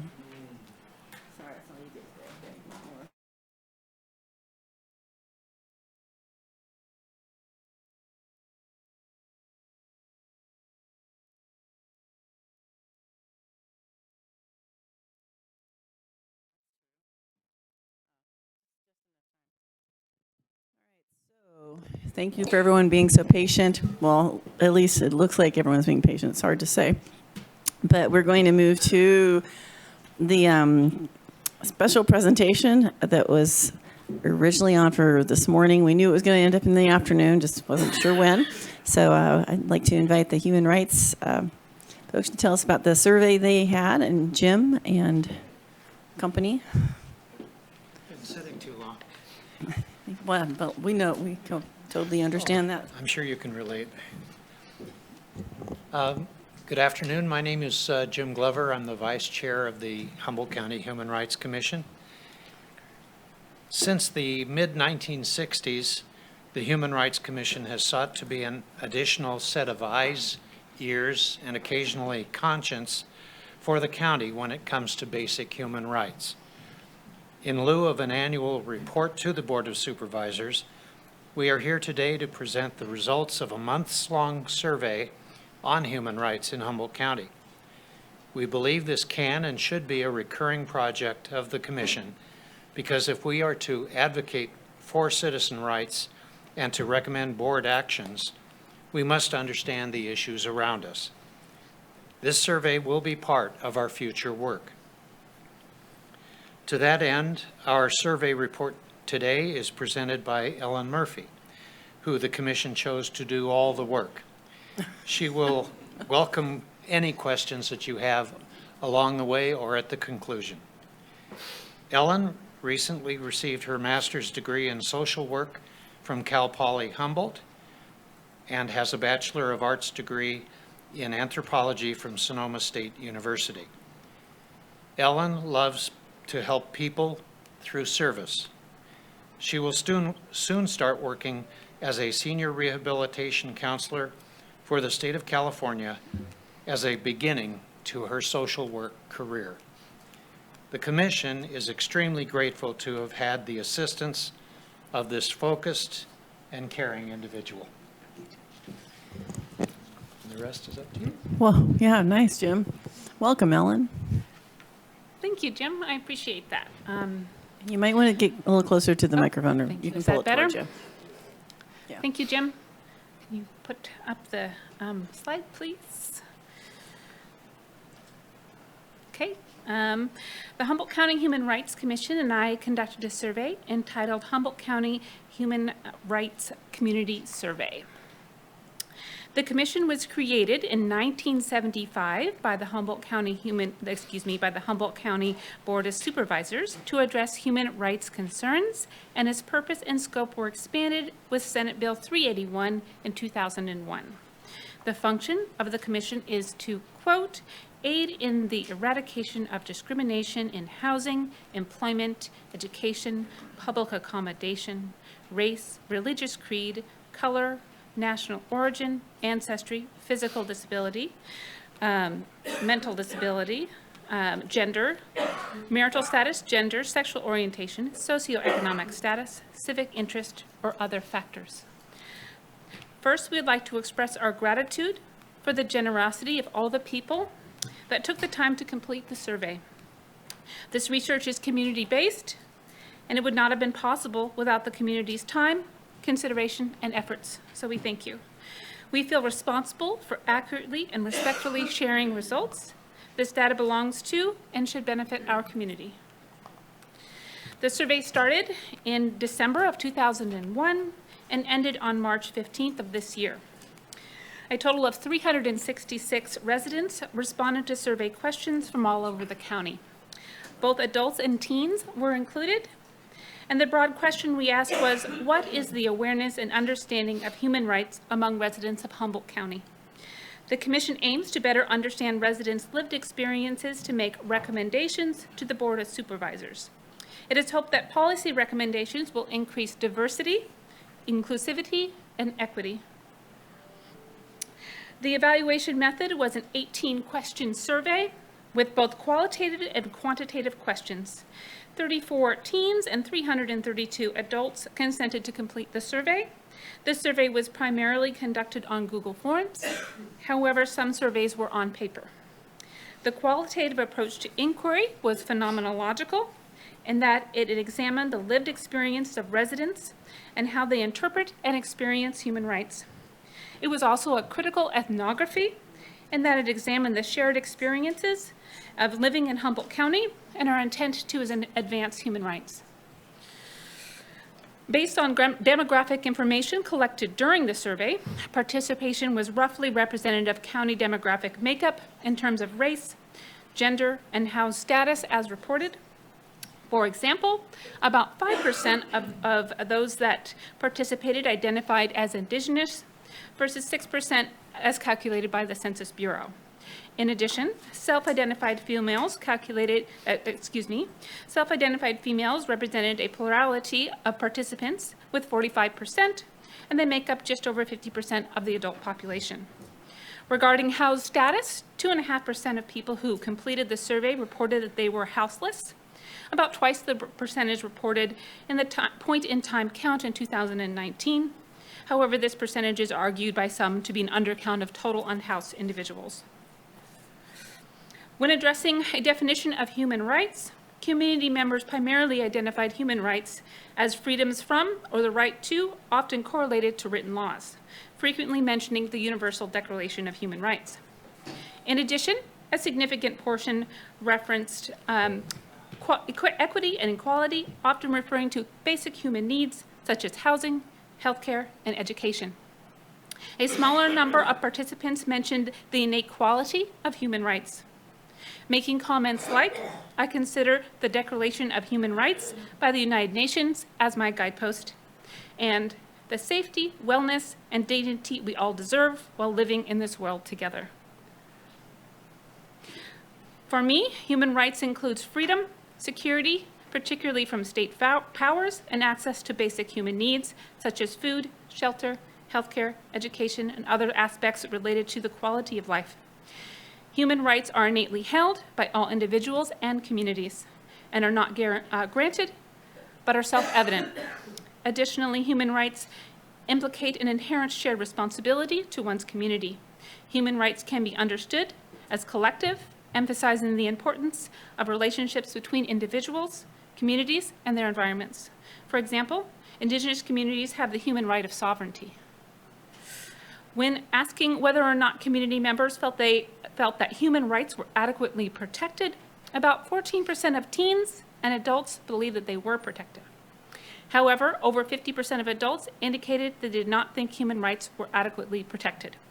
It's a significant statistic, but what does that mean? The most common example of human rights violations as reported by residents were around houselessness, followed by a lack of medical and behavioral health resources. And a third most common focused on law enforcement. With that said, most community members mentioned a combination of these factors in their responses. I think that is significant because these issues are interconnected. So the graph on the right illustrates the survey results of housed status as mentioned earlier. Housing was the most commonly mentioned example of human rights violations in Humboldt County. Community members made comments about housing and human rights like lack of housing for the homeless, access to housing, housing crisis, drug crisis, fueling homelessness, continued colonialism and racist frameworks within the government, law enforcement, education, and other systems and institutions.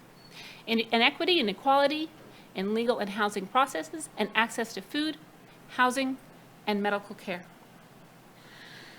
Access to behavioral and medical health care was the second most commonly mentioned violation of human rights. Community members made comments like lack of medical and mental health care in our county, lack of medical care that is readily available and affordable without expensive insurance, adequate health care, the way the homeless, houseless are treated, and those with addictions and mental health problems, and the lack of mental health care in Humboldt County. And the law enforcement was the third most common example of human rights violations among community members who participated in the survey. For example, community members said things like police brutality, racism, police-resident interactions, ICE enforcement, profiling by police of people of color, unequal police treatment, unequal court treatment, domestic abuse, sexual abuse, trafficking, and harassment of homeless people by police. We learned that many community members are concerned about their human rights and the rights of their fellow community members. These concerns are primarily around housing, access to behavioral and medical health care, and law enforcement, and these issues are interconnected. We learned that over 50% of adults and 80% of teens that took the survey were unaware of the function of the Human Rights Commission. This indicates that the Commission needs to increase outreach. In addition, the Commission requires the support of all residents, including the support of community leaders, media representatives, policymakers, activists, opinion leaders in our community. The more public support the Commission has, the more credibility it will have, and the better it will be able to advocate for and with residents. Lessons learned in terms of policy recommendations. The lived experiences of community members have shown that they are concerned with human rights regarding their fundamental values they wish to embody as a community. Human rights for community members entail freedoms correlated to written laws, are about equity and equality related to basic human needs, and the rights are innately held.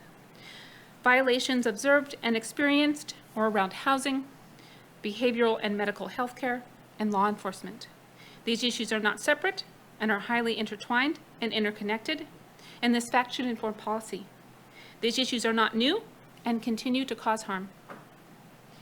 So this word cloud represents what participants thought about the future of human rights in Humboldt County. In reading their comments, I was struck by many of the cautiously hopeful and sometimes cynical tone. The next steps for the Commission will entail continued efforts at outreach, That includes expanding social media, considering focus group that look specifically at populations that are likely to experience violations of their human rights, and targeting youth engagement, and including some of the more rural areas of the county that are sometimes not heard. From the Board of Supervisors, we ask that issues of diversity, dignity, inclusivity, and equity be considered when policy decisions are being made, namely around housing, access to behavioral and mental health care, and law enforcement. Humboldt County is a diverse rural community with a long history of many unique ways of living. Our community has many strengths that can be enhanced to build an equitable and sustainable society. I'll be posting a summary of survey findings on the Commission website for anyone to access. So to conclude, I want to thank you for listening to our report. If you have any questions or comments, I'm happy to listen. There's the contact information there. Well, Ellen, thank you. Any questions, Supervisor Madrone? Yeah, the question would be, first of all, I want to say thank you. What a magnificent survey you've done, and thank you for your dedication to that and to the commission, and you as well, Jim, and all the members of the commission, all volunteer, an amazing effort. My question is, what can we do as a board to help you do your job even better? You know, is there a small amount of funding that would help you do your job better? Is there additional ways that we can help you with funding that might help get you know, the information out that was just shared about how, I mean, the teens don't have a clue, you know, what's going on with this stuff. Not surprising per se, but what can we do to help folks know what you do and help you be even more effective on our part here as a community? Well, funding never hurts anybody, but we've been hearing a lot about that today. So when it seems right, we'll take some money. In the short term, the biggest thing we can do, because our visibility is lower than it should be, all of you, I think, were made aware in April that we have a number of vacancies on our commission. Some districts are barely represented at all. If there's a way for you to reach out to constituents that you feel would be a good fit for our group, that would be one thing you could do right away. We're also looking at it and attempting to fill the void, because you can only spread the workload so far before it's ineffective. And we're close to that point at this point.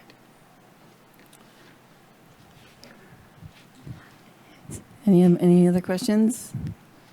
No.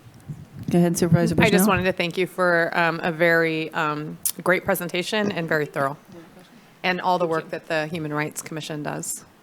Thank you very much. Thank you. Thanks. I think we might have another question from Supervisor Wilson on something. This doesn't have to do with the presentation as per se, which was great, and I appreciate it. I do, as you, there's a lot of good data today, and this was just really helpful in terms of, and a lot of the issues you brought up are issues we talked about today, quite timely: homelessness, housing, and other things.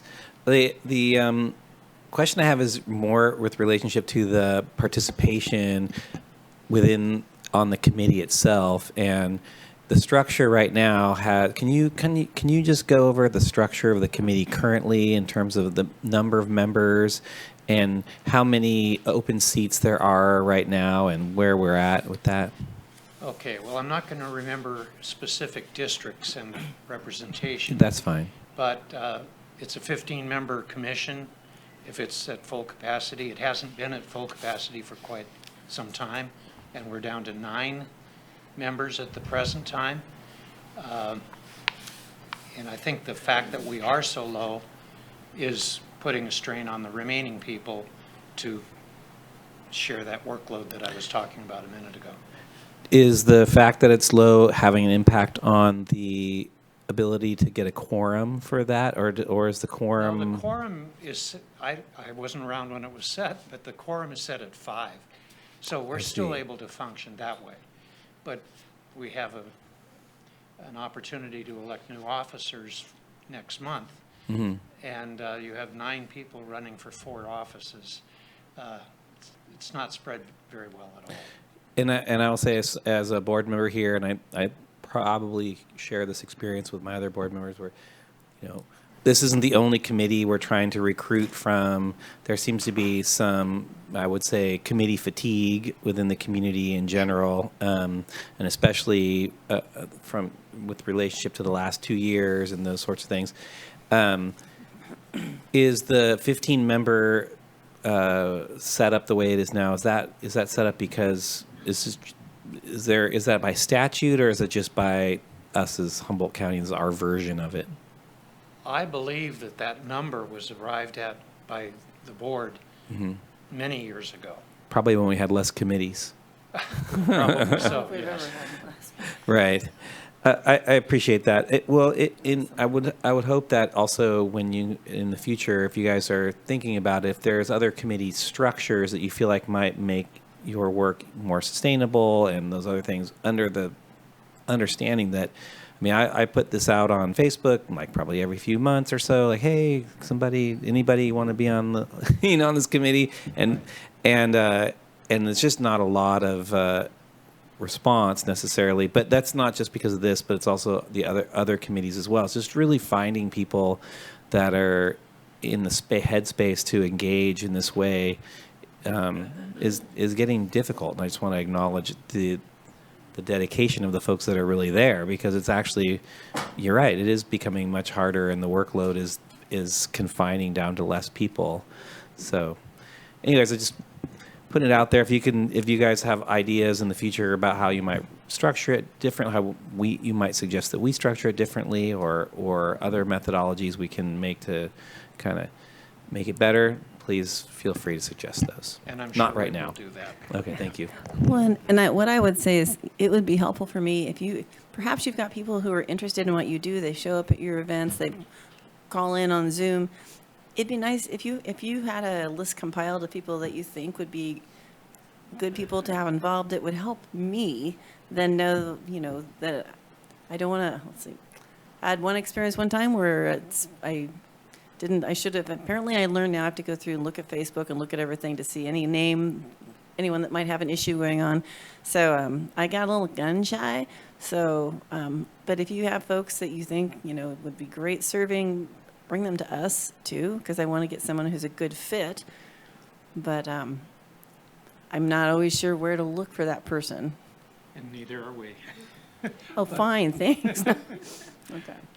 But we'll try to improve our communication with the board to improve that. Yes, Supervisor Madrone. Do you have any tribal representatives on the commission at this time? We have 2. 2? Yes. Lisa Sundberg is one of them? Lisa Sundberg and Right. Carol Larson. Carol Larson, wonderful. Carol's been on the board for quite some time. 8 years. Okay. 8 years. Great. Well, I'm sad we were all sad to have lost Erin Rowe. She was a really wonderful long-term For sure. participant. Hard to fill her shoes, but I'm looking into my community. I'll be getting back to you. So Great. Thank you. Thank you. All right. Thanks All a right. lot. Well, we will go to public comment in case we have someone that may want to add something. Okay, we'll stick around for that. There's no one on the phone.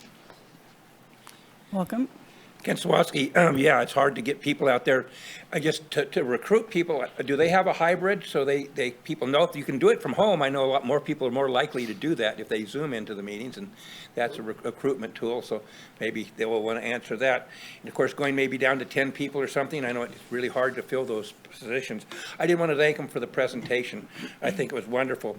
And I think next time they should have human right to have a time specific, because they were waiting out in the lobby before 1 o'clock and got up here at 3:45. So maybe that's a human right that will be accorded them next time, just to make up for the 4 hours or close to it that they were waiting for this particular presentation. Thank you for the opportunity to speak, and thanks for what they do out there. You're welcome. And I don't see anyone on the phones, so we'll come back. And actually, we did have you guys early on the agenda, but there was a request to move. Now you're kicking yourself on that, right? All right. So can you have a motion to accept the report? Yeah, I'll make a motion to accept the report. I'll second. However, you guys are currently still on the Zoom platform? Yes, we're waiting to see if at the end of this month the Place to state meet. changes the meeting requirements. Right, and so you're not hybrid, you're completely Zoom? At the moment, Yes. completely Zoom. Okay, thank you for that clarification. Well, and then that leads to this question. And speaking to Mary Ann Lyons, it sounds like there is a desire to try to find a place where you guys can meet in person. And so I don't know if that's, or maybe that was just a question that she had, but we don't have to discuss it today. It's just let us know, you know. Yes, yeah, Okay. I'm sure we'll be back to you once we know what the rules are. Okay, good. All right, well, we have a motion and it's been seconded. We had public comment. The voting thing is up.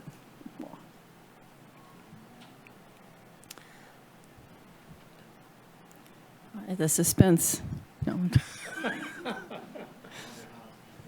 know. Right. I know. All right, motion passes 5-0. Thank you. So going down the list here of items that we're just now going back over, I'm going to take the planning or the public hearing one till the end just because it should be simple, and same with the other one. I think we should move on, or I am moving on to an item brought to us by Supervisor Bohn from the Fish and Game Advisory Commission. So I'll turn this over to you.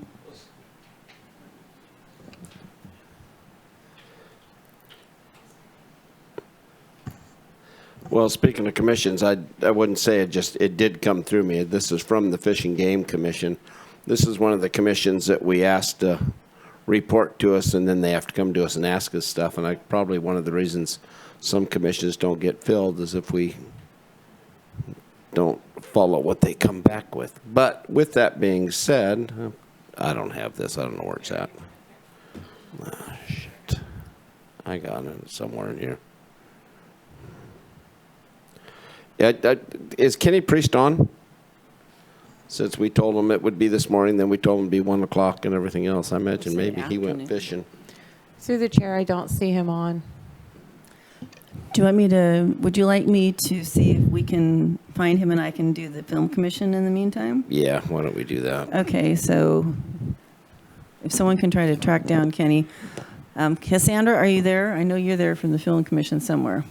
Yes, I'm here. Yay, thank you. Thank you for being so patient. It's been, but, all right, so we're going to hear from you. Welcome. Thank you. I have a presentation here to share with you. Let's see, so can you see my PowerPoint? Yes, thank you. Okay, great. It's taking a second here to finish loading all the way. All right, so it's been a minute. Sorry that I'm not in person, but when I heard that things were going to be pushed, I had to work from my desk here and present to you from here. So apologize for that. Just in case anybody doesn't know what we do, though, it seems like people are really starting to understand our position here.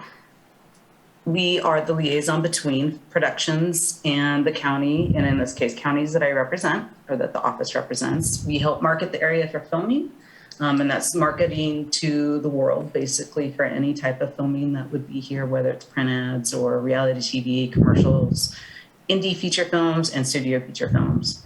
We assist productions when they are here, so we're the boots on the ground. They don't know, who the local casting director is, or local crew, or local vendor. So we help them with all of that, including first starting with locations and the different 15 permit agencies that we do have here. And then we help promote the area for film tourism, because sometimes film tourism can bring in more dollars than the actual filming itself. So we are also required to do that at no fee, no charge, and that is a requirement around the world, that all film commissioners representing an area have to be funded in other ways. So here I highlighted a few of the events or productions that we had this year so far, with the fiscal year almost ending. Earlier in the beginning of the year, we had Vogue magazine was here with the singer Lorde, and that was exciting, down in Southern Humboldt. And they did the cover of the magazine as well as spread within the magazine. The larger photo that you could see there is where I'm standing taking the photo, and then the smaller one in the right-hand corner shows you what the effect of the actual photo looked like in the magazine. But you can see the gentleman there holding her dress up, and so that was pretty fun to experience that. But the great thing was that they stayed down in Southern Humboldt with a crew size of about 20, and they spent some money for a couple days down there. We also had a famous photographer come through town, and she's known for doing mostly normally celebrities and musicians, but she did partner up with Hyundai, and that was pretty exciting as well. So they came through and filmed at Humboldt Road State Park and did some photographs, and stayed down at Benbow Inn as well.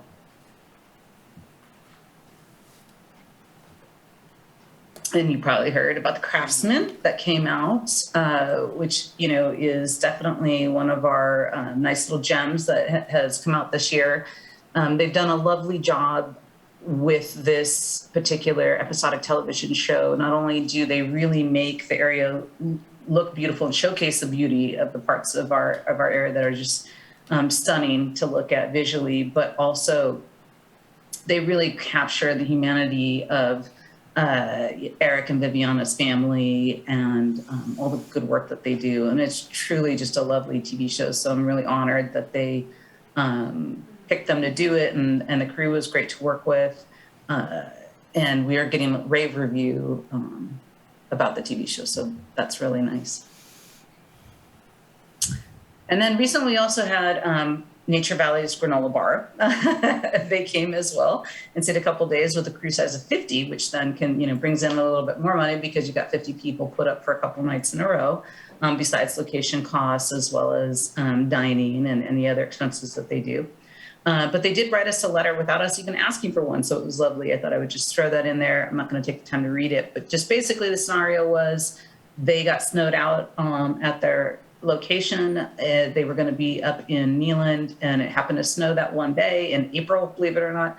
And they, within an hour, not only the Film Commission, but Humboldt County Economic and Logan over at, he's the permit liaison at the county. Everybody helped scramble within an hour, got them a new permit, and they were at a new location within the county. And they said that never happens. So they were thrilled with our efforts of being able to keep them here. So we should have a great commercial coming out with Nature Valley Granola Bar. And this is the total in math. So that was the pictures. Here's the math of how our year is kind of looking out. It's, you know, roughly a little lower than maybe normal because we're about 13 filming projects so far. Actually, we just had 14. This is up until April, so it doesn't count for May. So we just did have a music video that just happened. And obviously we have June as well coming. So we're a little over $250,000 for direct dollars. Again, that's the impact of the actual spending of the productions when they do come. So hotels, locations, hiring a crew. And then you add the multiplier because that's for when they got to dinner afterwards, or they have a day off, or the money circulating within the economy. And it's more like $750,000 is what we would feel based on these numbers. And these are rough estimates because sometimes people don't turn in all the dollar amounts to us. So you'll see the plus symbol on there. And just to put that in comparison to where we are, also for what I'm about to tell you, in the previous 11 years, we've done roughly around 12 million estimated direct dollars and about almost 36 million indirect dollars in the economy, or outside dollars coming in for filming. So what do we have on the horizon? I did mention the music video, which just happened this weekend. We also have an indie feature film. Well, we have two. Both have been kind of pushing slightly because of COVID. And one is supposed to be coming in June. We'll see. It's with a well-known actress, but there's been an incident. And then there is another indie feature film that looks like it'll be coming in possibly January. And then we have two studio feature films, which we've never had two studio feature films at the same time that we have been hosting. So be careful what you wish for. It has been pretty exciting. We were recording both of them pre-pandemic, so a little over 3 years. And both of them roughly about the same time, literally the same week, came back to us and said, we're either coming up there or we're here right now, and we've been scouting and we've decided to greenlight the project. So thankfully, one wants to film this late summer, fall, and the other one wants to film next spring. So we will be staggering them, assuming that they fulfill that and come, with the projects. As we always say in film, they're not here till they're here. But that is what we've been told and what their intentions are. The first feature film would be filming the entire studio feature film here. And then the second one would be doing a large portion of it. And the second one is actually being written for the area and literally using like our town names and things like that. So that will be really interesting. Both of them would be bringing in a sizable amount of money as well as a sizable amount of work for an office of two. And what we were told about 2 years ago, roughly, and we're not sure exactly if this still stands or not, but we'll be finding out, that the first feature film that's supposed to be coming, roughly the impact would be about 20 million direct dollars. Now, as I showed you in the previous slide, we've done 12 million in 11 years. This would be 20 million in 6 months. So fingers crossed that that feature film does intend, and stay in Humboldt County, because that would be very exciting, because that'd be more like 60 million by the time everything was said and done.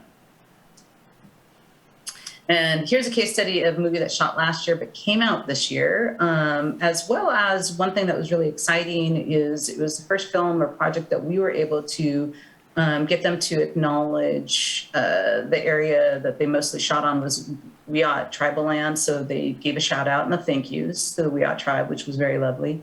But this shows you just kind of the impact when a feature film, now this is a studio feature film. So this is, not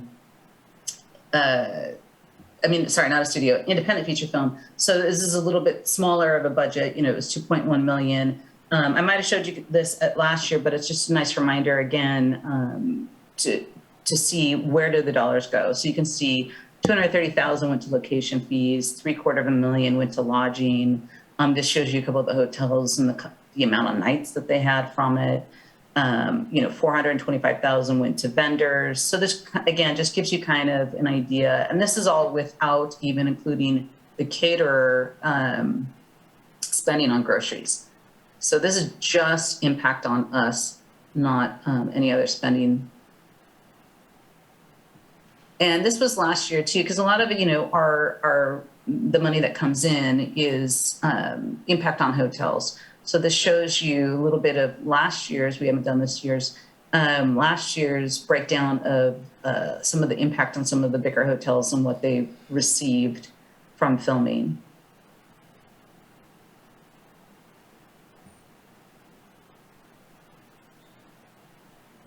And this year we also added an event, which we were really excited about. And this one was May the 4th Be With You, which was our first time launching this with partnership with City of Eureka, as well as the Zoo Foundation, which is part of the city parks there with the zoo. And it was very amazing. It was super fun.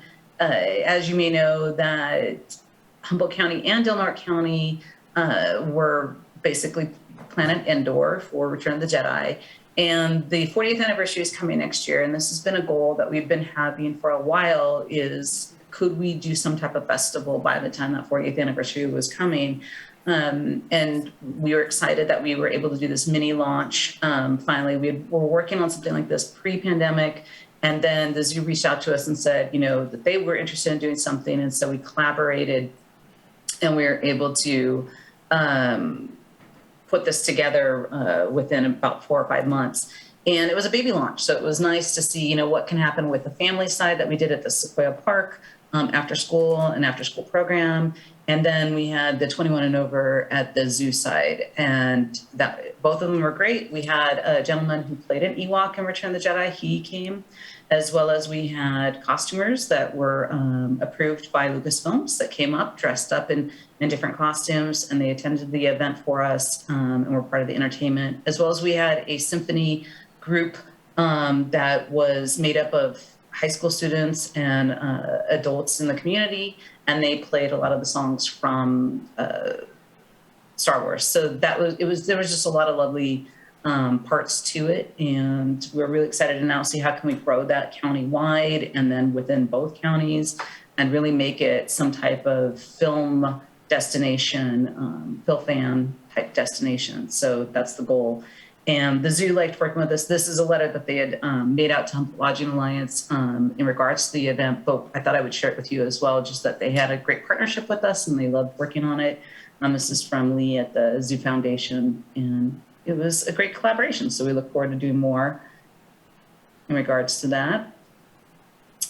I know I'm sure I mentioned before that we did, that we've redone our map of the movies, and we were working on the app, and we were launching it last summer, and we finally got it so that it's out now on iOS, Android.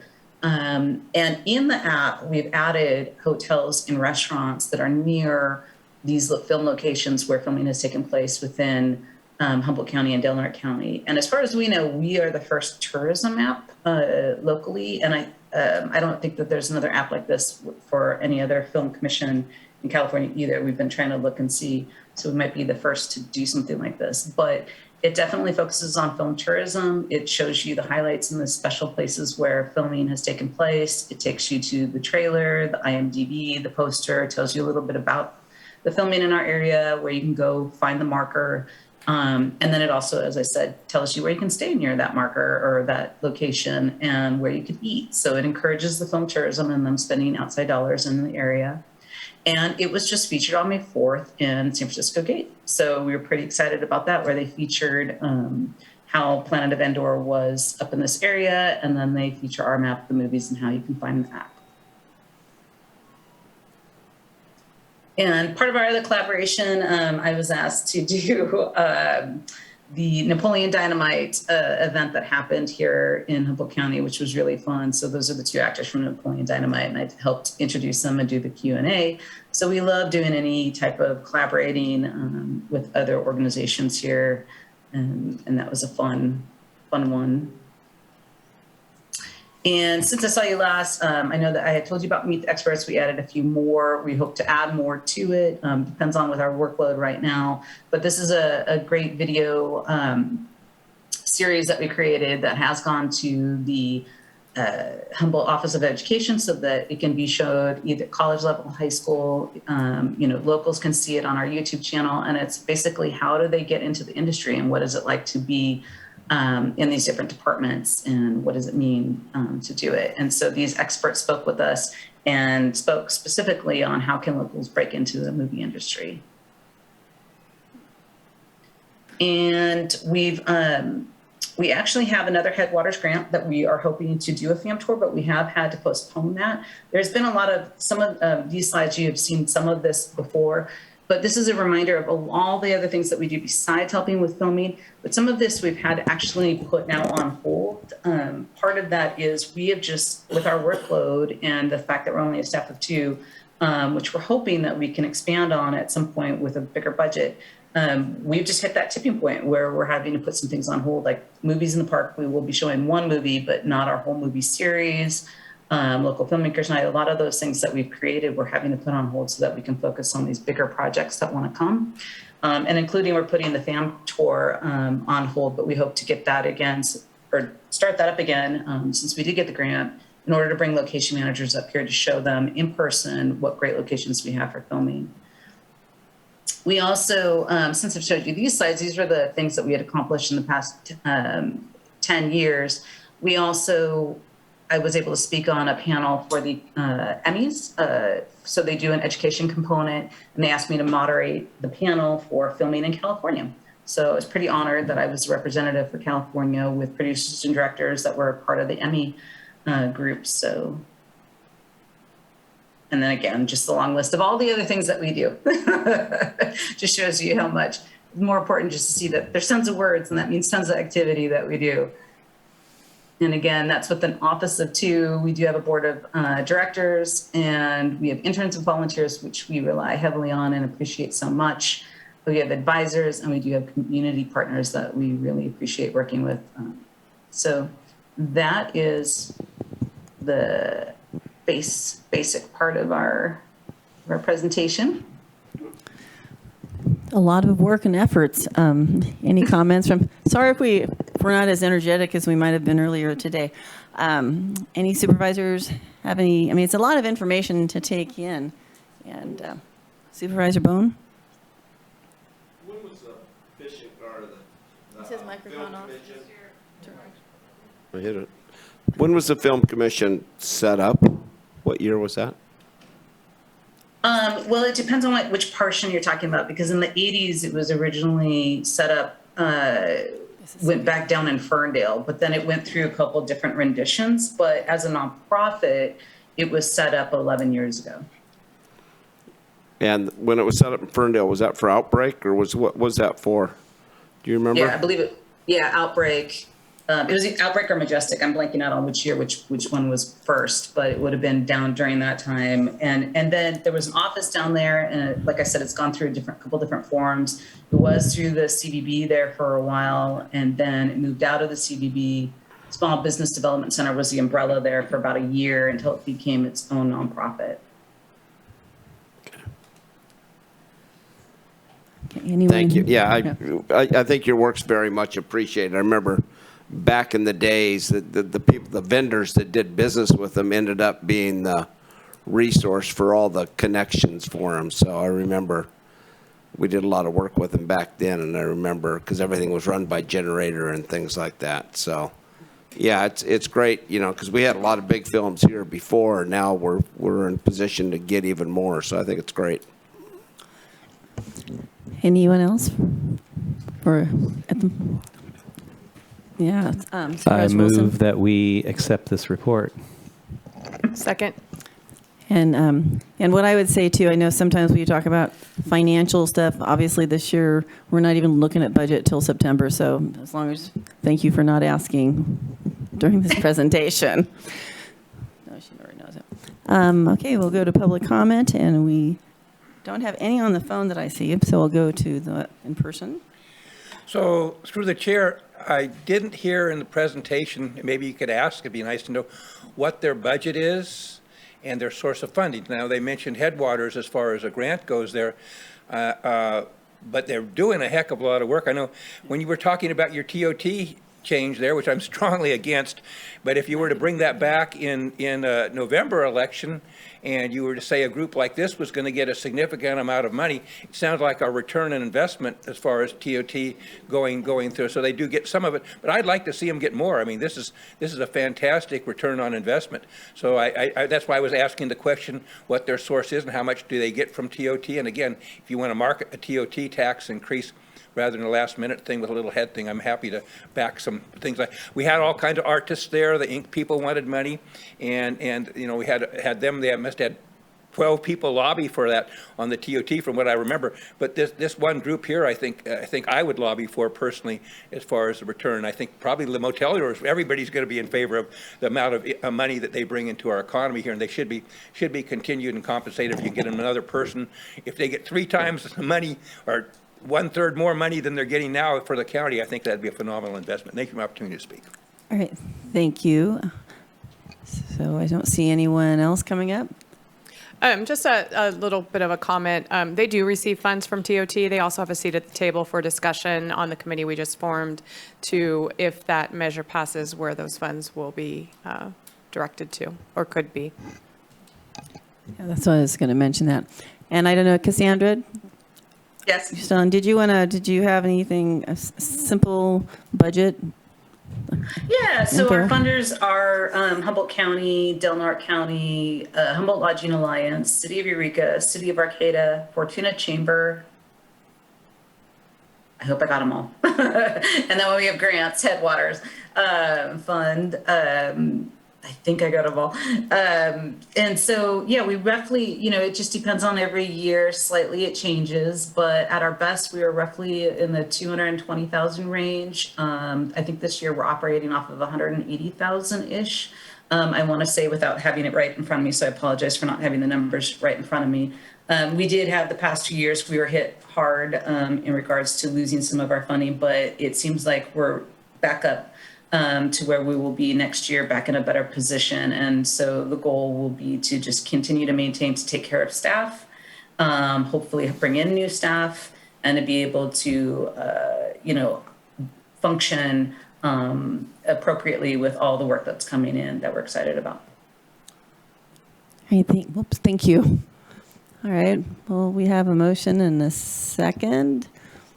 Thank you for waiting all day, but you gave us some good information, something to look forward to. So I think, Nikki, our voting tab is up. Supervisor Madrone, do you have yours?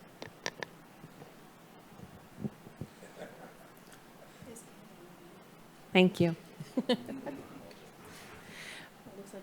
Madam Chair, he is on, Mr. Priest. Thank you, motion passes.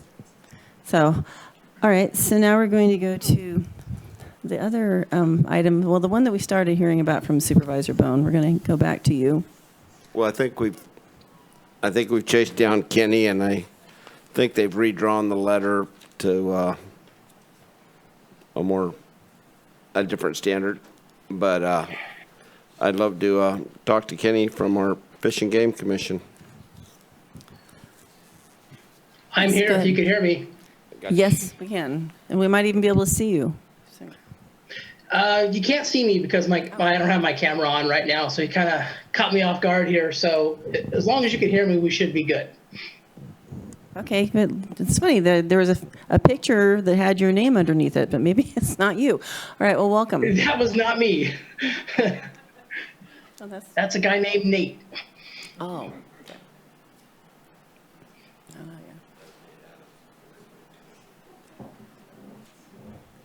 That is funny. Okay. As long as you can hear me, I'm ready when you are. Yeah, go ahead. I mean, if you want us to wait till where you can get actually seen, we can definitely do that.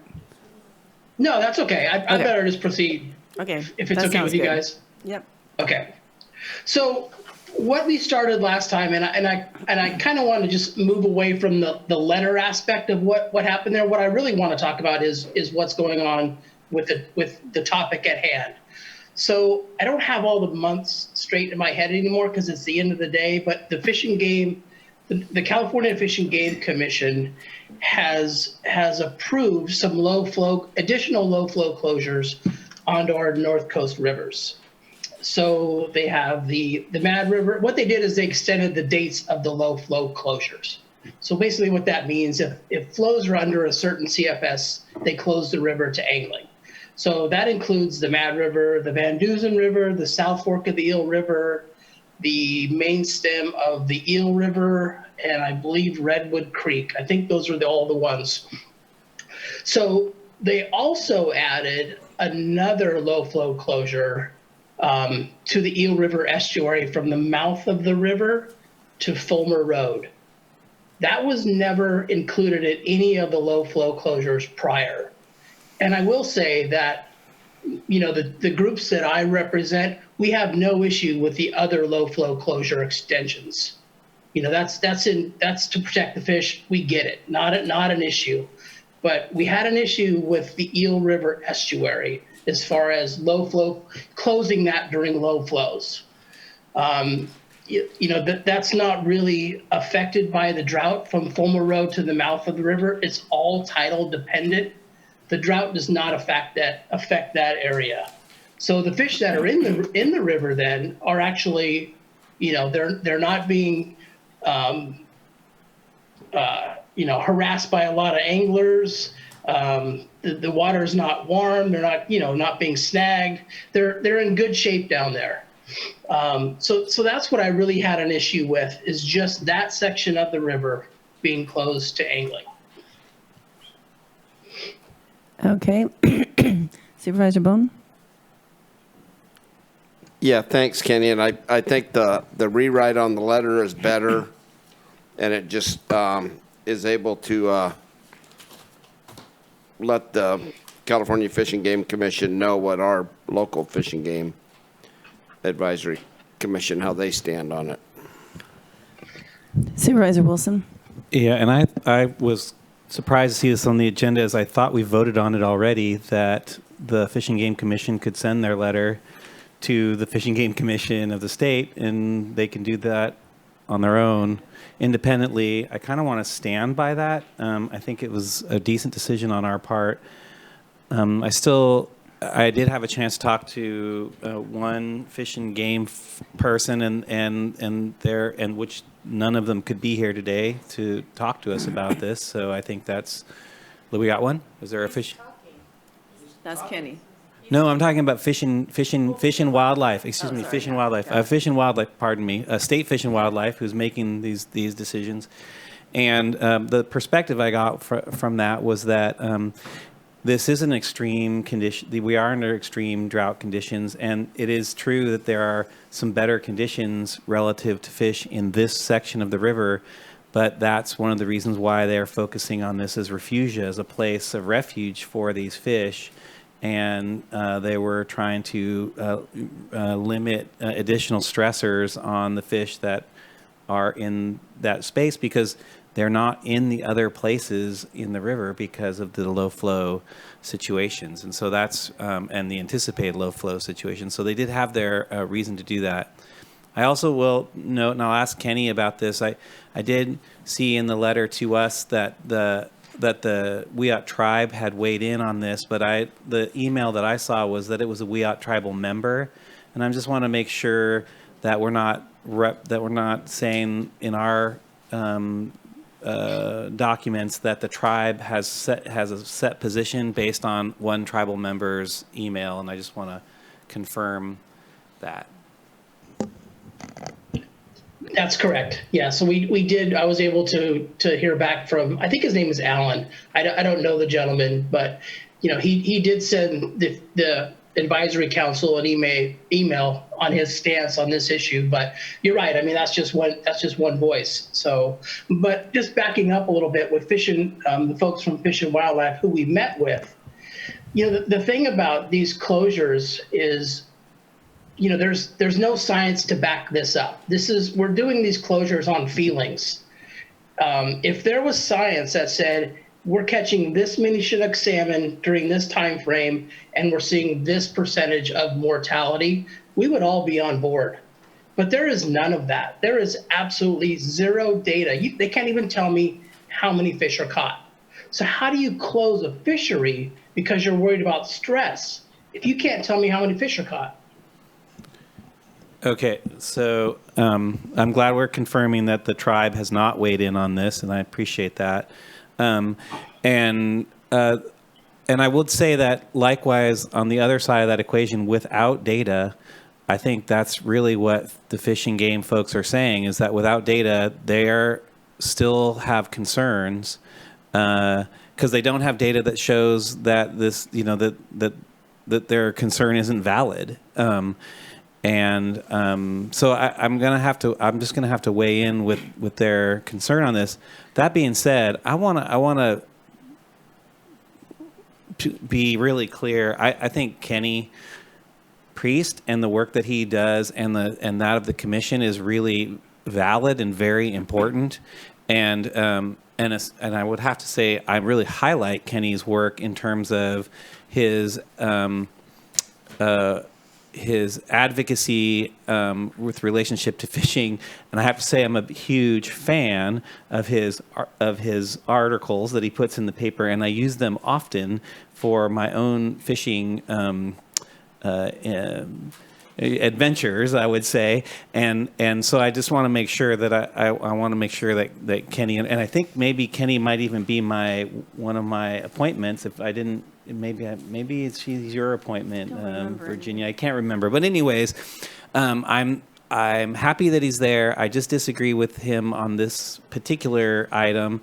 But I will say that I still think our board's decision last time is valid in that I think that the commission, that us giving our Fish and Game Commission the ability to voice their concerns directly to the state commission is the way to go, and I support that. I still support that. I just don't support this particular letter coming from our board. That's all. Thank you.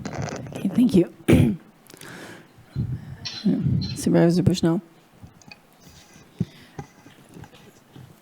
I want to clarify, so closing that portion of the river, if it wasn't closed, then you would be able to catch and release. Is that a true statement? I'm asking Kenny. That's correct. And it's actually, one of the only rivers, I guess, or locations where they actually wrote that into the regulations where you could catch and release Chinook salmon. There's no other rivers in our county where you could actually catch and release Chinook legally. So that's how big of a deal this is, and Rex will tell you this, it goes way back, long before I was here, 40, 50 years, families have been fishing down there for king salmon. And there's people who come from all over the place, so our hotels are going to be hit, the tackle shops, they hardly know anything about this yet. So it is a real big deal. And it's, like I said, it's actually written in the regulations that you could catch and release Chinook salmon. Thank you for that clarification. Thank you. And this is a Supervisor Bass. I understand Supervisor Wilson's reluctance because the letter does speak and the voice of it's coming from the board. And so pointing out, the tribal, there's some things that could be different. Would you, is there a reason, I agree that we should let you guys take the lead and send a letter stating your concerns. Is there a reason that you'd rather have it come from us? And if so, I think it may need a little retooling. If you're asking me, Virginia, I would much rather have you guys write the letter. If you support this, I would much rather have it come from you. Me writing that letter kind of got us off track, and I'm trying to get us back on track. I'm not married to that letter whatsoever. In my opinion, it was kind of a bad idea to begin with, and I didn't really want to do it, but I was told that that's the process. So I still don't know what the process is, but I'd much rather have it come from you if you support this in your own words, not mine. So when does this have to be submitted by? Oh, I knew you were going to ask. I believe it's the meetings, I think June 19th, the Fish and Game Commission meeting. And I believe we have to have it in there for them to read it. I think it's 14 days in advance, but I'd have to double check that. I sent that to Tracy, but I'm not sure. I don't remember off the top of my head. I might make a suggestion then. We could have a letter that basically from this board that just forwards the concerns of our commission. It doesn't necessarily hold the opinion of this board necessarily, but just forwards it officially from this body. And I'm happy to support that as an option. I'm happy to help draft it if we need to, and we can move forward from there. I think that would be a reasonable compromise, and we can kind of move on. That's just my 2 cents. Because I'd be more than happy to try to help make it in a form that takes out some of the, well, unless there is something that comes from the tribal representation on a bigger picture, but. Well, I keep looking. In the new letter,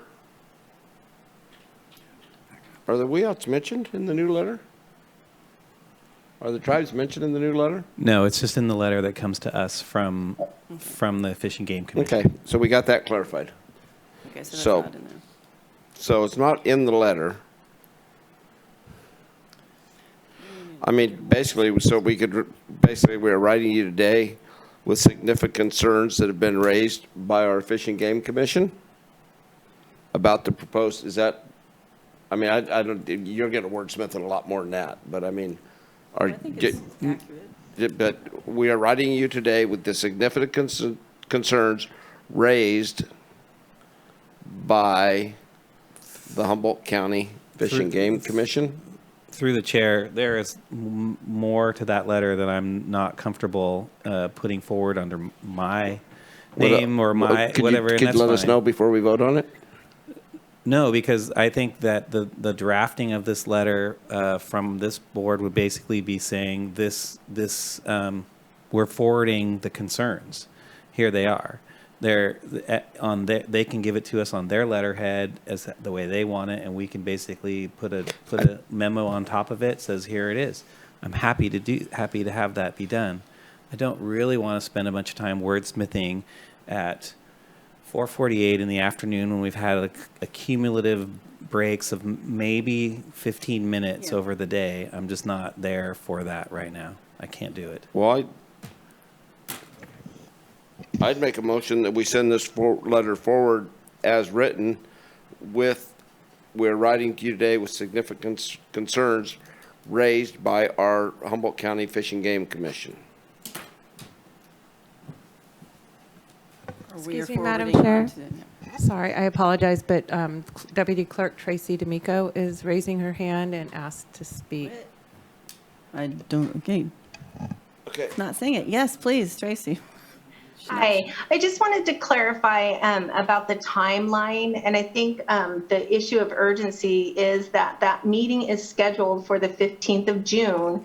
So the letter has to be written and submitted 13 days prior. This is from the information that that Kenny had sent me. So this would be the last board meeting that would be available to approve a letter from the board. That's why, you know, it needed to go this week.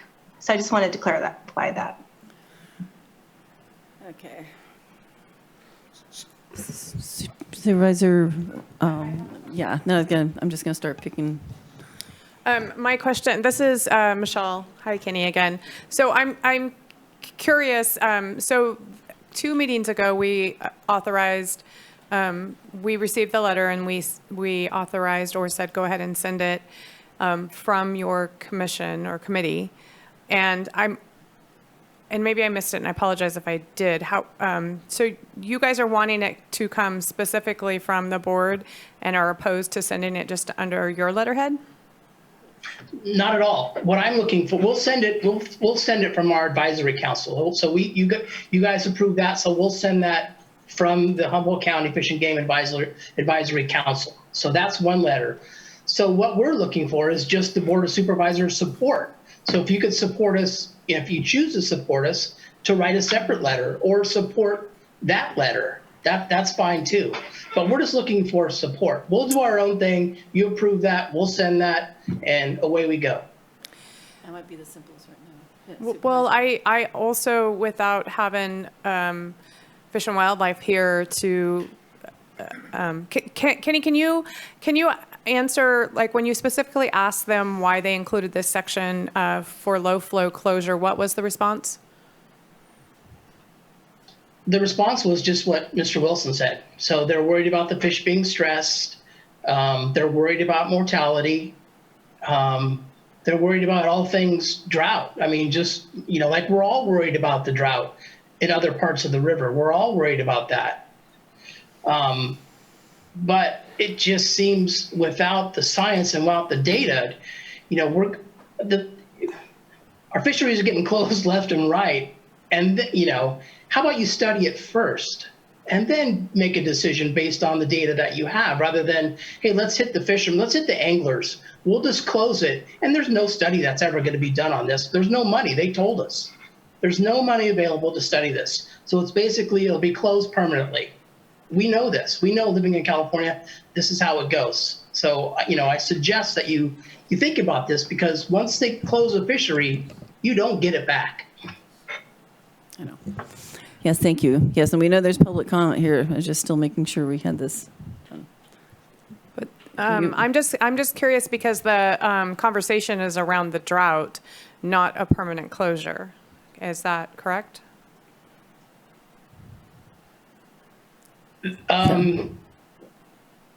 Well, in the regulations, it says permanent. So I don't know if it starts to rain again like it used to in October, that they would change that. I don't know that, but I don't know that, so I can't speak on that.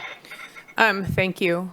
Supervisor Wilson, what would you think about a letter that supports, that says that we would wish for possibly more data? Yeah, I think that would be great. I would be willing to work with Supervisor Bushnell to draft a letter with the permission of this board that basically forwards the letter from Fish and Game, not necessarily taking a position on the closure per se, but looking for more data. And recognizing there's a lack of it for this. Yeah, Yeah, and even recognizing the impacts that Kenny's talking about, Yeah. which is the impacts to the recreational fishing community. I think recognizing all of those things is totally reasonable. I think requesting data is totally reasonable. I think, though, that where the difference of opinion may be is, are we precautionary towards the fish in this situation, or are we precautionary towards the fishermen? And so I'm taking the role, the position of precautionary towards the fish, and I think it's not unreasonable to take the other position on this, but I'm not willing to take that. But I am willing to do this letter in the way that was proposed by Supervisor Bushnell. If you want, I can make a motion to that effect. Well, I just, so with that thought, Kenny, how do your thoughts go about something like that from this board? I mean, I think that would be a good compromise. I think I would be okay with that. I mean, any kind of support and letter that we get, from the Board of Supervisors, I think is a huge plus for us. So, okay. and I appreciate that. Okay. So I could live with that. Okay, thank you for that. So I think I'll go to public comment and then, Supervisor Madrone, and then to public comment. Thank you, Chair. No, I think that sounds like a good compromise, a good approach. I just wanted to point out one very significant error in this current letter.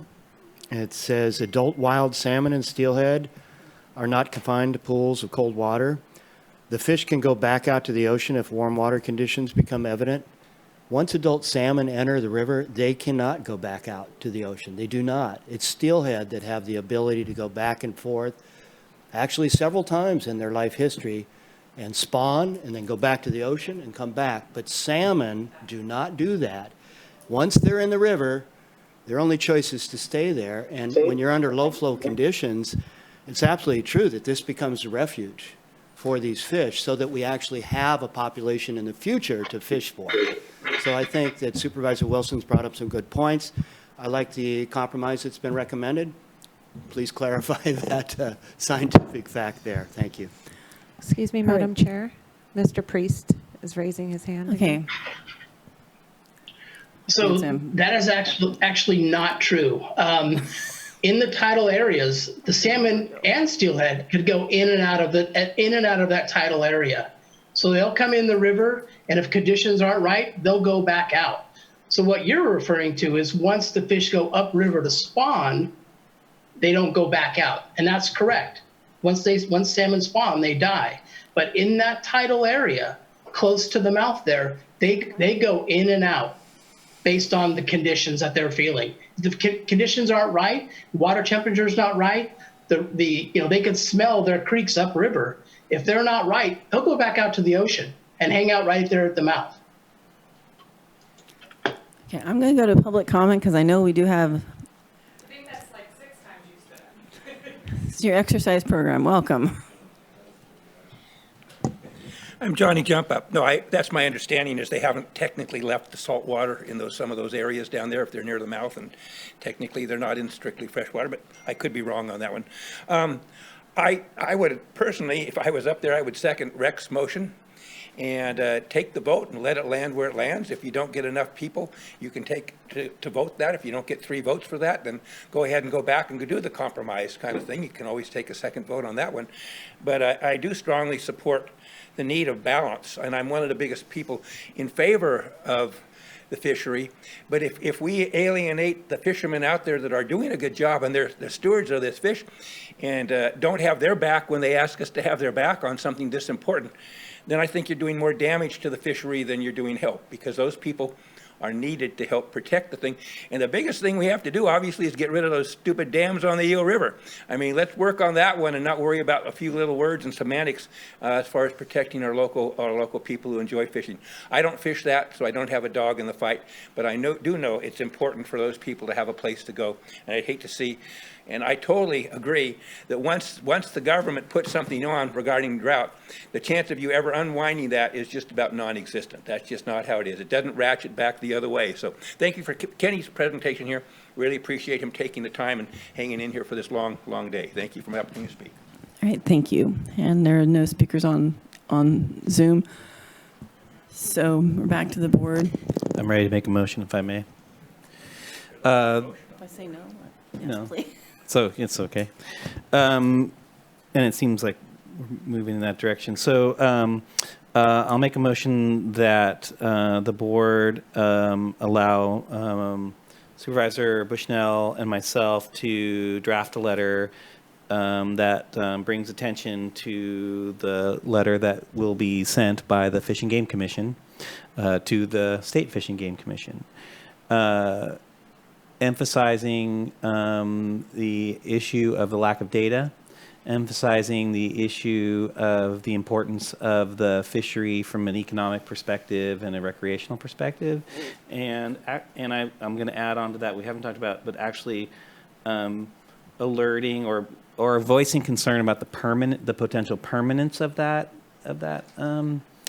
closure, and which data I would hope would address, and I think that's it. And then I think that'll be good enough. Second? There's a second? I'll second. Okay. All right.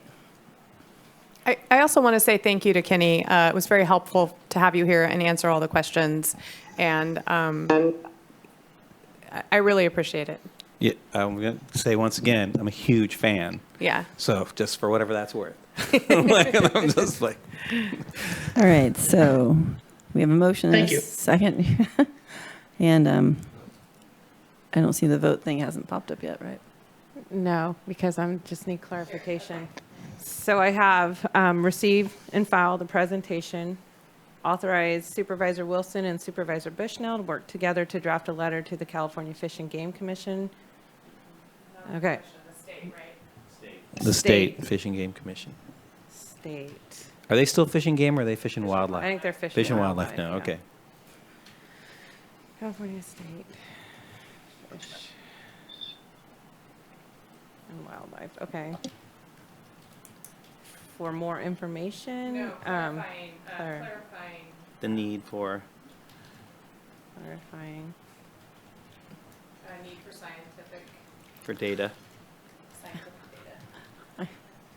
Acknowledgement of the Poor Nikki. economic I can't type. and Concerns. recreational concerns. What? In the permanence part. Economic.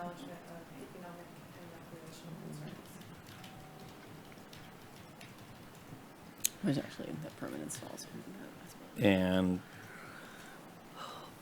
concern around potential permanent closure.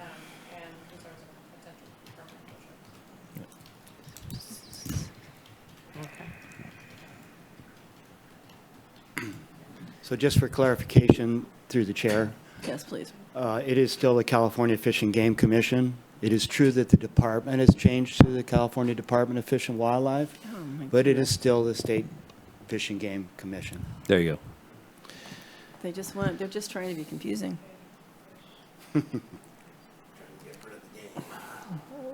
Or as discussed in our deliberations.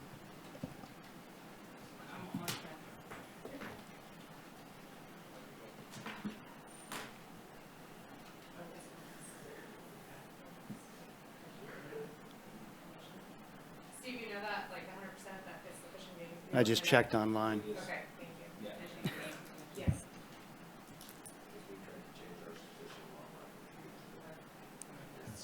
It's definitely been confusing with the federal or national fish and wildlife. Can I ask one more clarifying question? This letter needs to get to you, Kenny, when, or get mailed out, like right away? Tracy, do you want to handle that one? Yes, I would recommend this Friday, Supervisor Bushnell. Okay, thank you for that. We will get it done by then, if it passes. All right.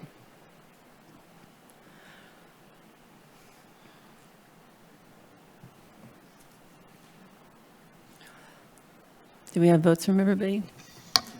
Supervisor Madrone, do you have yours up? He Supervisor closed his. Madrone. Okay, so I'll do a roll call vote. We're not out of here yet. We have two more things to do. So you said yes, Supervisor Madrone? Okay, Supervisor Bass? Yes. Supervisor Bohn? Supervisor Bushnell? Yes. And Supervisor Wilson? Yeah. Thank you. Motion passes 5-0. All right, thank you. Thank you, Kenny. All right, so now we're going to go back to the item that was D29 that is actually supposed to be a public hearing. So at this point, I'm going to open the public hearing and turn this over to CAO Hayes. Thank you, Chair Bass. This is, as the staff report suggests, a continuation of the public hearing. It was, however, publicly noticed for today, so we do have an obligation to take public comment on the continuance. And this item will officially return on June 7th for a more robust conversation. Great. I move for continuance. Second. Well, we have a motion and a second regarding continuance. Does anyone care to make public comment on the continuance? No, he said Nope, don't see any. We'll go back to the board, I believe. We're ready to vote. We're just looking for. Yay.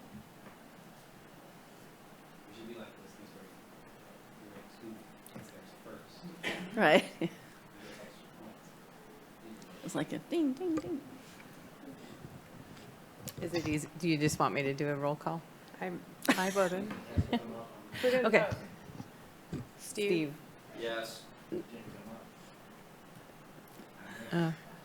It's tired too. I don't know. It's up, so it's just your machine. Yeah, I have to do the roll call. Yeah. So Supervisor Madrone. Yeah, it was 1 15-minute break. Supervisor Bass. Yes. Supervisor Bohn. Supervisor Bushnell. And Supervisor Wilson. Yes, of course. Thank you. Motion passes 5-0. All right, I'm closing that public hearing. And the next item is coming to us from the DA, but our CAO Hayes is going to do the report on a retired annuitant being hired.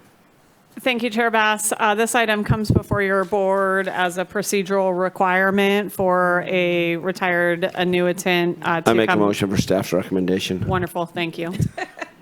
Second. Is there any public comment?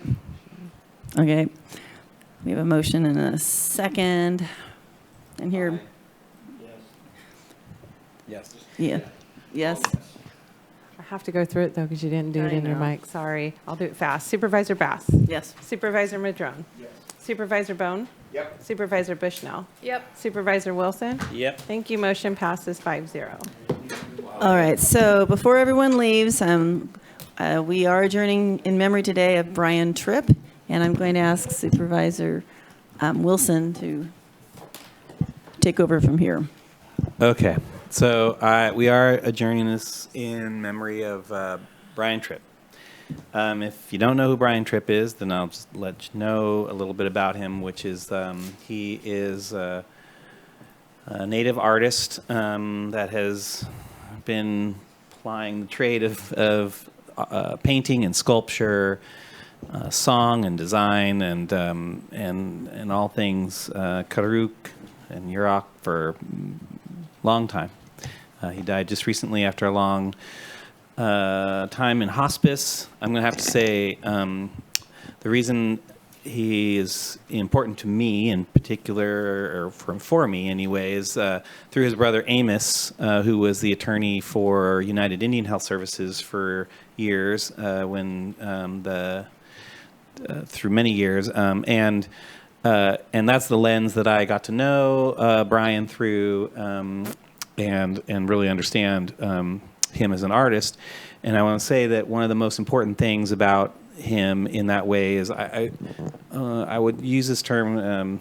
He's a native futurist in that he really challenged traditional, what you would call traditional culture within his framework and the community that he represented and was a part of, from the traditional perspective and an outward and futuristic perspective in the way that you see his art. And one place you can see his art is on the side of the Clark Building with his mural that he did related to Indian Island, Tuaut. And and so much of his art that's all over this community, including I have a piece of his art in my office. And I just want to, the first time I ever met him was at a brush dance up at Cutamine over 20 years ago. And even in the art of singing and dancing in those ceremonies, he was pushing the envelope of, moving the story forward and moving the culture forward in the context in the current context. And I just learned a lot from him in relation to how cultures move forward, how we move forward, how we rooted in the past so often, but we really have to keep our eye on the future. And I just was very appreciative of him in that way, and he did that for myself and so many other people. So with that, I'm asking that we adjourn this in memory of Brian Tripp. All right. Anyone else? No. Sounds like he was a wonderful person. So today we are adjourning in the memory of Brian Tripp, and we are adjourned.